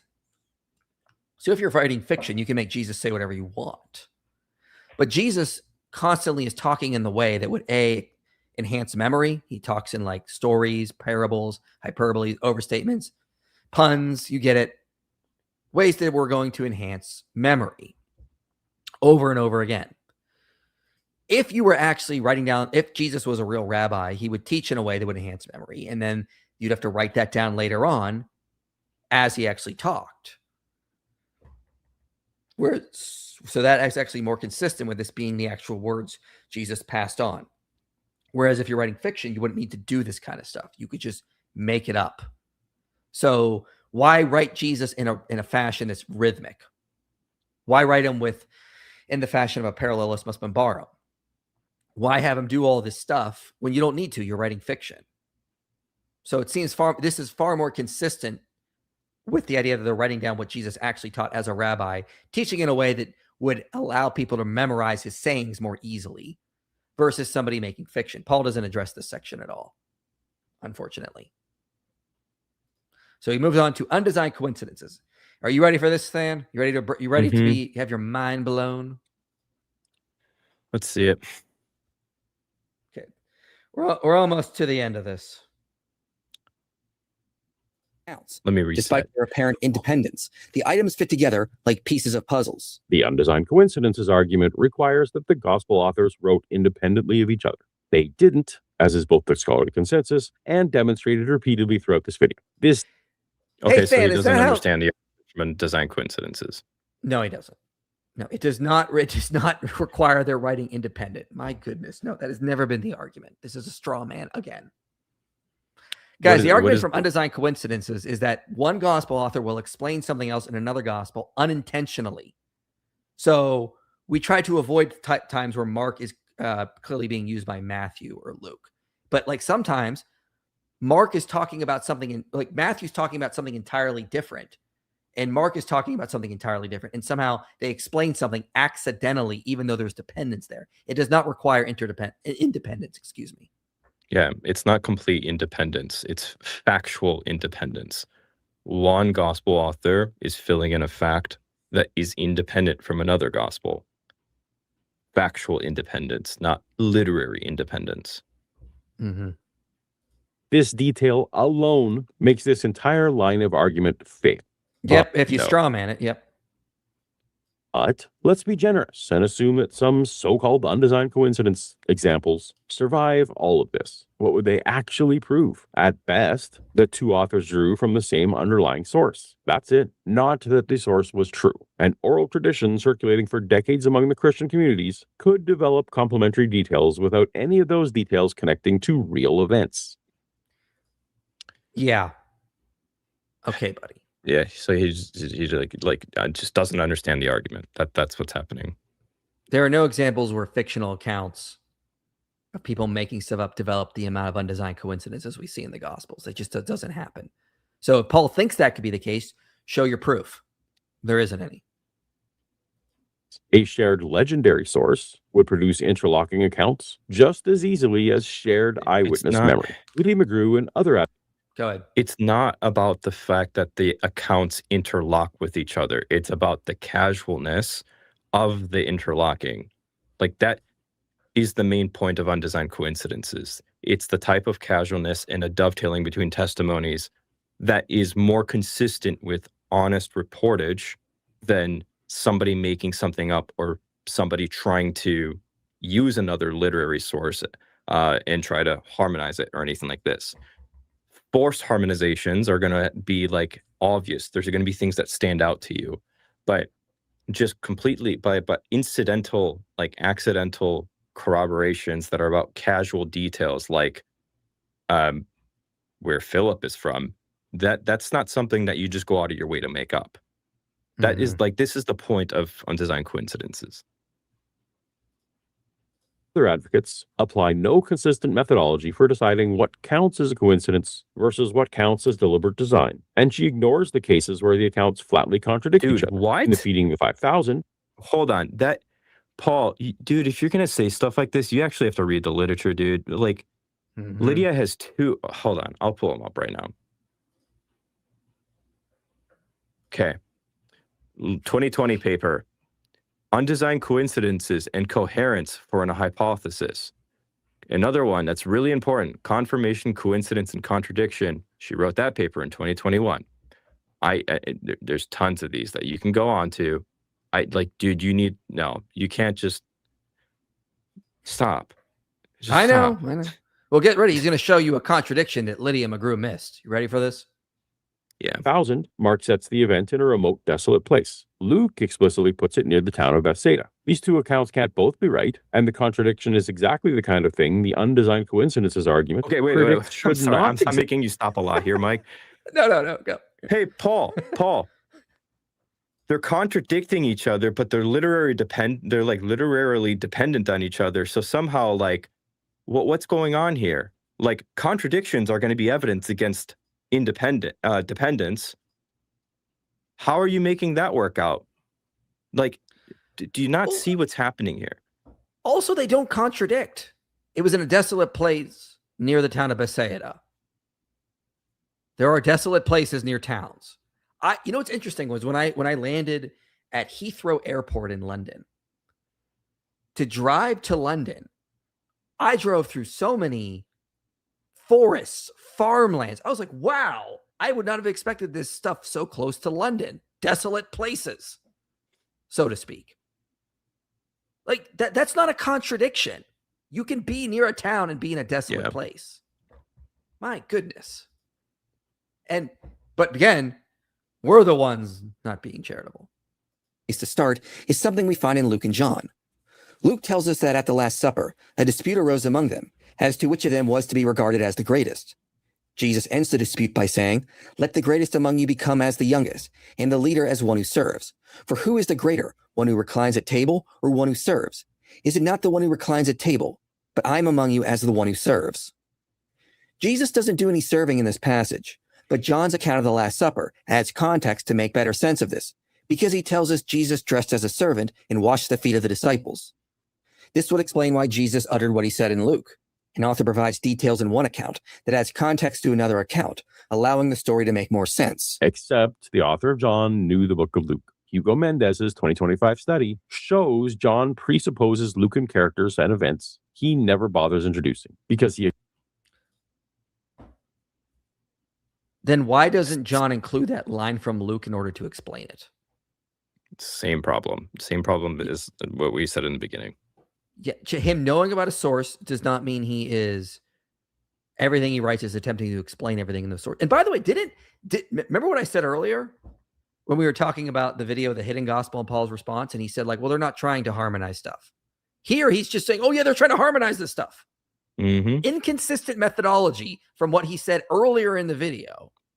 Get your methodology right, because you're contradicting yourself. Were they trying to harmonize or not? Because when we talk about undesigned coincidences, they are. We talk about them not trying to use stuff in Paul, which you think they were using. Oh, well, they weren't trying to harmonize. You have no consistent methodology here. This is insane.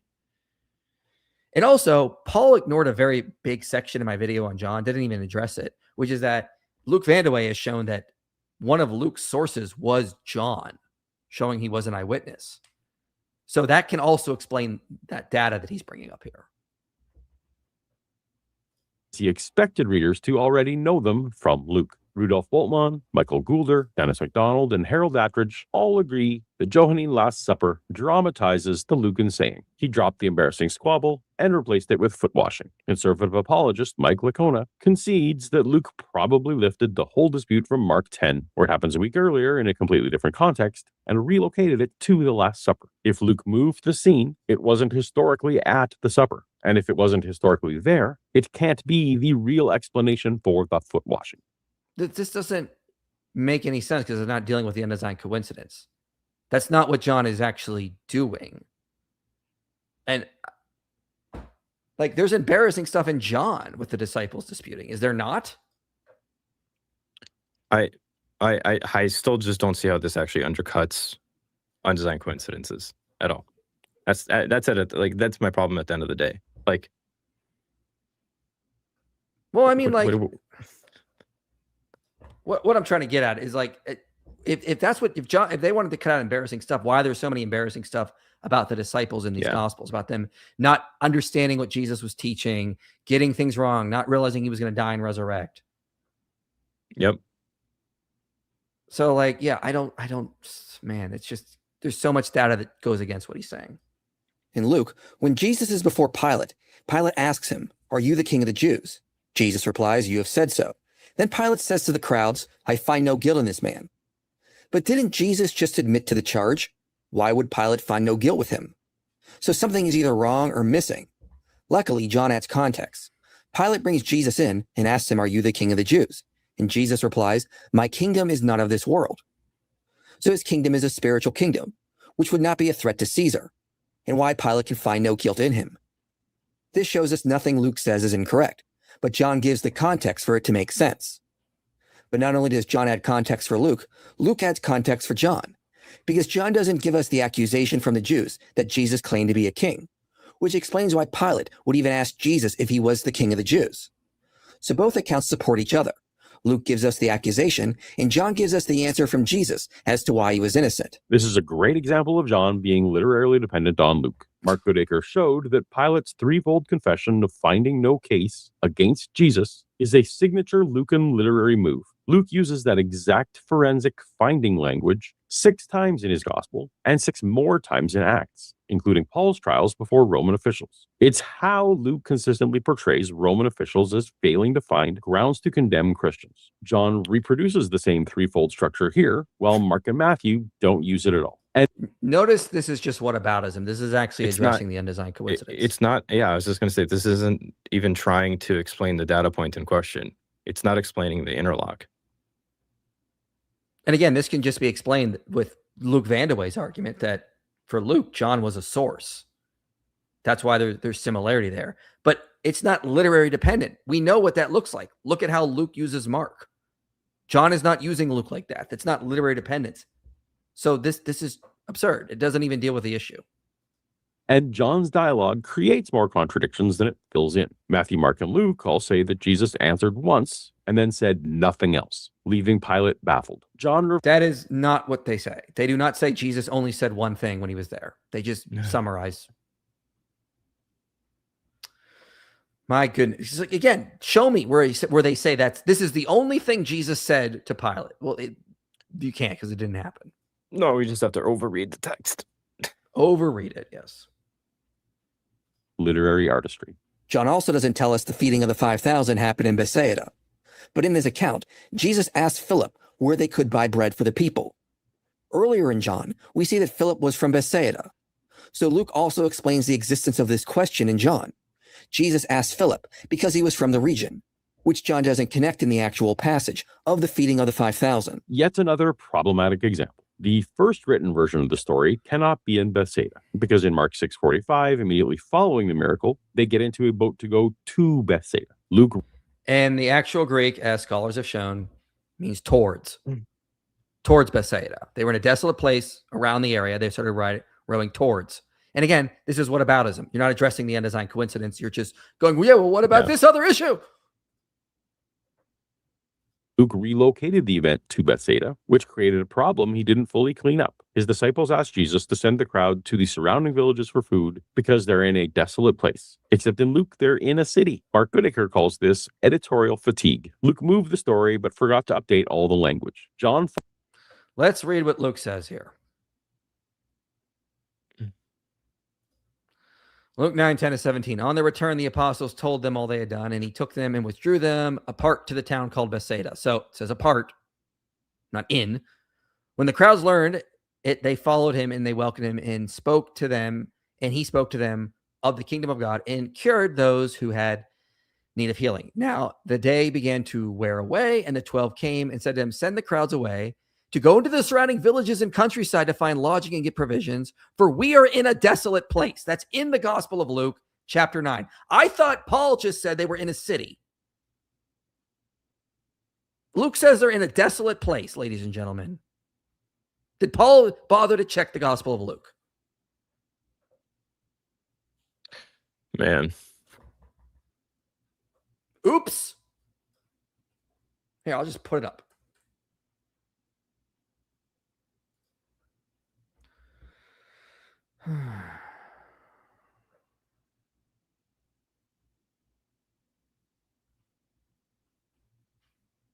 For we are in a desolate place. So I thought they were in a city.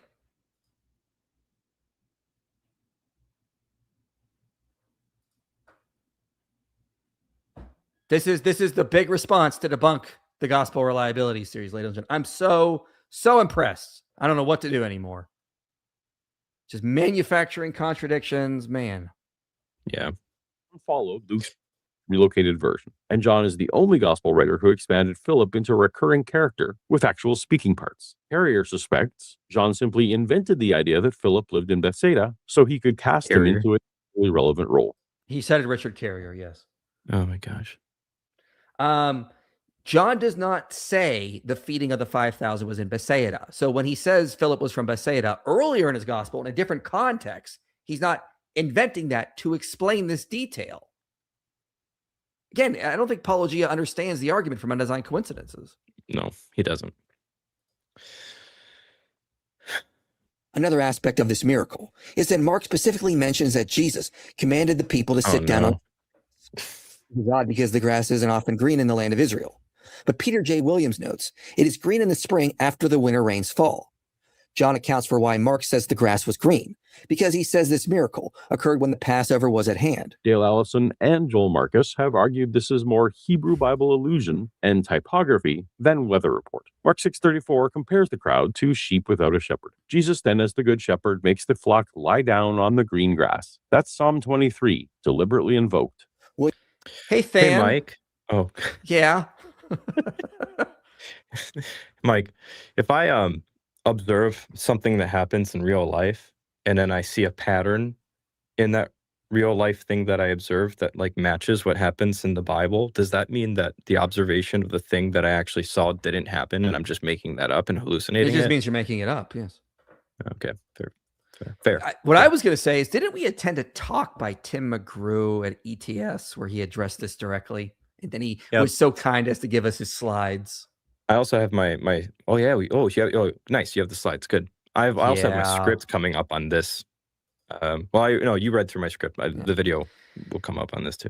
This is a violation of Occam's razor. Dale Allison noting that Mark 6 is in the story of the feeding of 5,000. The people are described as being like sheep without a shepherd. Jesus tells the people to sit down on green grass, that the people eat and are satisfied, that there's water, the Sea of Galilee nearby. Concludes it's a riff from Psalm 23. On the other hand, the grass is not called a pasture. The people are not in the presence of their enemies. The Sea of Galilee is not still water. No one's head is anointed with oil. No cups are in evidence. The psalm does not mention leftovers. What sort of writer are we imagining the evangelist to be? One who makes up an entire scene with a view to make subtle, indirect allusions to Psalm 23. Like, again, you just cherry pick the parts you like of the psalm and then say, aha, this is parallelomania, ladies and gentlemen. Yeah. Like, two things can be true at the same time, by the way, right? Matthew can be making an allusion to Psalm 23 and reporting on something historical.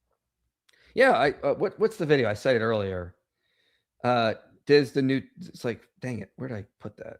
And also, while you're finding that, how does this explain the convergence? The overall undesigned coincidence. Yeah, we have a video. Is the story of Jesus stolen from the Old Testament? That's the title of the video. It addresses this whole issue and shows, no, that's not how this works. Allusions to the Old Testament don't mean they're making things up. So Paul just cherry picks a couple undesigned coincidences he doesn't understand and then tries to respond to them. You know what's actually really funny? Sorry. You know what's also really funny? Because he appealed to Allison, right? Mm-hmm. And if you read Allison's book on the new Moses typology, Allison very explicitly says that typology is mistakenly understood in critical scholarship as not historical. And that's a non sequitur. Like, Allison himself warns against that move in other places where he talks about typology. Interesting. I didn't know he did that. Oh, well. Anyway, we're almost done. Let's just play the last little bit of this video and then we will wrap this up. John 21 was added on by a later scribe to solve issues in the church after the gospel author had passed. You've actually heard me. So I'm talking now about, we moved on past the Gospel of John because Paul just didn't address half of what I said or make good points anyway. But as well as with the undesigned coincidences, doesn't understand it. Now we're moving on to the appendix. And the first appendix on is this John 21 added later after John 20. Me referenced this a few times already. The well-accepted notion that John 21 looks like an appendix after the natural ending with John 20. Mike would agree with a lot of the observations that make scholars think it was added later. So we can agree that John 20:31 is the ending of the main body, whereas the final chapter is an epilogue. But in order to salvage his gospel reliability narrative, he has to advocate that it was definitely the same author adding an addendum. It is not. Yeah, this is called gaslighting, ladies and gentlemen. He's not actually addressing the evidence I gave that it was the same author as an appendix. He just is like, well, look at him trying to rescue this issue. Why don't you actually address the arguments, man? Necessary to presume they had to come from a later scribe. John himself may have thought these points were important to include to dispel rumors in his day, which was the late 1st century. There's nothing in chapter 21 which necessarily has to be attributed to a later scribe. Scholars with less of a maximal agenda entertain the ending came from the community around John, but not the disciple himself. Now, maybe the clearest one in the Gospels is John. And what do you do with this verse? Chapter 21 is often said to be a Johannine appendix written by his community in Ephesus to say it's a stamp of approval on the rest of the gospel. But I think either answer is bad for John being an eyewitness account, since that's where the confusing "we know that his testimony is true" passage is. If the main author wrote it, the main author isn't an eyewitness. If a later forger wrote it, we have more evidence of tampering. I'm indifferent at this point, so we can move on. So he doesn't even address the data in that video. He just moves to the last one. Doesn't even really attempt to address all the data I used from Richard Bauckham. Interesting. But again, this is supposedly debunking the series that you're not even responding to half the time. Speaking of extra endings, Mike has added on one more. MacDonald claims that Mark directly imitated parts of the Odyssey and Iliad. Luke built on this and imitated more throughout his works. As noted, this was intentional.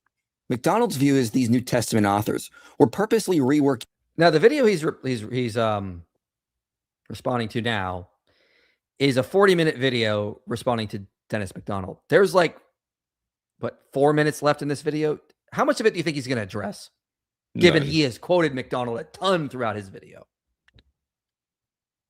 Probably not much. He probably, I don't know. Yeah. My expectations are very low right now. That's good. That's good.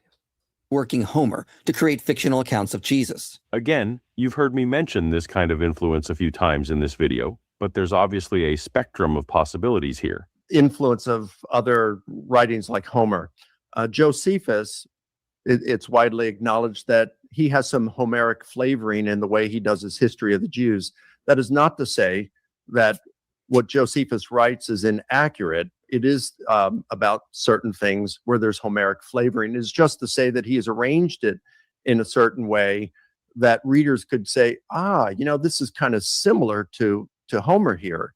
And it's possible, I would think, that Mark did something similar and that there is some Homeric flavoring there, but that doesn't mean the stories were invented. And Mike himself seems to concede the Yeah, watch those videos, ladies and gentlemen. Kind of debunks a lot of the stuff he was saying here. These are the two videos I mentioned earlier. Observations of Homeric influence. To be clear, we're not saying there was no influence from Homer on the New Testament. Homer saturated the culture of the ancient world. It would be hard to find any text that didn't have some influence from Homer, merely from the fact that his epics greatly shaped the culture of that day. While I'm not dogmatic about the extent to which one can conclude how much of the Gospels are invented, the obvious influence of fiction tropes can't help the case that the Gospel authors were concerned primarily with preserving unembellished history. Notice the shift. There's Homeric flavoring to fictional tropes. That's not what Lycona was talking about. Yeah. That's not what I was talking about. Conceding that there's Homeric flavoring does not mean we believe there are fictional tropes. History. Mike has put up a valiant effort to throw mass quantities of spaghetti at the wall to propose potential escapes for why one can continue to cling to gospel reliability, even in the face of hundreds of scholarly observations that go against such a notion. Which are what? We've not seen any of that. He didn't address half the points I put up. The points he did address up, a lot of times he relied on whataboutism, cherry picking, ignoring cumulative cases. My goodness. And as a disjointed model. as a disjointed model. Methodology here works. Methodology over here doesn't work. We're going to cite Dennis McDonald's model and then Bart Ehrman. I mean, like, pick a narrative, man. A speed run to show that these escape hatches are flawed or unsatisfactory to various degrees. To be clear, this wasn't my personal positive case for the non-reliability of the Gospels. That would be a different video. I'm specifically responding to Mike's points because on my channel, I just did a 15-part series on the reliability of the Gospels. And atheists have not really given me a lot of answers to that, how the amazing evidence supporting the Gospels. Mike has been clear that his starting point is to assume that the Gospels are accurate until someone can convince him they're not. One can make... Again, that's a lie. Nowhere did I say that. Assuming innocence is not assuming accuracy, Paul. Get it right. He's supposed to respond to me. He can't even get my position right. I know. Okay. Well, Paul's default position is to just assume dead people stay dead and that Hume hasn't been refuted. And so therefore, there's just no way that the Gospels can be reliable. Mm-hmm. If I was assuming reliability, I would just do the alleged Bible error and alleged contradiction series, because like, well, I dealt with all the issues and they're reliable. I don't need to give any positive case for them. The whole series refutes his straw man here, because I'm clearly think I need to give evidence for reliability. Because again, assuming innocence is not assuming accuracy. Get it right. Make that choice. But if you are instead going to start from a neutral position, that the Gospels have the burden of proof to demonstrate that they are reliable, then nothing that has happened in Mike's 6-hour video is likely to meet this very basic burden for you. This should be infinitely simple for the all-knowing, all-powerful God of the universe trying to convey the most important message that he could possibly convey. There it is. There's the new atheism. Are we honestly stuck doing this? Like, again, 2026, man. It's 2026. Why are we making you're better than this. Your arguments should have gotten better than this, but the rhetoric has stayed the same. And again, all we just saw was bare skepticism. I'm not convinced. I don't think that's good enough to convince me. Yeah, Matthew's coinage thing is interesting, but I'm just going to highlight this one parable and ignore the rest. Yeah, Luke is clearly someone educated with medical terminology, but it clearly wasn't Luke, the physician who traveled with Paul. Nay. I mean, like, quite honestly, a lot of misrepresentations, double standards, putting out hypotheses that are convoluted, ad hoc, and just ridiculous, ignoring a lot. Cutting your video. Cutting out videos, pretending I was using Hobart's medical terminology argument, getting stuff in Luke wrong, like that Luke thinks the feeding of the 5,000 is in Bethsaida, thinking that John gets the terminology with fish wrong. I mean, like, just so many issues, man. Paulogia has given me shubahat. Shubahat, ladies and gentlemen. I have received doubts. Anyone convinced the Gospels are not reliable? If you go through that series and his video response now, I'm convinced he didn't do his homework. I'm gonna do a poll here. Did Paulogia convince you the Gospels are not reliable? I'm gonna start the poll. We'll go through super chats and then I'll check it after. So put some super chats in now. We'll do those now. Real quick, I want to address this comment. Are there any videos on IP about numbers 31, 17 to 18? I'm currently working on that video. I'm waiting to get notes back from Joel Correcco, but we'll have a good response on that. I promise. You'll enjoy it. Ooh, if you want to send me the script on that too, I can take a look at it. Because Joel and I have... Oh, is it in the group chat with you, me, and It's Joel? in the group chat with Joel, yeah. Oh, okay. I'll go look at it. So, yes, I sent it to you. Okay. Joel and I have talked about that a lot, so I can look at it too. Okay. If you're thinking of model trains, that's autism. That's true. That is autism. It's not model. I don't have that flavor of autism. I have the Sonic the Hedgehog flavor of autism, as you can see back here. Why does your brother in Christ always just put this in the chat? I have no idea what the intention is, but he's always doing this. This is less of a war of attrition and more like a wrestling match where the other guy throws an ant pile at you and walks away like he won. That's a good point. Yeah, I like that. Forgers can do all things through Paulogia, who gives them strength. Also, either of you, have you read Scout Mindset? Is it Scout? Yeah, Scout Mindset by Jay Galoff. Dude is a soldier mode. Nope. Haven't read that. At some point, answering Paulogia is throwing pearls at swine. He's not going to repent. I mean, listen, I'm not convinced after going through that video now twice that he wants to be a Christian and he was dragged away kicking and screaming. I know he says that. Guess what? I'm not convinced. I've not seen enough evidence that's the case. Because if this is the kind of stuff you say when someone gives you a good reason to believe in the Gospels, like just remember the video on Mark. Look at all this stuff Mark gets right. Oh, well, what about this? Oh, what about that? What about... If you resort to whataboutism, that doesn't tell me you're actually evaluating the data. You're just looking for excuses to throw against the wall so you can reject reliability. Mr. Neutral Voice Paulogia. Yes, but Sheikh Bart Ehrman said you're wrong. That's true. Almighty Sheikh Bart Ehrman. I didn't think of it like that. It's a good point. I like the inflection mark he put in that super chat. Herman. Hey, Than, this or Dawa, Islam's possibly worst form of defense. They are genuinely doing us a favor. Would you rather do this or Dawa? I think I'd rather do this because at least this is a lot less rhetoric maxing than the Dawa bros, right? Like at least this I can just stretch my brain a little bit. With the Dawa bros, it's just kind of like I feel like I'm in like a early 2000s MTV show, and I don't want to. I want to see you one day explain the undesigned coincidences to a Dawa bro. my nervous system, my nervous system, like my whole body braced at the thought of that. Oh, you're telling me that God poops just because somebody mentioned fish and Bethsaida? You'll be going over. So in this, so then you see that Philip is said to be from Bethsaida here, and the Dawa will be like, "But did God poop? Did God poop? Tell me, if God pooped?" Mashallah. They don't have the attention span for that. You don't. All right. So for all of you dozens of people that requested we do this response, I hope you're happy. We've been going for over 4 hours. I thought we were going to go for 5. I'm lucky we did it under 5. I'm happy. I thought it was going to take 5 hours. Luckily it didn't. Thoughts on Papias saying Matthew was in Hebrew?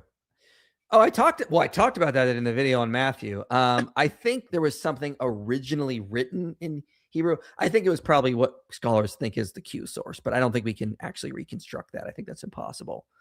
And I talked about it in the video in the Gospel of Matthew, that the argument that I was getting kind of from Stephen Boyce. So that's check out the video on the reliability of Matthew. Thank you, Constantinople, for gifting 20 Inspiring Philosophy memberships. That's super generous. Thank you so much for that. I just wanted to acknowledge that. Thank you so much. But yeah, I think that there probably was something, and then he used that and took Mark and said, this was a good idea. Let's make a gospel for the Jews using what we already have with the sayings, combine it with what Mark did, and go from there. Your brother in Christ says EIEO is from my music video, and I wanted to send a super chat for the fun of it. Based. Check out your brother in Christ, everybody. Go subscribe to him because he gave a super chat. Therefore, I'll let everybody know he's got a channel. Is this now the record for the longest live stream on this channel? Probably. I don't think we've done anything longer. We should go for another record. All right, Paul, respond. We'll do 6 hours. Think we won't? Watch us. Think we won't? Well, I think Q was in Hebrew. Either Q or Aramaic. I think it was just an originally like something for the people in that region of Judea to use that they were using to help evangelize. So maybe Aramaic. I tend to favor that over Hebrew. They may have been trying to, if it was Hebrew, I think it would be that they saw Jesus as a divine figure and his words were therefore sacred. So write in the language of Hebrew. honestly amazed by Paulogia's ability to say so much without addressing anything. That's really the video in a that's how nutshell. I felt. I mean, That's why honestly, I said I he don't said even a know what to lot. respond to so many times. Well, he said a lot, but didn't address hardly anything. I mean, like a lot of the main points, like were just brushed over, not really addressed or strawmanned, misrepresented. Cutting out my citing of Cadbury so he could do it. That's probably my favorite part of the whole video. It's like I'm about to say it, and it's like Paul metaphorically goes and starts talking for me. Like, so with that, the poll, 82 votes, 90% are not convinced by Paulogia's argument. Pretty based. Cool. All right. I'm done. How about you? I'm good. I'm very hungry. I forgot my protein bar. No, you're very Greek. What is that supposed to mean? You're not Hungarian, is what I was saying, stupid joke. Oh, I get it. So anyway, I'll be live tomorrow with Real Ben Michael. We'll be doing a call-in stream, so Muslims call in and try to defend Islam. You're more than welcome to. That's happening tomorrow. Dan's taking a break because he's got other stuff to work on. But I'll see you guys tomorrow. Thanks for coming, everyone. We'll do these again, hopefully. You made it to the end of this video, which means this message matters to you. If you want to see more content like this reaching people for Christ, you can help make it happen. Your support makes these videos possible. Click the link below and donate today. And if you want to go even deeper, consider joining our Patreon community. You'll get early access to videos, behind-the-scenes content, and a place to connect with others passionate about this mission.